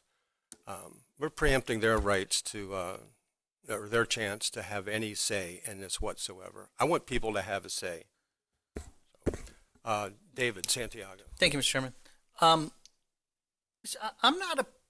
sitting here trying to analyze this, Mr. Chair. I'm not completely opposed to that idea. My thought process, I'm thinking about this, how does it play out? I think I could support that concept if the voters passed it, with a caveat of having a process for that. And what I mean is that, what is in the event of an annexation, right? We look at comp plan, future, whatever criteria it is, that we spell it out and we identify that these are the important things that we want to look at when it comes to annexation for us to review and apply that standard equally to everyone that gets applied. Again, process, right? What I want to avoid without having a detailed process, what we would consider is it's just random yeses and nos without any real. And I know I want the public to have an input also, but I want to make sure that the rights of the person appealing for the annexation are just as importantly weighed as the people that are opposed to it, for example, for legitimate documented reasons, not because not in my backyard, right? Because those, I think that's kind of sort of un-American, right, from a property rights perspective. But if we can have clear boundaries as to what we consider, and then you formulate your opinion during a hearing, like we do in some of our other quasi-judicial type stuff, then you gave somebody a fair shot based on the requirements. Without getting in too much trouble, which I probably will, I just fear that we shouldn't govern by mob rule. It should be a process that's fair to everyone, not just because 10 neighbors came out or 2 neighbors came out. What do we gauge that by? But going back to, I think, to your intent, I'm okay with the county council saying, yes, we want this property to leave, let's just say, county governance and enter into city governance because of what it's going to be. We agree with it. I don't have a problem with that, by the way, just so you know. Okay. I understand your point. I just think, and Jake, we've allowed some back and forth here, that right now the people that live around that property owner don't have any. I agree. So a process, yeah, but I think I disagree that just the fact that they would say, no, not in my backyard is not an acceptable reason. I kind of think it is when people buy into a community thinking that this is going to remain rural. It's the same thing as Belvedere. And then all of a sudden it's going to radically change to something else. I don't think that's asking too much to give them a vote on it. So we probably have some minor differences that I think we can work out on process to make it fair for everybody, but they need to have a say too, in my opinion. Yeah, if we can continue a little bit back and forth. I don't have a problem with somebody saying not in my backyard, but that should not be, what I'm saying, that should not be the overwhelming driving factor to decide something on the other person that wants to be in the city. I think we can get there. What I'm asking for is if I could support this concept going forward if we agree that we create a process. So what that process looks like, we decide. I think you've already said that we would have to create a process. Yes, and the process needs to be in the charter. Yes. Needs to be in the charter. In the charter itself. So the charter language would say, should the county create this process? The process itself, the process itself has to be in the charter. That's, when I mentioned that Pinellas County tried to do the same process and they got lost through a lawsuit. It's because they tried to defer the actual process to a county ordinance. That's a pretty long charter amendment then. The case law is that everything related to the exclusive method of voluntary annexation, needs to be in the charter, and the process needs to be spelled out in the charter. Wow. Okay. So even before we put it on the ballot, we have to come up with those terms. Correct. Yes. Yeah. So this isn't going to get done tonight. And just to be clear, Not that yet, but annexation process that a city goes through is a legislative decision. Someone may petition that city to come in, but the city does not have to annex that property. It's not a quasi-judicial proceeding, it's just a legislative one.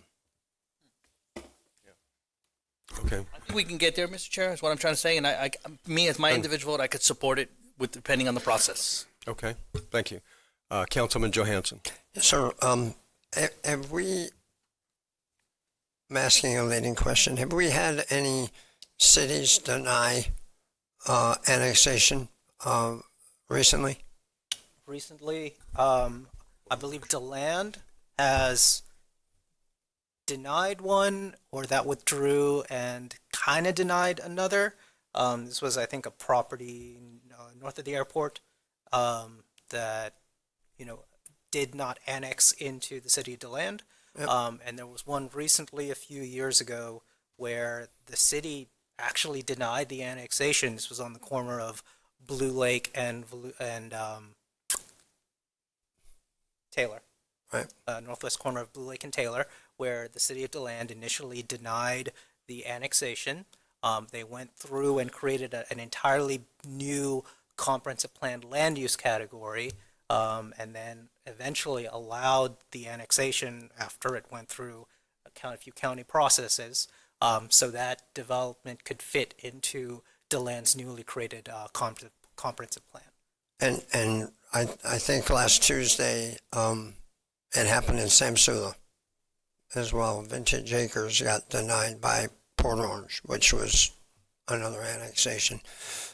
So can the intent of this annexation be covered by an ISBA or MOA or something else that between the cities that seem to be expanding? Yes.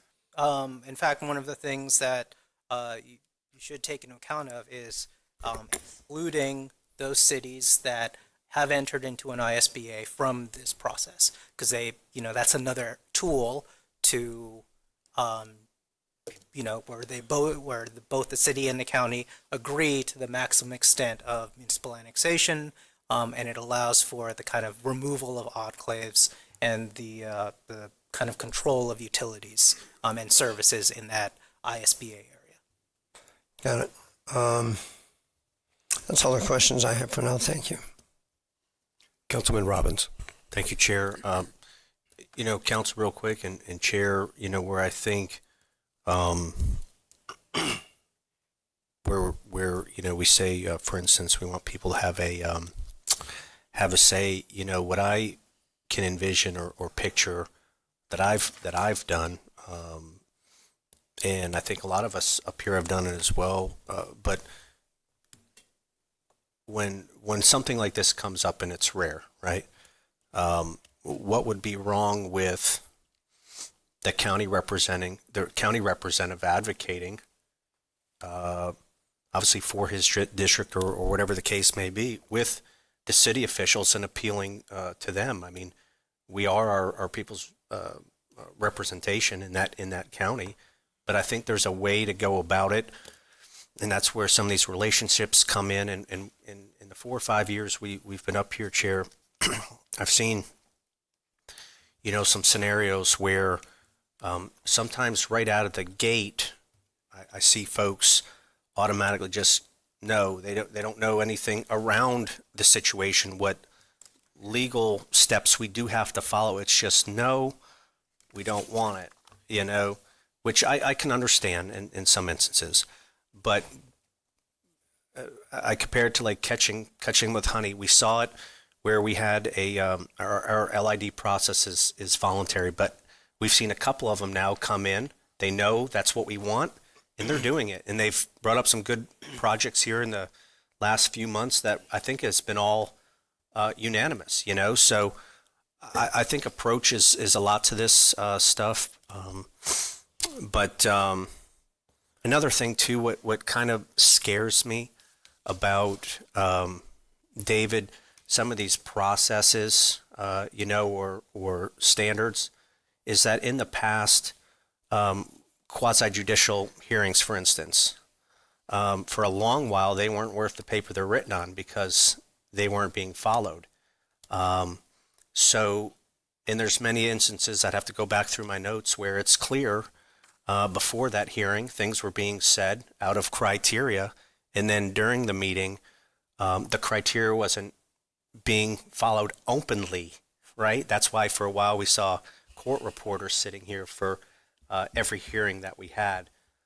So, at the end of the day, if I think there may be a way to see what areas are possibly growing. I know we had the 4 or 5 that he named on the east side. If there's development where we have to come up with an ISBA chair, maybe on the west side of town, in certain other places to create that buffer, or limit stuff, I'd be open to that. But I don't know how this would, I don't know how it would really fit in right now. I'm open, but that's pretty much my concerns with it thus far. Okay. Any other questions for Paulo?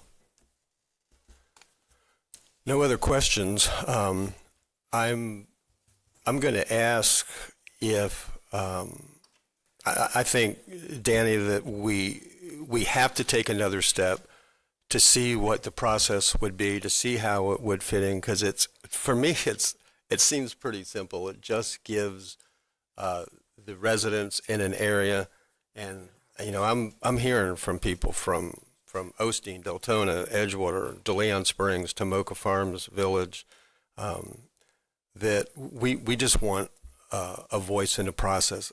I would like to see somebody put forth a motion that we send this to staff to come back with a reasonable legal process that then we can discuss and know what we're voting on. Chair, may I? Sure.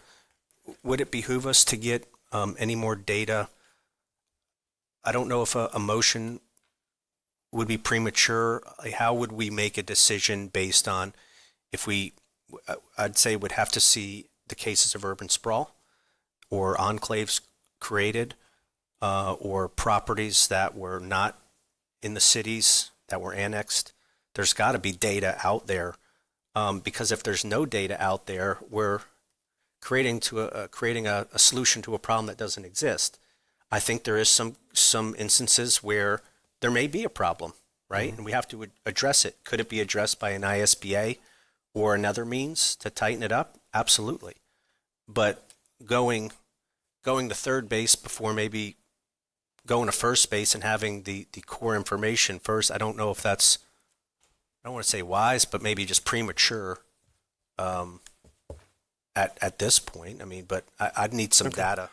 Well, that's, for me, I feel like I've seen the data just from traveling around the county, going to all the places that I've just seen and looking at the urban sprawl.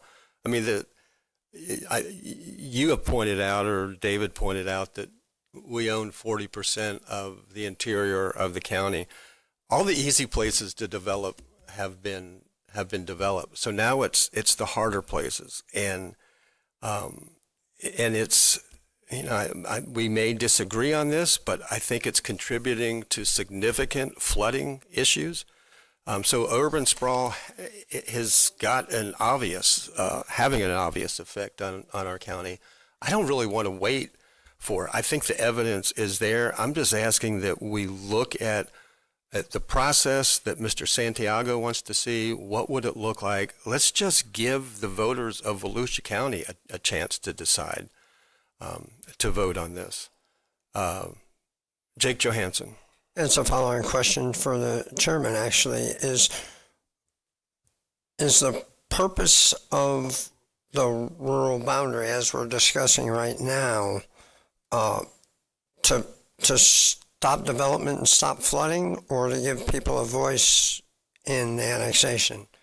I just want to be clear on what the purpose is. I'm talking about the rural boundary, a rural boundary amendment at all. I'm focusing just on the annexation.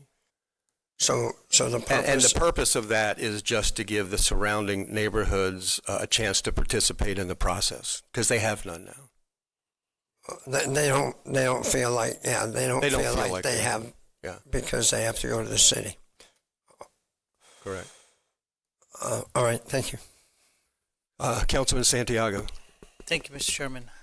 I'm still about the process, so I don't have a problem with giving direction for staff to give us options for what that could look like and discuss it, and then make a decision then. I'd be interested to see what it would look like. And I could understand the perspective, Mr. Chair, of neighbors feeling not having a voice or representation. I could respect that. I think that's a legitimate comment by people that are affected by it. So I'm trying to put myself in those shoes. I'm saying, okay, I have this, and all of a sudden this comes. I want to be able to have a voice and hold that person accountable as my individual voter or voters. So, Mr. Chair, I move that we direct staff to give us options with processes for voluntary annexations to consider for a possible referendum charter amendment. That's fair enough. Who was that? Troy Kent? Okay. Councilman Santiago makes a motion that we direct staff to come back with this is really boiled down, processes for changes to voluntary annexation. Can I leave it with that, or do you want to add some words in it? No, I think processes, I think we get the gist. Okay. And Troy Kent makes the second. Now we have something to debate, and we do have 3, maybe more, 4 members of the public that want to speak, but Vice Chair Reinhardt. Thank you, Chair. I do understand this more now from what I just first read this. Believe it or not, clear as mud. But you brought up a good point. I guess I'm a home rule guy, you know, and I guess I thought about that, and that's why I respected that that was brought up by Mr. Robbins. You know, and then Paulo had pointed out preemption on behalf of the county, but you brought up a good point. The ones that are going to argue this about being annexed into the city are the surrounding properties, not the property owner, because he's looking for the annexation or she's looking for the annexation, and they should have a say. And I think what hit home for me was the fact that when they go to the city commission already knows, well, they can't vote for me. They're not in the city, you know, and I get it, but we don't have to. It's a very, very good point. So I appreciate the fact that that was brought up, because the one that came to mind is right there in my district, and part of Mr. Robbins is Tomoka Farms Village. And I think about what the city had done right across the street. And I'm not faulting the city, don't get me wrong. I'm not saying that. I'm just saying that that was their argument by development right across the street that they feel is causing the flooding. So I appreciate that was brought up. So when you brought up the idea, Mr. Santiago, about getting more information, I do want that process explained to me a little bit more on what that would take. Anyways, enough said. I just want to make sure that was voiced. Okay. Councilman, you went away. Paulo, are you good with all that? Yes, we know what to bring forward. We'll provide additional information. So if this goes through, depending upon if you exclude anything, right. You're looking at this council approving 40 to 60 annexation petitions per year. That's approximately how many I review. And most Okay. That makes it, for me, a lot more 40 significant. 40 to 60 voluntary annexation petitions is. Go ahead. Yeah. Go ahead. Is there a way, I'm just brainstorming here, guys. Is there a way that we can, in the referendum, I'm going to guess that you said 40 to 60 of those. In your earlier testimony, you said a lot of these were what I consider small annexations. Yes. Right? Are most of those 1 acres or something like that? Some are 1 acres, and most of them are in, well, even less than an acre. At least and is most there of a them way- are in ISBAs. Is there a way that we can put a size limit? That way we're not dealing with, if this does pass, we're not dealing with 3 or 4 of these every I meeting. believe you can. You can set a size limit on the Anything maximum certain size. acres or higher. I don't know what that number is, but I'm glad you mentioned But that's this. the kind of options we need to see. That's a good question. Oh, that's Don okay. Dempsey. Yeah, Paula, I was just curious, is the only possible way to amend what we have now through a referendum? Yes. It can't be done by supermajority. There's no way of tweaking it without No, the statute provides the default process, which is, you must follow that statute, and it's the only activity or interaction that the county has with the annexation process normally is if we object or if we sue, which we've done before when they annex in a way that we don't think is compliant with the statute. They mushroom out, or they create an enclave. We object to those types of annexations.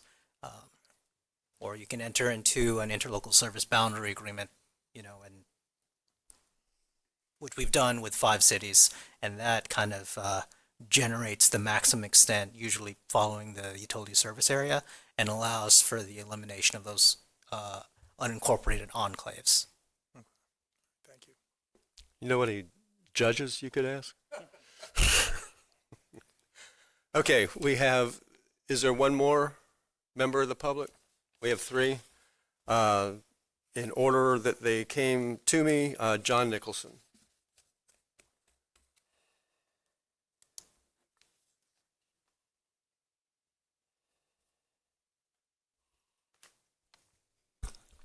John Nicholson, Daytona Beach side.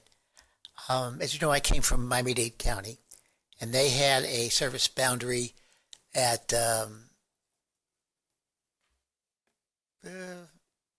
30 miles outside of town, basically. And what they said was that we don't want to develop past that. The farms are there, the houses are there, etc. We're not going to go into that, and we will wait, and we will slowly build out, because what we did here in Daytona Beach at Williamson and LPGA was on steroids in Miami. It was just building up left and right. So they passed this, God, even before Jake was born. So it's been around for quite a while. And I'm wondering if we can do either a freeze on our zoning. If we have zoning at 10 houses per acre, if we can freeze that for 25 years or 50 years or 100 years and tie it to the taxation. I know that farms, which I objected to 35 years ago with the city, NASCAR came in and rezoned their industrial area that they bought to farm, and they were going to grow hay on it. So the taxes from an industrial area to an agricultural area is tremendous. And they had 300 or 400 acres, and their tax bill went zoop, and our income for the city took a nosedive. So if we are saying you have this farmland, whether it's trees or horses or cattle or whatever, and you're going to have a tax break on that property, we now say you can have that tax break at 3 levels. At one point, 25 years, you can have it for 25, or you can have it a certain other tax rate at 50 years if you guarantee that you're not going to develop it for 50 years or 100 years. It gives them a break and it gives us a break. Otherwise, they're land speculators. They sit there and they sit on $2 an acre for 30 years until it gets ready to develop, and they've saved all that money while everybody else left and right of them that have those houses are paying full fare because they're not ranches or they're not whatever. If we want to try to guarantee and save as much farmland as we possibly can, rechange our tax, the way we tax them. All right? We buy now air rights. We buy development rights. Why are we buying development rights if we can deny them taxes or give them tax breaks? If you want to keep your farm, I'm not going to let you have it for 2 years. You got to keep it for 25 or 50. Thank you. You got that? I'm open to ideas. Amy from DeLeon Springs. Amy Minizzi. And you'll be followed by Stephen Crump. Good afternoon, Amy Munizzi, DeLeon Springs Community Association. We know that Senate Bill 180 precludes a lot of what was being discussed here on this last October. So this time around, the focus is on private property rights to voluntary annexation. In 2006, an urban growth boundary amendment was placed on the ballot and was not approved by voters. But in the 19 years since that time, only 10,000 acres of land has been annexed into municipalities in the last 19 years. And nearly 6,000 of those acres was by cooperative agreement between Volusia County and the municipalities. Interlocal service boundary agreements are a cooperative approach between Volusia County and the municipalities to jointly determine how to best provide services such as water, sewer, or road maintenance, and cooperatively adjust municipal boundaries to reduce single pockets of unincorporated lots surrounded by a municipality. Now, we support this cooperative approach. However, some private property owners may find the expense of maintaining wells and septic systems and the lack of municipal services to be daunting. If they want an adjoining municipality to offer them services, They should not be forced into an extra level of government intrusion in their decisions to care for their property as they best deem for themselves. We don't believe that impeding a private property owner's ability to obtain municipal services is the right approach to managing growth. The best way to protect land from development, and I believe this is what this is really all about, is to buy that land. Volusia Forever is the mechanism that voters have continued to support for outright purchase of land for conservation.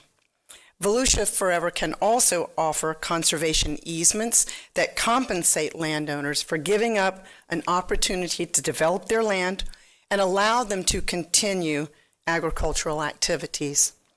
Agriculture is a major contributor to our economy. Volusia County farmers have a very important role in maintaining our food supply. Through Volusia Forever and other funding partners, agriculture easements compensate farmers for agreeing to keep their land in farming. It maintains the value of their land should they wish to sell it to others for continued farming purposes. We continue to support the Volusia County Farm Bureau's opposition to rural growth boundaries or any element of rural growth boundaries that devalue their land and devalue their farms. Thank you. Stephen Crump.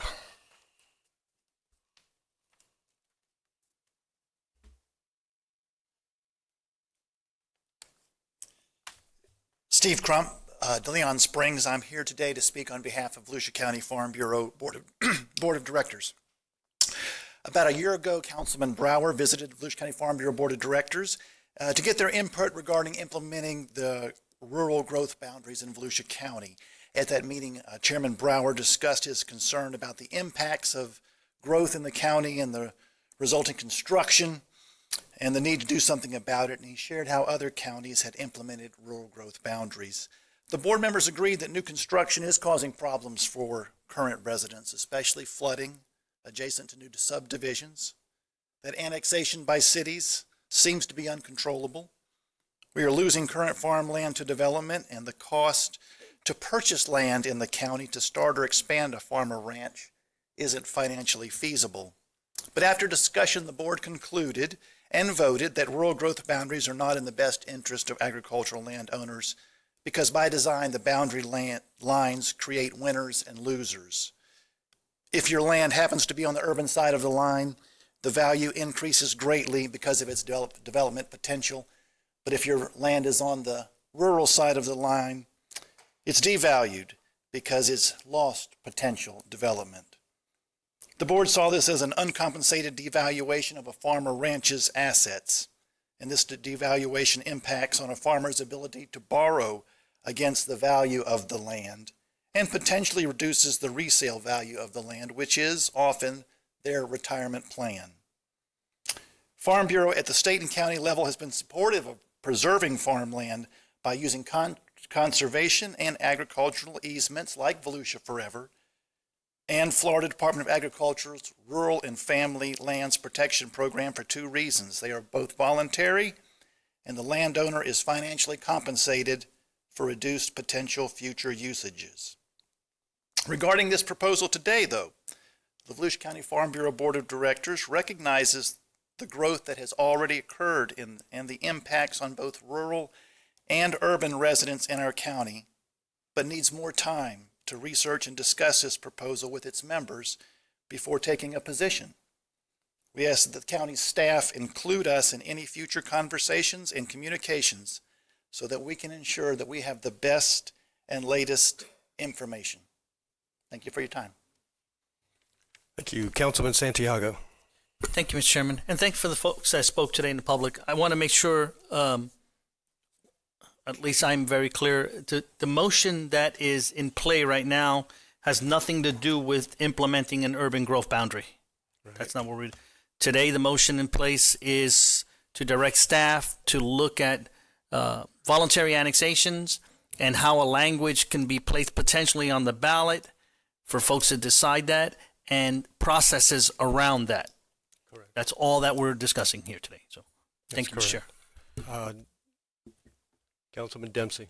Yeah, I just want to kind of make my point here. I'm against doing any of this discussion. I'm going to be a no on the vote only because, for one, home rule. I mean, I went along with SB 180, our petition, and to lobby against or for the modifications because I don't think we like Big Brother state telling Little Brother county what we should be doing. But on the flip side, Big Brother county is telling the Little Brother cities what they can and can't do with their adjoining properties. And so I think, I don't want to say hypocritical, but borderline hypocritical for us to be telling these cities what they can and can't do with their adjoining properties when we don't like Big Brother state telling us what to do with our properties as well. So on principle, I'm against it. And it's just, the other thing is, it's just, whose rights are we really trying to protect, the property owner or the adjoining property owners? Because, like we talked about before when we did the special exception discussion and the changes in the land use code, I, for one, am more concerned about the property rights of the property owners than I am the neighbors. The neighbors should have bought that property when it was up for sale years ago if they were that concerned about it. But I don't see it to where I think it's infringing on property rights to sit here now and tell the property owner that you no longer have a choice of going between the city or the county and doing what you want to do with your own property. If you want to be part of the city and you join the city, why shouldn't they be able to? Why do they have to go through another layer of government, the county? I mean, they just shouldn't have to do it. And, I've said this before and I've been criticized for saying it, but I'm not a big fan of ECHO having the goal, or Volusia Forever, I'm not a big fan of Volusia Forever having this goal of us acquiring 50% of the county land. I mean, and we're talking about doing that in perpetuity. I mean, imagine if the Indians, when they sold us Manhattan for beads, if they said no more than 5 teepees per acre, and that's it. And that's in perpetuity. It's very vain for us to think that we know what's good for the community 100 years from now, or 300 years from now, 500 years from now. And our goal, I'd like to talk about this at a later meeting, but I don't feel comfortable with our goal being in perpetuity, that this land is tied up, half of our county is tied up in perpetuity. And, if you research, like a capitalist society is almost majority private property. In a Marxist society, the government owns all the property. So are we really going to be content with being halfway to a Marxist society? I mean, is that really our goal? I want to help the farmers. I want to give them the right to do what they want, but there may be a time in the future where we really need to develop this property. I'm sure at one time New York was farmland. And I know Pennsylvania downtown Pittsburgh has changed its dynamic over the last 100 years. Everything's changed. So, in law, there's a principle called rules against perpetuity. In common law, that was a life and being in 21 years. You couldn't tie up a piece of land for more than a life and being in 21 years. And here we are talking about making rules that are going to go far beyond that. And I don't feel comfortable with that. And I don't like this rural growth boundary taking away the option of individual property owners to be able to go to whatever jurisdiction they want to be under and how to handle their land. And I think that by doing the rural growth boundary, it's again, Big Brother telling Little Brother city what you can and can't do. And I really am a big proponent of local home rule. Thank you, guys. Okay. I understand that, your point of view on that, Don. Again, we're not talking about rural boundary. We're talking about annexation, and we're not talking about the, I know you have the same issues with the annexation property or process, but we're talking about county land. Right. We're not talking about the city's land. We're talking about the city coming in and saying we're going to bring this land into our city and change the zoning and change the land use so that they can build more houses. One of the things that Steve didn't mention is that when I went and spoke to the Farm Bureau, the very first directive I was given by a friend who, in fact, I know most of the people on the Farm Bureau board was hollering, not hollering at me, but they're sick of it. He said, just stop changing zoning and stop changing land use. And I was stunned. I said, that's what I'm talking about. And I'm not even talking about stopping it. If we were talking about the rural boundary, what the rural boundary amendment does was just require a supermajority vote before zoning and land use could be changed. But we're not talking about that here. We're talking about annexation. And the whole reason, maybe I've never discussed this with you, maybe you are against the fact that in America we have, we should research it and see where it started, but we have zoning. So that you build business here, you build residential here.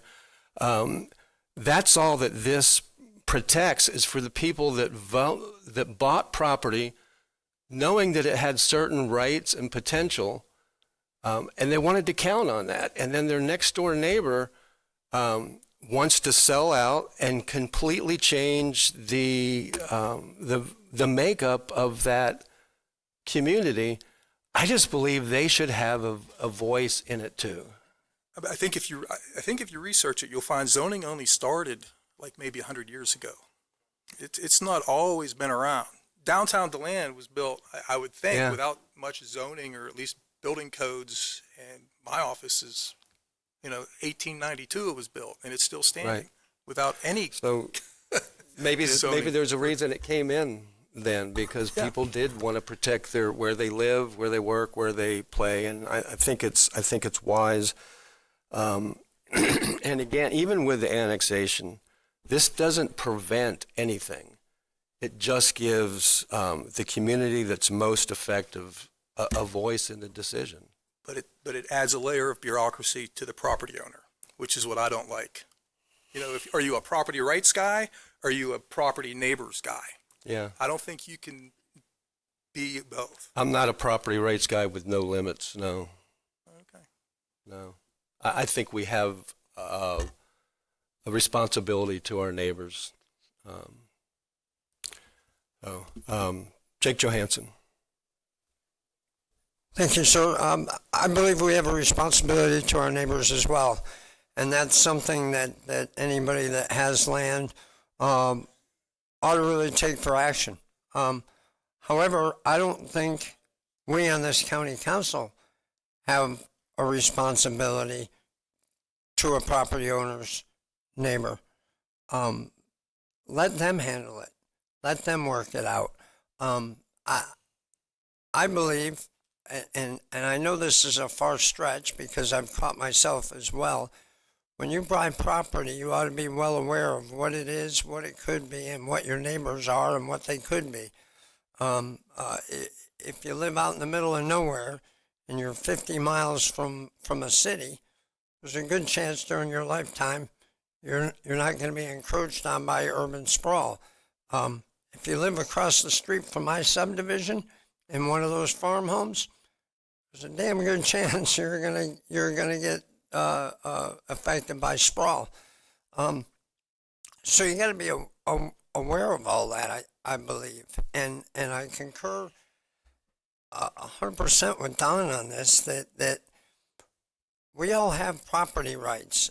We also live in a community, and I think it's our obligation to chat with our neighbors. I think I'm going to sell my 40 acres.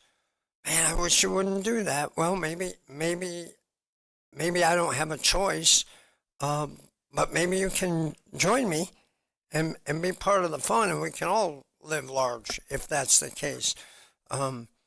Additionally, I want to retain the rural vibrancy of what we have. We have Volusia Forever. We have other incentives at the state and local level. I want to keep farmers farming. I don't want them to sell by choice, not by sell by obligation. I don't want to sell. I want to be a farmer. I want to grow ferns. I want to raise cows. I think that's what you do, Chairman. I want to grow hay. I want to grow corn. I want to do all that. I don't want to sell my property. But I also don't want my neighbor to have a say on what I do with my property. If I did and I lived in the country, how would you like it if your neighbor said your cows smell, I don't like it, I want a say in that? If you live rural, there's things that may happen. And again, I think that the cities, by and large, would communicate and cooperate with us to be aware of what's going on. If somebody wants to annex, and the people around them are opposed, they can contact us and we can go to the city and talk to the elected officials. I do it all the time, and we have conversations. I just don't like the added. I don't like the added bureaucracy. I think every person has a right to their property, and if there's disagreements with your neighbors, you got to communicate. It's the way it was back in the day with people agreeing and disagreeing. I think we ought to keep it up and just communicate more instead of bringing everything to the government to help solve the problems. That's all. Thank you. Councilman Kent. Thank you, Chairman. I just wanted to say publicly, Don Dempsey strikes again. Thank you for yet again. I was a chump also, by the way.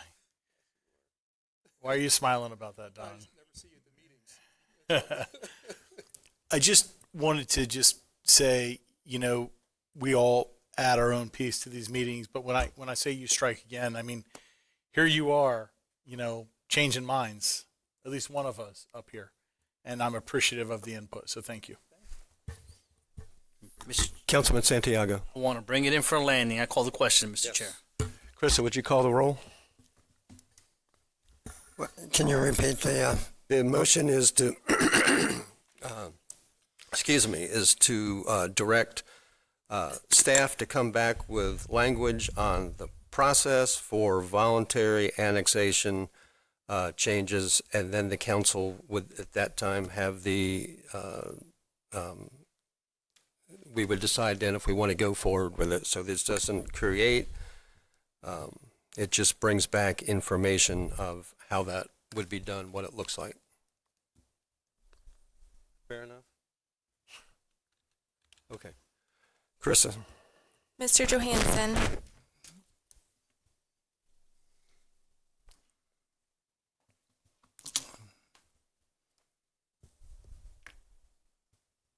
Yes. Mr. Kent, No. Mr. Reinhardt, Yes. Mr. Robbins, No. Mr. Santiago, Yes. Mr. Dempsey, No. Mr. Brower. Yes, and the motion barely passes 4-3. Thank you all for your input. And Chairman, may I? Sure. Sorry, go ahead. Quickly, I voted yes because I want to bring it forward, but it's going to take some convincing here to get me to make this go any further. You Thank need you. a two-thirds vote of the entire council to put something on the ballot. Yep, that's what I'm saying. It doesn't apply to this. So the This next is- vote, if we want to put it on the ballot, it takes a supermajority. Yes. Chairman, can we, in Paulo, I voted no for a specific reason. It was to what I brought up earlier. I need some more the data, and the chairman brought up some good points. If there's sprawl or something, anything to that nature, to get me over. I need some clear examples to see what it, that's y'all's wheelhouse. Yes, sir. The next step as we move forward, we're going to collect the data because there's going to be a lot of decisions, where this area is, Right. how you delineated processes. So that's what we anticipate the next step will be and provide that data. Yeah, anything with the large, land parcels left, or if it's those single lots, like you say, if there's any enclave, any of that, you guys know what to do. That's right. That would help me out greatly. Yes, sir. Deputy County Manager Suzanne Conchin. Yeah, and just to wrap the conversation that just occurred with Ray and Danny, we'll bring a presentation to council with that data and various language options for the council to debate around that data, because there are a few decision points around how you want that charter question crafted. So. Okay, thank you. Okay, item 14, District 1 and District 2 appointments to the West Volusia Tourism Advertising Authority. Correct. I did place an additional application today for a Brittany Madsen on your seats. She did pass her background check this morning, so I wanted to make sure that you had her as an option as well. It does have to be in a rotational order of Mr. Dempsey first, and then Mr. Reinhardt. And Why does Don get to go first? Yeah, why is that? because it's a rotational order, and it's adopted that way in the ordinance, I believe. I will also say that one individual needs to be from the lodging industry, so that is Miss Forrest. Brittany Madsen?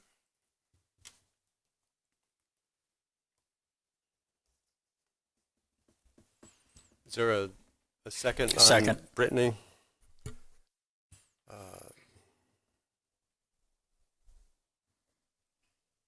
And mine will be Christine Forrest.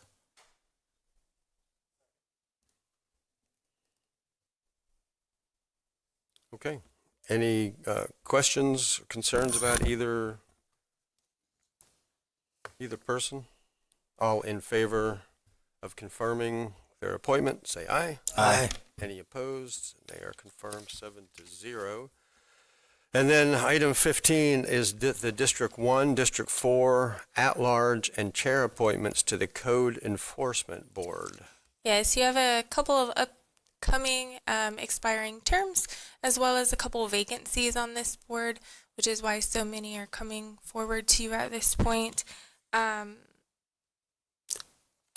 I wanted to point out that Section 2361 of the Code states that the membership of the Code Enforcement Board shall include an architect, business person, engineer, general contractor, subcontractor, and a realtor. And currently, you only have a business person and a realtor. So if you could nominate individuals that are in those other professions, that would be great. So you're saying some of these on the list don't meet the qualifications of the... They don't have to meet those qualifications, but they shall based on the code. Okay. Right. Whenever possible. Does Mr. Dempsey get to go first again? There is no rotational order on this one. Great, I'm ready. Did you have a question on the what process? No, I wanted to get my name in there so Oh. I can get my guy. Okay, so there's no order this time? Oh, great. Okay, Jake Johansson. I nominate Don Needham, Thanks, Jake. Navy guy, I didn't hear you. Who? engineer, Don Needham, Don Needham. Okay. fighter pilot. Okay, Troy Kent. Do you want a second for Jake's or no? Second. I don't care. Okay, we'll No, do them all at the end. No, it's okay. Then I'll do a Pete Zahn, civil engineer.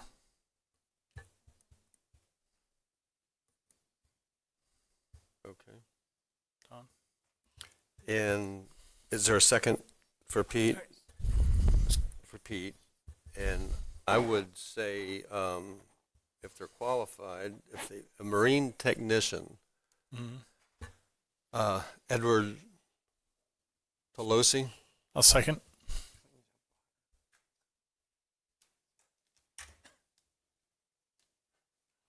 And let's see, who are we? At large is gone. Chair. Mr. Dempsey. It's done.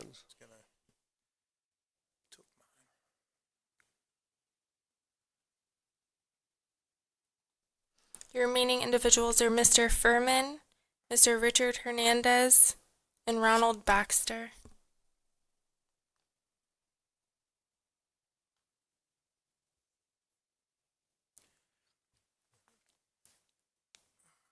Is it possible I could pick mine next meeting? Yes. That's not, okay. Chair, if I could, I'd like to, took mine, so I'd like to go ahead and, no, it doesn't matter. I'd just like to look into these a little bit more before I choose. Pelosi. No, that was me. That was yours. Okay. I still want to, I want to go through Okay. them. None of them are clients? Huh? I don't know. It's a small world. Okay, Yeah, if I that's could just fine. pick my next meeting, that'd be great. Okay. I just want to note, Mr. Kent's member is Mr. Pete Zahn for a term expiring November 18th, 2028. Mr. Johansson's is Mr. Don Needham for a term expiring November 18th, 2027. And Mr. Brower's is Edward Tolosi with a term expiring November 18th, 2026. Correct. Okay. Any other questions on those? Jake, your name is still up. Is that a, okay. All in favor of the three nominations, please say aye. Aye. Any opposed? And they are nominated 7-0, and Don will make one next meeting. All right, that brings us back to the public participation for the people that have waited all day. I appreciate that. So we have some new ones, but I'm going to start with the ones that have been sitting here. We'll see who still remains. Again, 3 minutes. Just tell us where you're from. Marilyn Goldsmith? Not here? Does anybody know Marilyn? She's not here? Gone? Lori Goen Ring. Lloyd, you're here.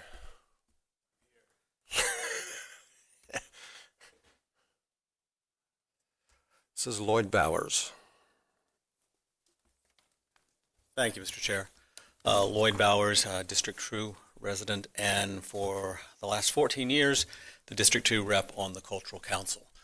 I'm here today speaking to you not as on behalf of the Cultural Council, but certainly as a member of the Cultural Council. And I'd like to take you back to February the 18th. That was the night or day that you were brought forward the restructured program that you requested the Cultural Council to come up with. And the Cultural Council worked with staff and with the arts community and came up with a program that night you accepted by a vote of 6-1. Chairman Brower, I now understand your position. For you, it's foundational, and I get that. But the rest of you went forward with the program this year. And so based on that, all of the applicants had to do a completely new grant application that they had never done before because you shifted it from operational expenses to programming expenses. And they did that. The Cultural Council then had their hearings. They scored the grants for you, and they were presented to you. And then we had October 7th, and that was when things were supposed to go through on the consent agenda, but did not go through. It was pulled, and you all had your discussions. That's been going on for the last 4 weeks about that. And I remember so cogently, because I was one of the people still here, that night, or that day, and how many different motions were failed for lack of a second. And Councilman Dempsey, I think yours was fund this year and then do away with the program. And I now see the wisdom of that for what was done for this year as far as the grant applications, because these organizations who have relied upon you since 1989 and have structured their programming for this year already in progress based on the grant cycle and the grant applications and the grants being awarded are now literally without a branch to hang on as the river sweeps under them. And although there are some that have a lot of public support, there are some that really have difficulty getting support from the public for the programs they do. I look at like Art House, which does an incredible job of bringing to children in our community great programming at a reduced or no cost to them. So across the board, children can participate in that. The Orman Museum, which does a great veterans outreach and bringing programming at reduced or no cost to them. Senior programming is provided by many of these other organizations. So there is a public good and a public service that's provided by these organizations. So I'd simply ask that let's at least approve this year. Let these organizations have what was promise to them. I'll say that promise to them.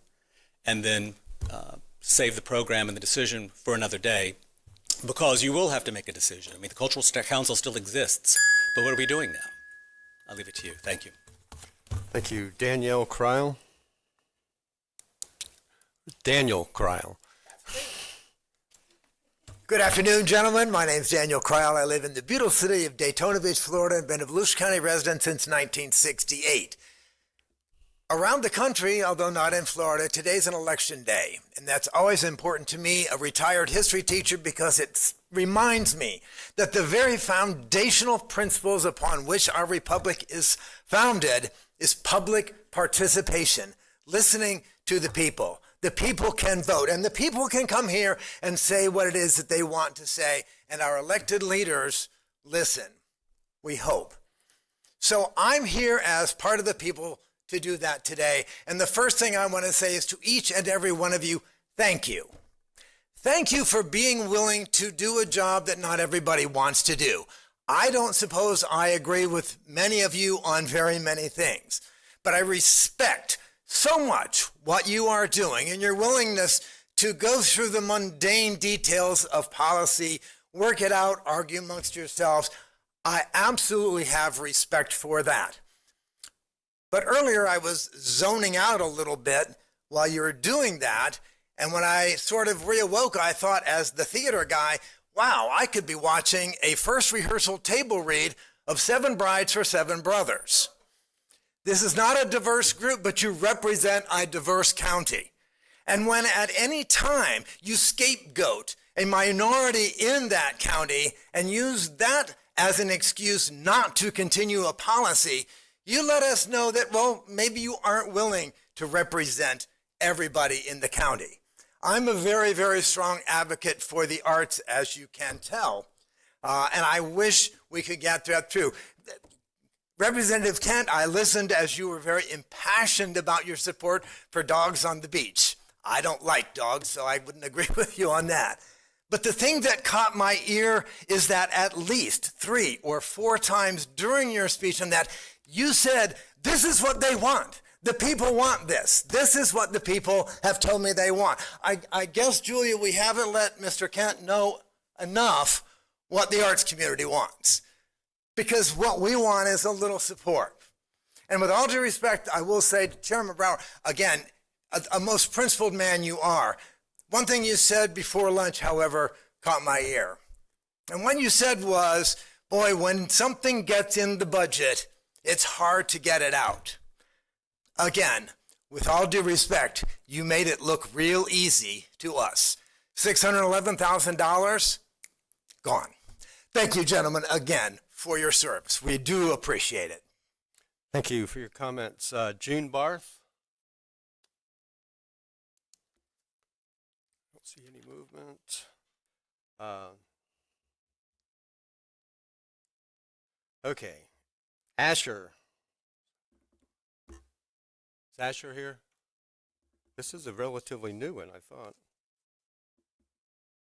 Soka's, Asher's not here. John Nicholson.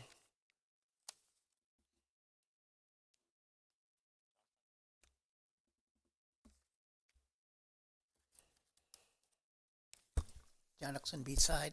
What I want to clarify, when I spoke about discussion on the Dog Beach with someone, it was one night at the Starry Gallery downtown. I guess she forgot. And that's when she said, we're about to get the whole beach. I assume when she said whole, she meant the entire beach. So that's where that one stands. We did have that conversation. Secondly, on renaming part of the roadway system for Mr. Kirk, I personally, I read 5 newspapers, 3 news magazines, 1 U.S., 1 Canadian, 1 English. Never heard of the man, all right? I'm sorry that he was assassinated, but to make a decision on a knee-jerk reaction, I think there needs to be time to let this settle and then determine his impact on this community and our relationship to him. After Kennedy died, everything in his brother was named for Kennedy. And then we had to change back Cape Canaveral to Cape Canaveral rather than Cape Kennedy. So I would ask you to wait a while on naming a road for Mr. Kirk. With regard to nonprofits, yeah, there's a reason why they're nonprofits, okay? But we've always supported the arts. And what's the difference between sports and the arts? There are people that live and die for sports. There are people that can tell you every home run, every stat for a given player or team. I can't, all right? And you know how I am with the arts. I would not go to an opera to save my life. But I appreciate the arts and I see the value of it. So I admit that will be coming back to you more than once. And lastly, we have an artist, or they had, he now lives up in, I think, Flagler, Balaker. I would love to have a Balaker. Can't afford it. But he is a world-renowned artist. And he was born and raised here. I would like to see several more of those. Thank you. Thank you. Steve Tonjes?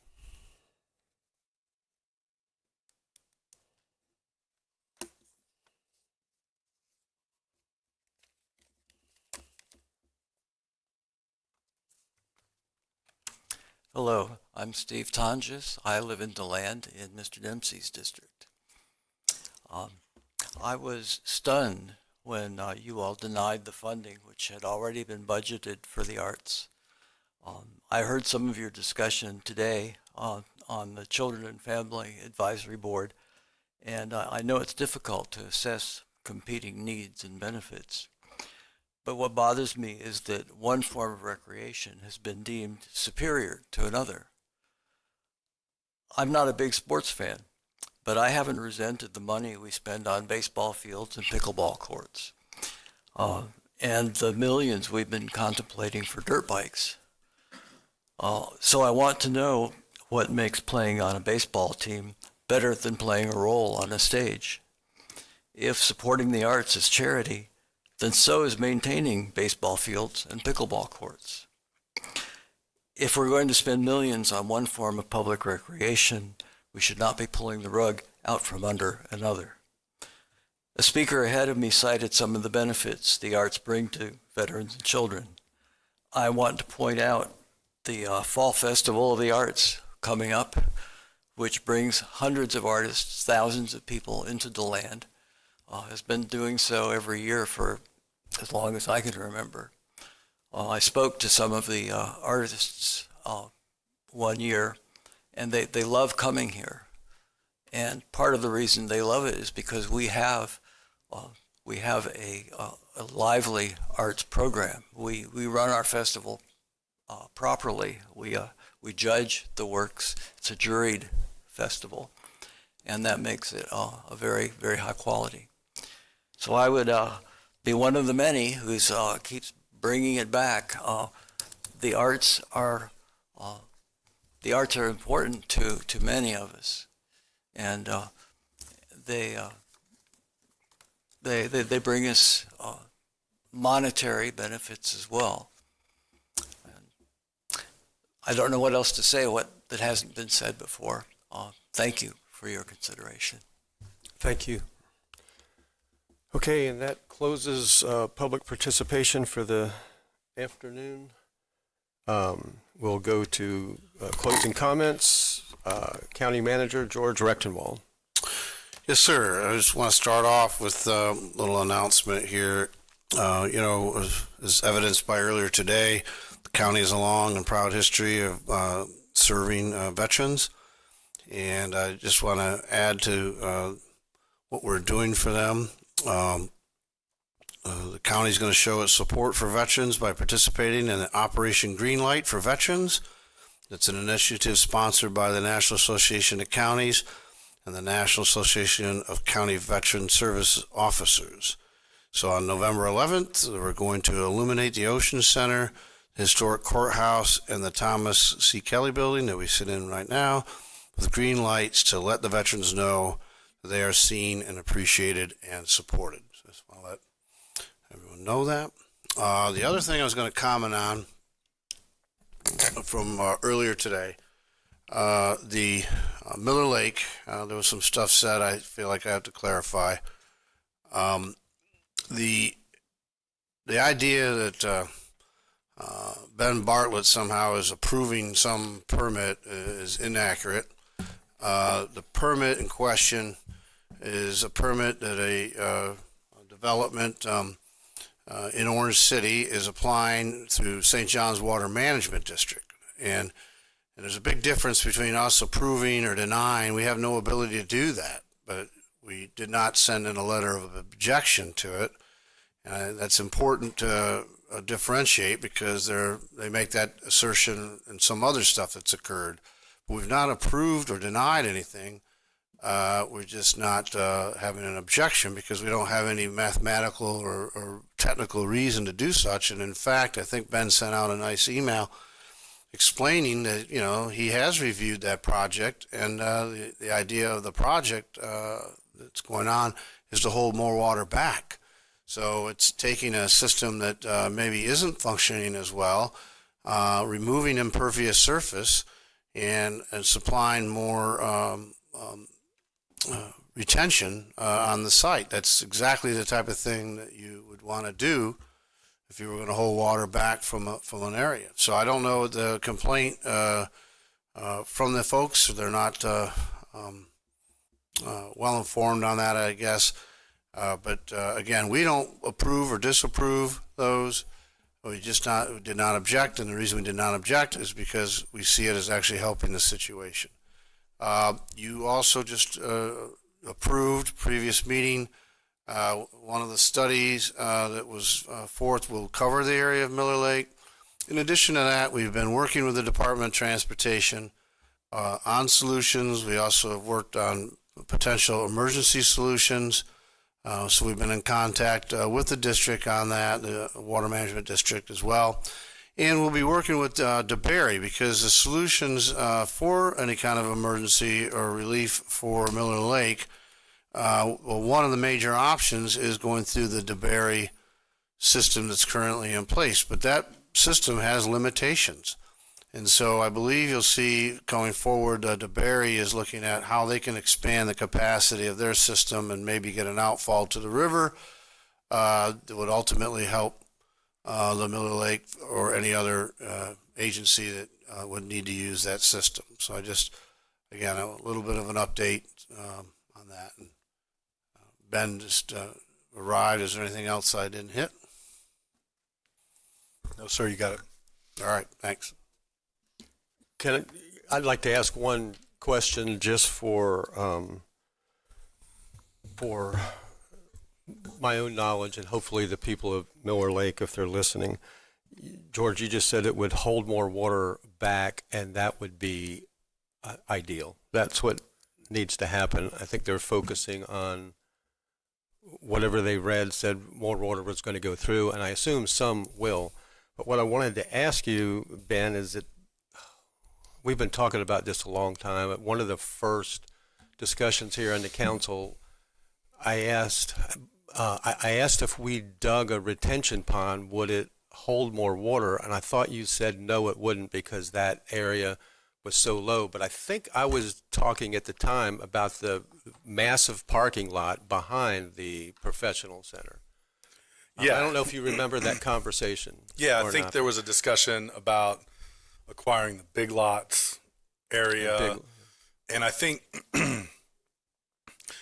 the Miller Lake folks have a couple of concerns. One is there's two situations. There's the catastrophic release of water, which occurs in these large events, like when 1792 is breached, and all that water goes flying towards Miller Lake and fills it up. So that's happened twice. It happened in Milton and it happened in Fay. In those particular situations, digging a retention pond in upstream in those areas isn't going to help because there's that much water, it breaks free and it's going. The other concern I believe that the Miller Lake folks have is just the steady movement of water through the Royal Oak system, which they contend fills up Miller Lake with water moving through pipes and across the surface.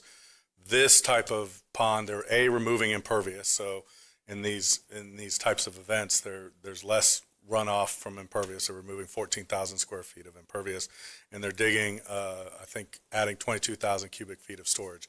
So in those type of events, in the smaller events, when that water might have been moving through the system, through the Big Lots pond, through their system, and then ultimately Big Lots, and then through the pipe under DOT, it may have an effect, or I think it will have an effect based on what I've seen, of reducing that flow, which is something that they've argued for before. Where is the location? What's Of the pervious proposed area that we're going to? It's actually near, impervious. it's on the Royal Oak parking lot, existing parking lot near the Wawa Pond is where they're removing 14,000 square feet of concrete, and there's a natural kind of low area, and they're digging out additional area to create retention. And one other thing is they're installing a backflow device to prevent water from backflowing onto them, which will help because that water takes space in their system, and it'll leave more space for when that water is moving from the other direction. So it'll help them hold water back. I think I took a look at the plans. I took a look at what's on the St. John's website of what's been submitted. I actually called the engineer of record just to confirm that what I was looking at and my interpretation matched their intent, and he did that. Basically their intent is to create additional storage volume on site to hold more water back. Okay, that is a location you told me wouldn't work. It won't work in those large events when you have that catastrophic release of water. Is this St. John's plans? Okay. It's a permit. There's a modification to the existing ERP permit for the Royal Oak Shopping Center. Okay. All right. What was the elevation of the lake this week? Wawa? No, Miller Lake. Y'all had received an email a couple weeks ago. We had a significant amount of rain. I think I think it was Miss Kramer. Lake had risen approximately 6 inches, and I responded. I think we measure the lake level week to week with a staff gauge. We take a photo that's time stamped and geolocated, and I think it had gone up 1.5 inches from that week to the previous week, and then from last week to this week, we just got a new reading today because they read it on Tuesday. It actually dropped down. So it went up 1.5 inches and came down 1.5 inches. So it's roughly the same level it was. Yeah, I asked her when they got here, and I thought she said it dropped more than that.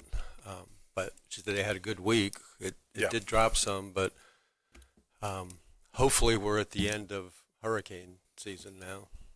Yep, dry winter, and we should see that water. But didn't we have 2 or 1 last November? It's the end of November. So The end of November. You got to get to the end of November, and one of the worst tropical storms we ever had here, Gordon, occurred right in the middle of November. But I'm known for my positivity. Right. Were you done, George? Okay. I'm done. County Attorney Michael Dyer. I have nothing. Thank you. Have a good night. Stunned. Okay, we'll go to council members. Sorry, Jake, but your name is up first today. That's what I hear. We're going to try to change that next meeting. I'd like to be last. Put that in the record. It does rotate. So,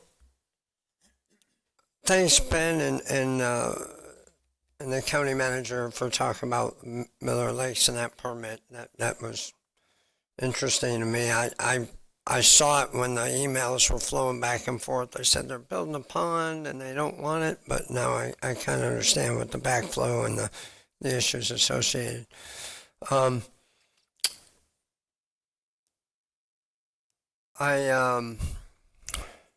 skip that for now. On November 5th, I'm going to Kissimmee, Florida, to Neo City to represent the county at the East Central Florida Regional Planning Conference. I'll figure out what we're doing there and report back. It should be pretty interesting, I suppose. But we're going way the heck out there. You're not going, are you, Danny? God bless America. So I got it. I'll report back on November 8th and 15th. I have the yearly opportunity, and they're 2 great days for me to represent the Navy and help our Congressman Mills and Fine nominate the next batch of U.S. Naval Academy candidates to be nominated to go to the Naval Academy. And I know y'all can't be there, but what a rare opportunity to see anywhere between 12 to 15 phenomenal graduates come up before us to try to be naval officers, and the Army and the Air Force does the same thing. It's just a phenomenal opportunity. It gives me not renewed faith, but that the next generation has a head on their shoulders, and they're going to lead us and protect the freedoms that we enjoy right now. So I'm looking forward to that on those 2 Saturdays. And also, I'd like to acknowledge that my old boss, Vice President Cheney, passed away earlier this morning. I spent 3 years with the gentleman. He cared very much for our country, he cared very much for the freedoms we enjoy. I enjoyed working with him back then, didn't always agree with some of his decisions, but it was a pleasure working in the White House and working with him.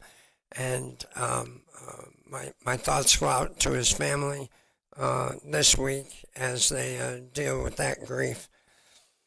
And lastly, I'm very much looking forward to this coming year with our goals and our budget. I think we're all thinking in the right direction. I want to make sure that we do the right thing and don't carve to the bone, because it feels good to get down to the lowest number. Remember that we have an obligation to our constituents, all of them, even the ones that don't vote, the youngsters, and we got to think about that as we move forward, and be true to what this community truly wants, and not what we want, or not what others beyond our borders want. So keep that in mind. I look forward to working with everybody. Thank you.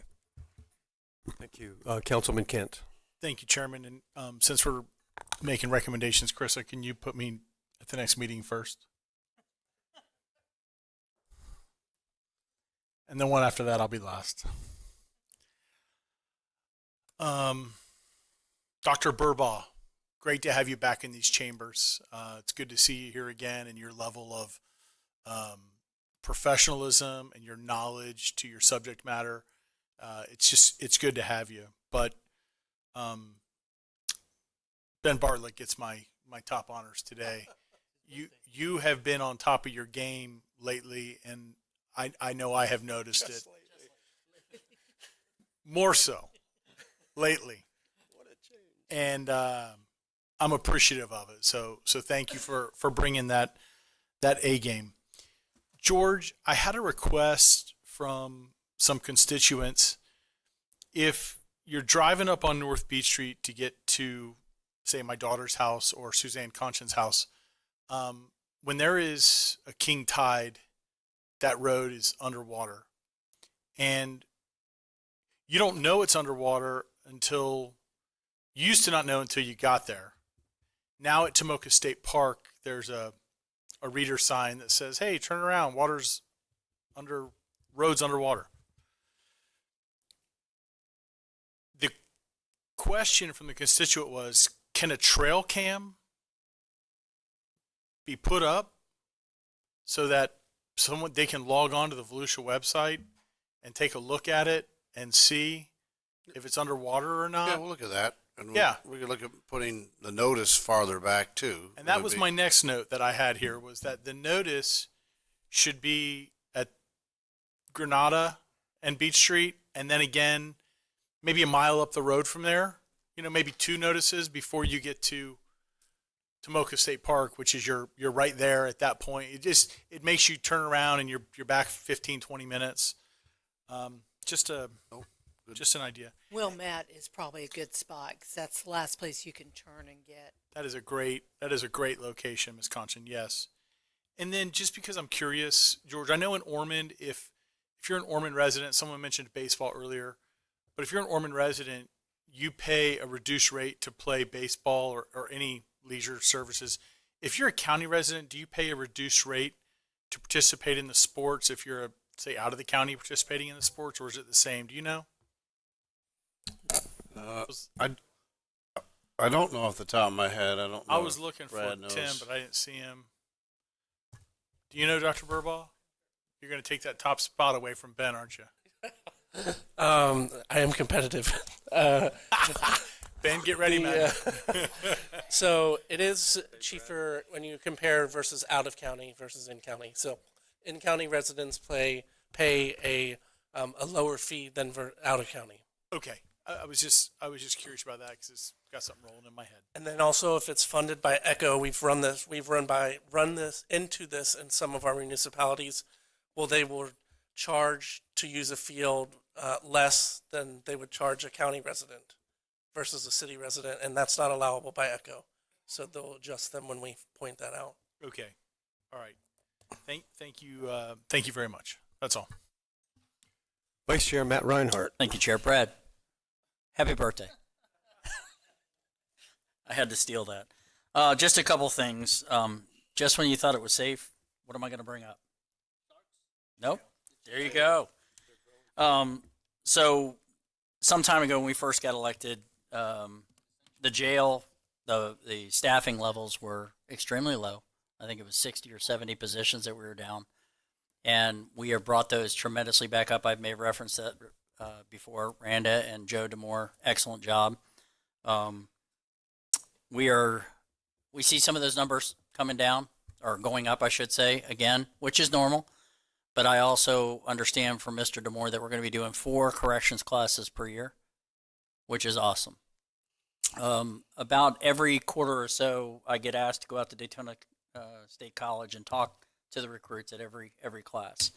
So I've already committed to 4 times next year. So the level of individuals that we're hiring is awesome. It's great.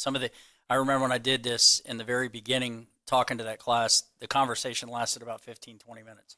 Now, an hour and a half, because you get asked questions about government, not just corrections, not just law enforcement. So that's good news I wanted to share with everybody. Would you have passed that higher standard back then? Well, and the jury was still out on you, by the way. I just want to let you know, David. So the next thing I was going to ask, I know, Randa, I think we've talked about it. I'm glad you're still here. Now that we have the animal control situation kind of band-aided, if you will, and I know we talked about it before. We used to have something similar, a dog program there at the jail. And I was doing some research, and I know that Brevard County and Marion County have programs in their jails. Mm-hmm. The state prison system has a number of them. TAILS program, Pause and Parole program, Greyhound Advancement Center, Cuffs and Collars. Some are really cool names. Mm-hmm. But there is a plethora of programs out there that I think I'd like to get to that. Okay. If we haven't started that, I would like to, I don't know if it takes a vote to do that or a motion to do that, or just direction. Sure. I mean, that can happen. I think just with direction, it's something like you mentioned we have done before. I mean, I don't want to pile too much on, but that's an easy enough. It's not easy, I shouldn't say, because they're teaching them. It doesn't just teach the dogs. It teaches the inmates patience and things of that nature on how to treat an animal. It's under supervision. You're not just letting every inmate out there deal in that. They would have to, like we did before. Right. We started, I think, with the female inmates before. Right. And maybe reinvent that, so to speak. Right. We can definitely take a look at that. And we have the dormitories now, so that makes it a lot easier to do. Well, let me have the staff research that, and I need to know a little bit more about what it would cost and staffing and all that. So so I'll make the motion for staff to come back with some more information then. Thank you. That's what I need. Any opposition? There's no second to that motion yet. No second to that yet. You made an actual motion? I made a motion, yes. Okay. Thank you. Let's let them sweat for a little bit. No, see, all because I told you you were. Questions, debate, all in favor say aye. Aye. Any opposed? I'm not going to oppose my own. All right, thank you, Chair. And the last thing I have, once a year, we go on vacation. I will not be here at the next meeting. I don't. Two of you going? Yeah, I guess. When did you start going to vacation together? No, definitely not with this guy. No. Something new. So. All right. but So I will everybody not be else here. show up. We won't have a. Yeah, I just want to let once a year in November we do that. I did in the first year because I was sick, but I wasn't here. See ya. And then once a year we do this. And that's all I have. Thank you. Okay, Councilman Robbins. Thank you, Chair. No, not a whole lot other than I attended a community meeting Sunday at the Taco Shack.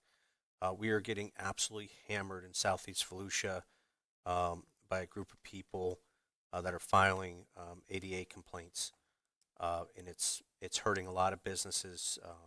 For food trucks? No, everything. Some of them appear to be frivolous, some of them appear to be legit, but nonetheless, I'd like to kind of think tank this. But it's for federal ADA violations. I don't think there's anything we can do at a local level. No ordinances, no nothing like that. But maybe think about it for a little while of how we can possibly work with our businesses better. I don't know if a voluntary or complimentary inspection is the answer where they're not held liable, but or maybe a notice at the top of their business receipts, something ADA, hey, make sure you're ADA. But it's something that what's happening isn't right. But maybe just think about it for a little bit. If you need more information, I'll get it to you. But other than that, everything's good. Appreciate it. Have you discussed that with the county attorneys yet? I believe we hinted on a couple weeks ago, and that's what's making it difficult. I know at the state level they had changed some policy a few years ago, a year or two ago, to combat these complaints. But I think there's been 30 or 40 of these lawsuits filed in the last 2 years, and they're just settling, right? They're just trying to get that settlement money. But a couple of them have taken them to court, and it's been over $100,000, and they have to pay the settlement. So it's a little bit, it feels a little bit like a racket, but it's putting my people in a bad spot. I don't know if we can make an appeal to our federal representatives formally. Hey, we need to look at this. I was going to suggest that we discuss with our federal lobbyist what the course might be. If we can, I don't know if you need direction for that or if there's a consensus, but. If I got a consensus, we'll get over. You guys good with that? Yes. Yep. Good. Thank you. Okay, Councilman Santiago. Thank you, Mr. Chair. So, can we get Brad to come up? If you don't mind, Mr. Chair? Yeah, no. It's something I've been contemplating throughout this entire meeting today to share with you all to see if there's any thought process on this. Brad, how do you know how many organizations we have out there in Volusia County that help people with food? Carmen? Approximately. I'm going to turn to my right hand here. So we have two large ones that we coordinate with, but they are also coordinate with the individual food banks. So that would be who are our large ones are Second Harvest and a Farm Share, which I'm sure in the legislature you're Sure. familiar Okay. with. And they work with other smaller organizations, Yes. entities. Yeah, the reason I ask Brad about this, colleagues, is that, obviously what's happening on the national scale right now with the SNAP benefits, it's, if this lockdown, the government shutdown continues, we're going to have a problem in our community. Across the nation, I found out today we have 71,000 people in Volusia County that depend on the SNAP benefits. 71,000. It's huge. I never would have guessed that number. And, I wondered here today, we talk about core, essential, and these are poor families that are struggling. And to my arts people out there, doesn't look like you're going to get what you came here for today, since I'm kind of like the next to the last speaker. So I was wondering, colleagues, if we would support the concept for staff to prepare something for us to make a final decision on at the next council meeting, because I believe I just read that the government funded half a month's worth of SNAP benefits. I think the president just did that. And I wondered if they could prepare something for us to consider partnering with our two organizations to come up with a plan specific to this, and whether or not we can redirect the $611,000 that's sitting out there to help our Volusia residents with food. It's a real problem. I've met people that are struggling with it, and that's food. So I wonder. So what I'm going to ask for is that if there's consensus to create something for us to decide at the next meeting, because that gives us 2 weeks. If the government just funded it, if the government opens between now and then, this is a non-issue, right? Or if they come up with a federal program. But I think in 2 weeks, if we're still in the same position, I get it, it's probably just a drop in the bucket, but it's something to keep people fed for a little bit longer, to help partner with some of these food banks that are already stressed.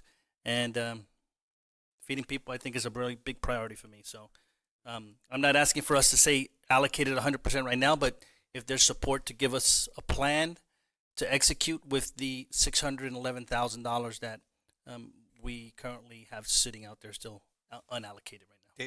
David, may I ask you a question? May I ask you a question? Yeah. You said that there was 2 that the county worked with, That's what he said. but all these other the cities, do we have a list?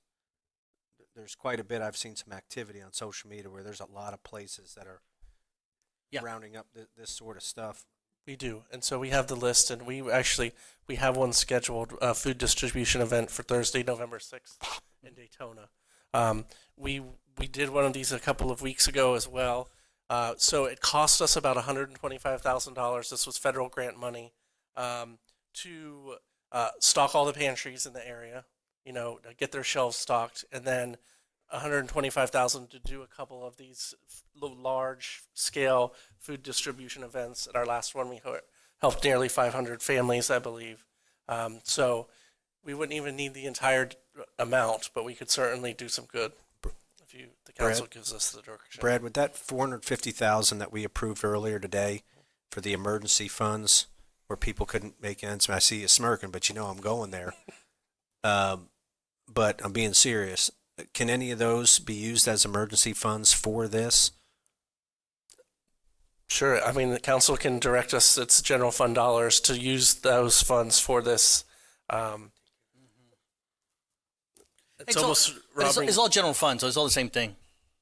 Right, but Both categories. we can also use that other money. No, I'm okay. I'm just the same bucket, though. Yeah, I get it. Do you, let me ask him, Yeah. were we still on you? Yeah. You or Carmen know if, whatever the government does open up, would any of this money be reimbursed, the federal government? I don't see it being reimbursed because it's on an EBT card. So that would be, they would get their money eventually. None? No. Totally different program.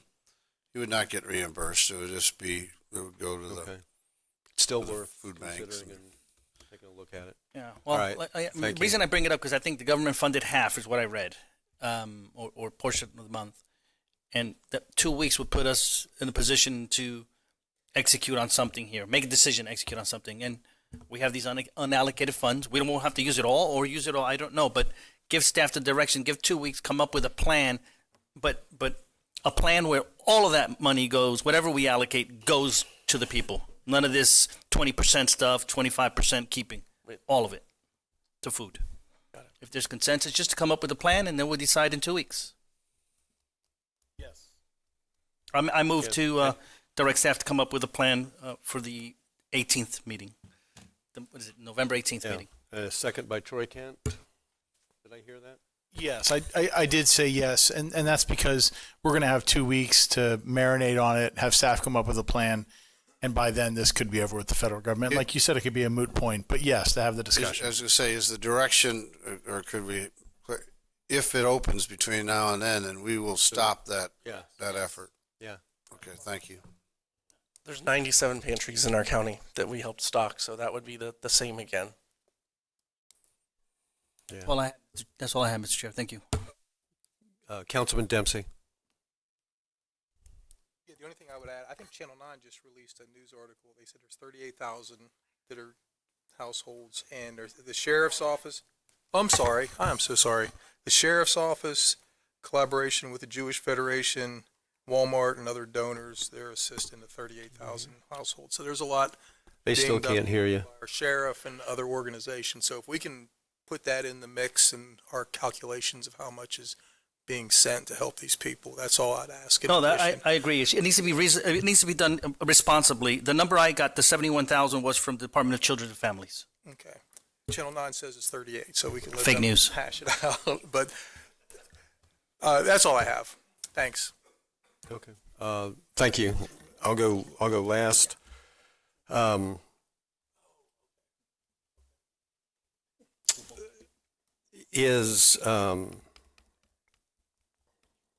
She's not. I went to, I'm sorry, y'all can't read my mind.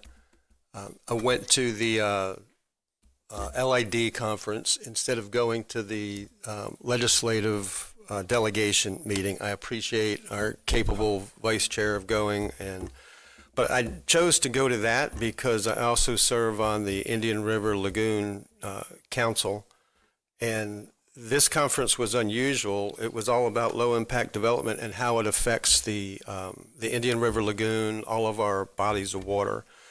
And it was a very good conference. And one of the reasons it was so good is because it was opened by our own Samantha West, who was, I didn't know she was that good of a public speaker. She was very at ease. And what she talked about was the LID program that we had here. And she became the hit of the conference for the next 2 days. You've probably, some of staff has probably received requests for the LID manual that was created by staff and NRAC. It was just, honestly, it made me proud to be there and see the respect that she earned, and she made the conference really worthwhile and changed some direction for the next one. So thank you, County Manager, for sending her, and just so that everybody knows, she really hit a home run and did a good job for us. That's really all I have, except I wanted to say one thing, because I didn't want to be flippant with you, Don, about private property when you said, should anybody besides the owner have something to do with it? And I said no, and I know it surprised you, but I believe that, and here's why. We're up in DeLeon Springs, where we live. It took me 6 months to deal with a property owner. Actually, he might have even been a renter that was building pools there, and he was burning the lungs out of people that lived around him because he was irresponsible. And I think that's why we need some zoning regulations. We have another one on Arthur Road that's private property. It's got renters in there. They're using the home-based business ordinance we passed that I love, but he's abusing it. And it's a traffic nightmare. Staff knows who I'm talking about because they've gone with code enforcement and been refused entrance. The reason that I say you can't just leave it up to the property owner is because, unfortunately, they're not all responsible, and they all don't care about the life, health, and safety of their neighbors. So, I can say, if I could respond to that. You certainly can. That's why we have the court system. You know, you could have gone and got injunctive relief against your neighbor. I don't know why the government is seen as the fix-all, cure-all of every single problem that comes up in people's lives. I mean, that's why we have a court system. And it's like the Miller Lake people. I'm glad the Miller Lake people are going to court. And I mean, they're seeking remedies through the judicial system, which is, in my opinion, really, the way our forefathers set up our government. I mean, if your neighbor aggrieves you, does something to affect your property rights, take them to court and you sue them and get injunctive relief or whatever, public nuisance. I mean, there's a lot of recourse, but everybody thinks that we're the cure-all of every single problem in people's lives, and I don't agree with that. I think, there's... Well, the reason in this case is because we did have zoning regulations, and what they were doing was illegal. So you go to the county who set the zoning regulations. My wife's lungs were burnt bad, and we live a mile away, but we drive back and forth, and everybody doesn't have money to hire a lawyer and go to court when it's something that should have been settled when he didn't follow the law. Of course not. If it's illegal, you call the executive branch of the government and let them deal, either the state attorney or the sheriff's office or whoever's your police. But can we do that when they refuse entry to their property? Can we turn it over to somebody else? It depends on what we're enforcing. If it's a county code, we have code enforcement. If it's a state law, that could be a criminal violation. It wouldn't be us. Depends on what the issue is. So what Don is saying is true then. The homeowner, I needed to go get an attorney when my when my wife's lungs were burnt. That was my only recourse. We didn't. Well, I believe there was a code enforcement issue associated with that. So there was something that the county did. And did What successfully. I hear Don say, but there could be other legal issues associated with a violation that go beyond a county code. So that would not involve us. Your point's well taken. Thank you. I just wanted you to know why I no, I get it. what I said. I deal with smoke in my neighborhood too all the time. People burning all around, and it's just. Is it mine? Because we have a lot of bonfires. It could be, but we get Okay. All right. With that, at 3:51, we are adjourned.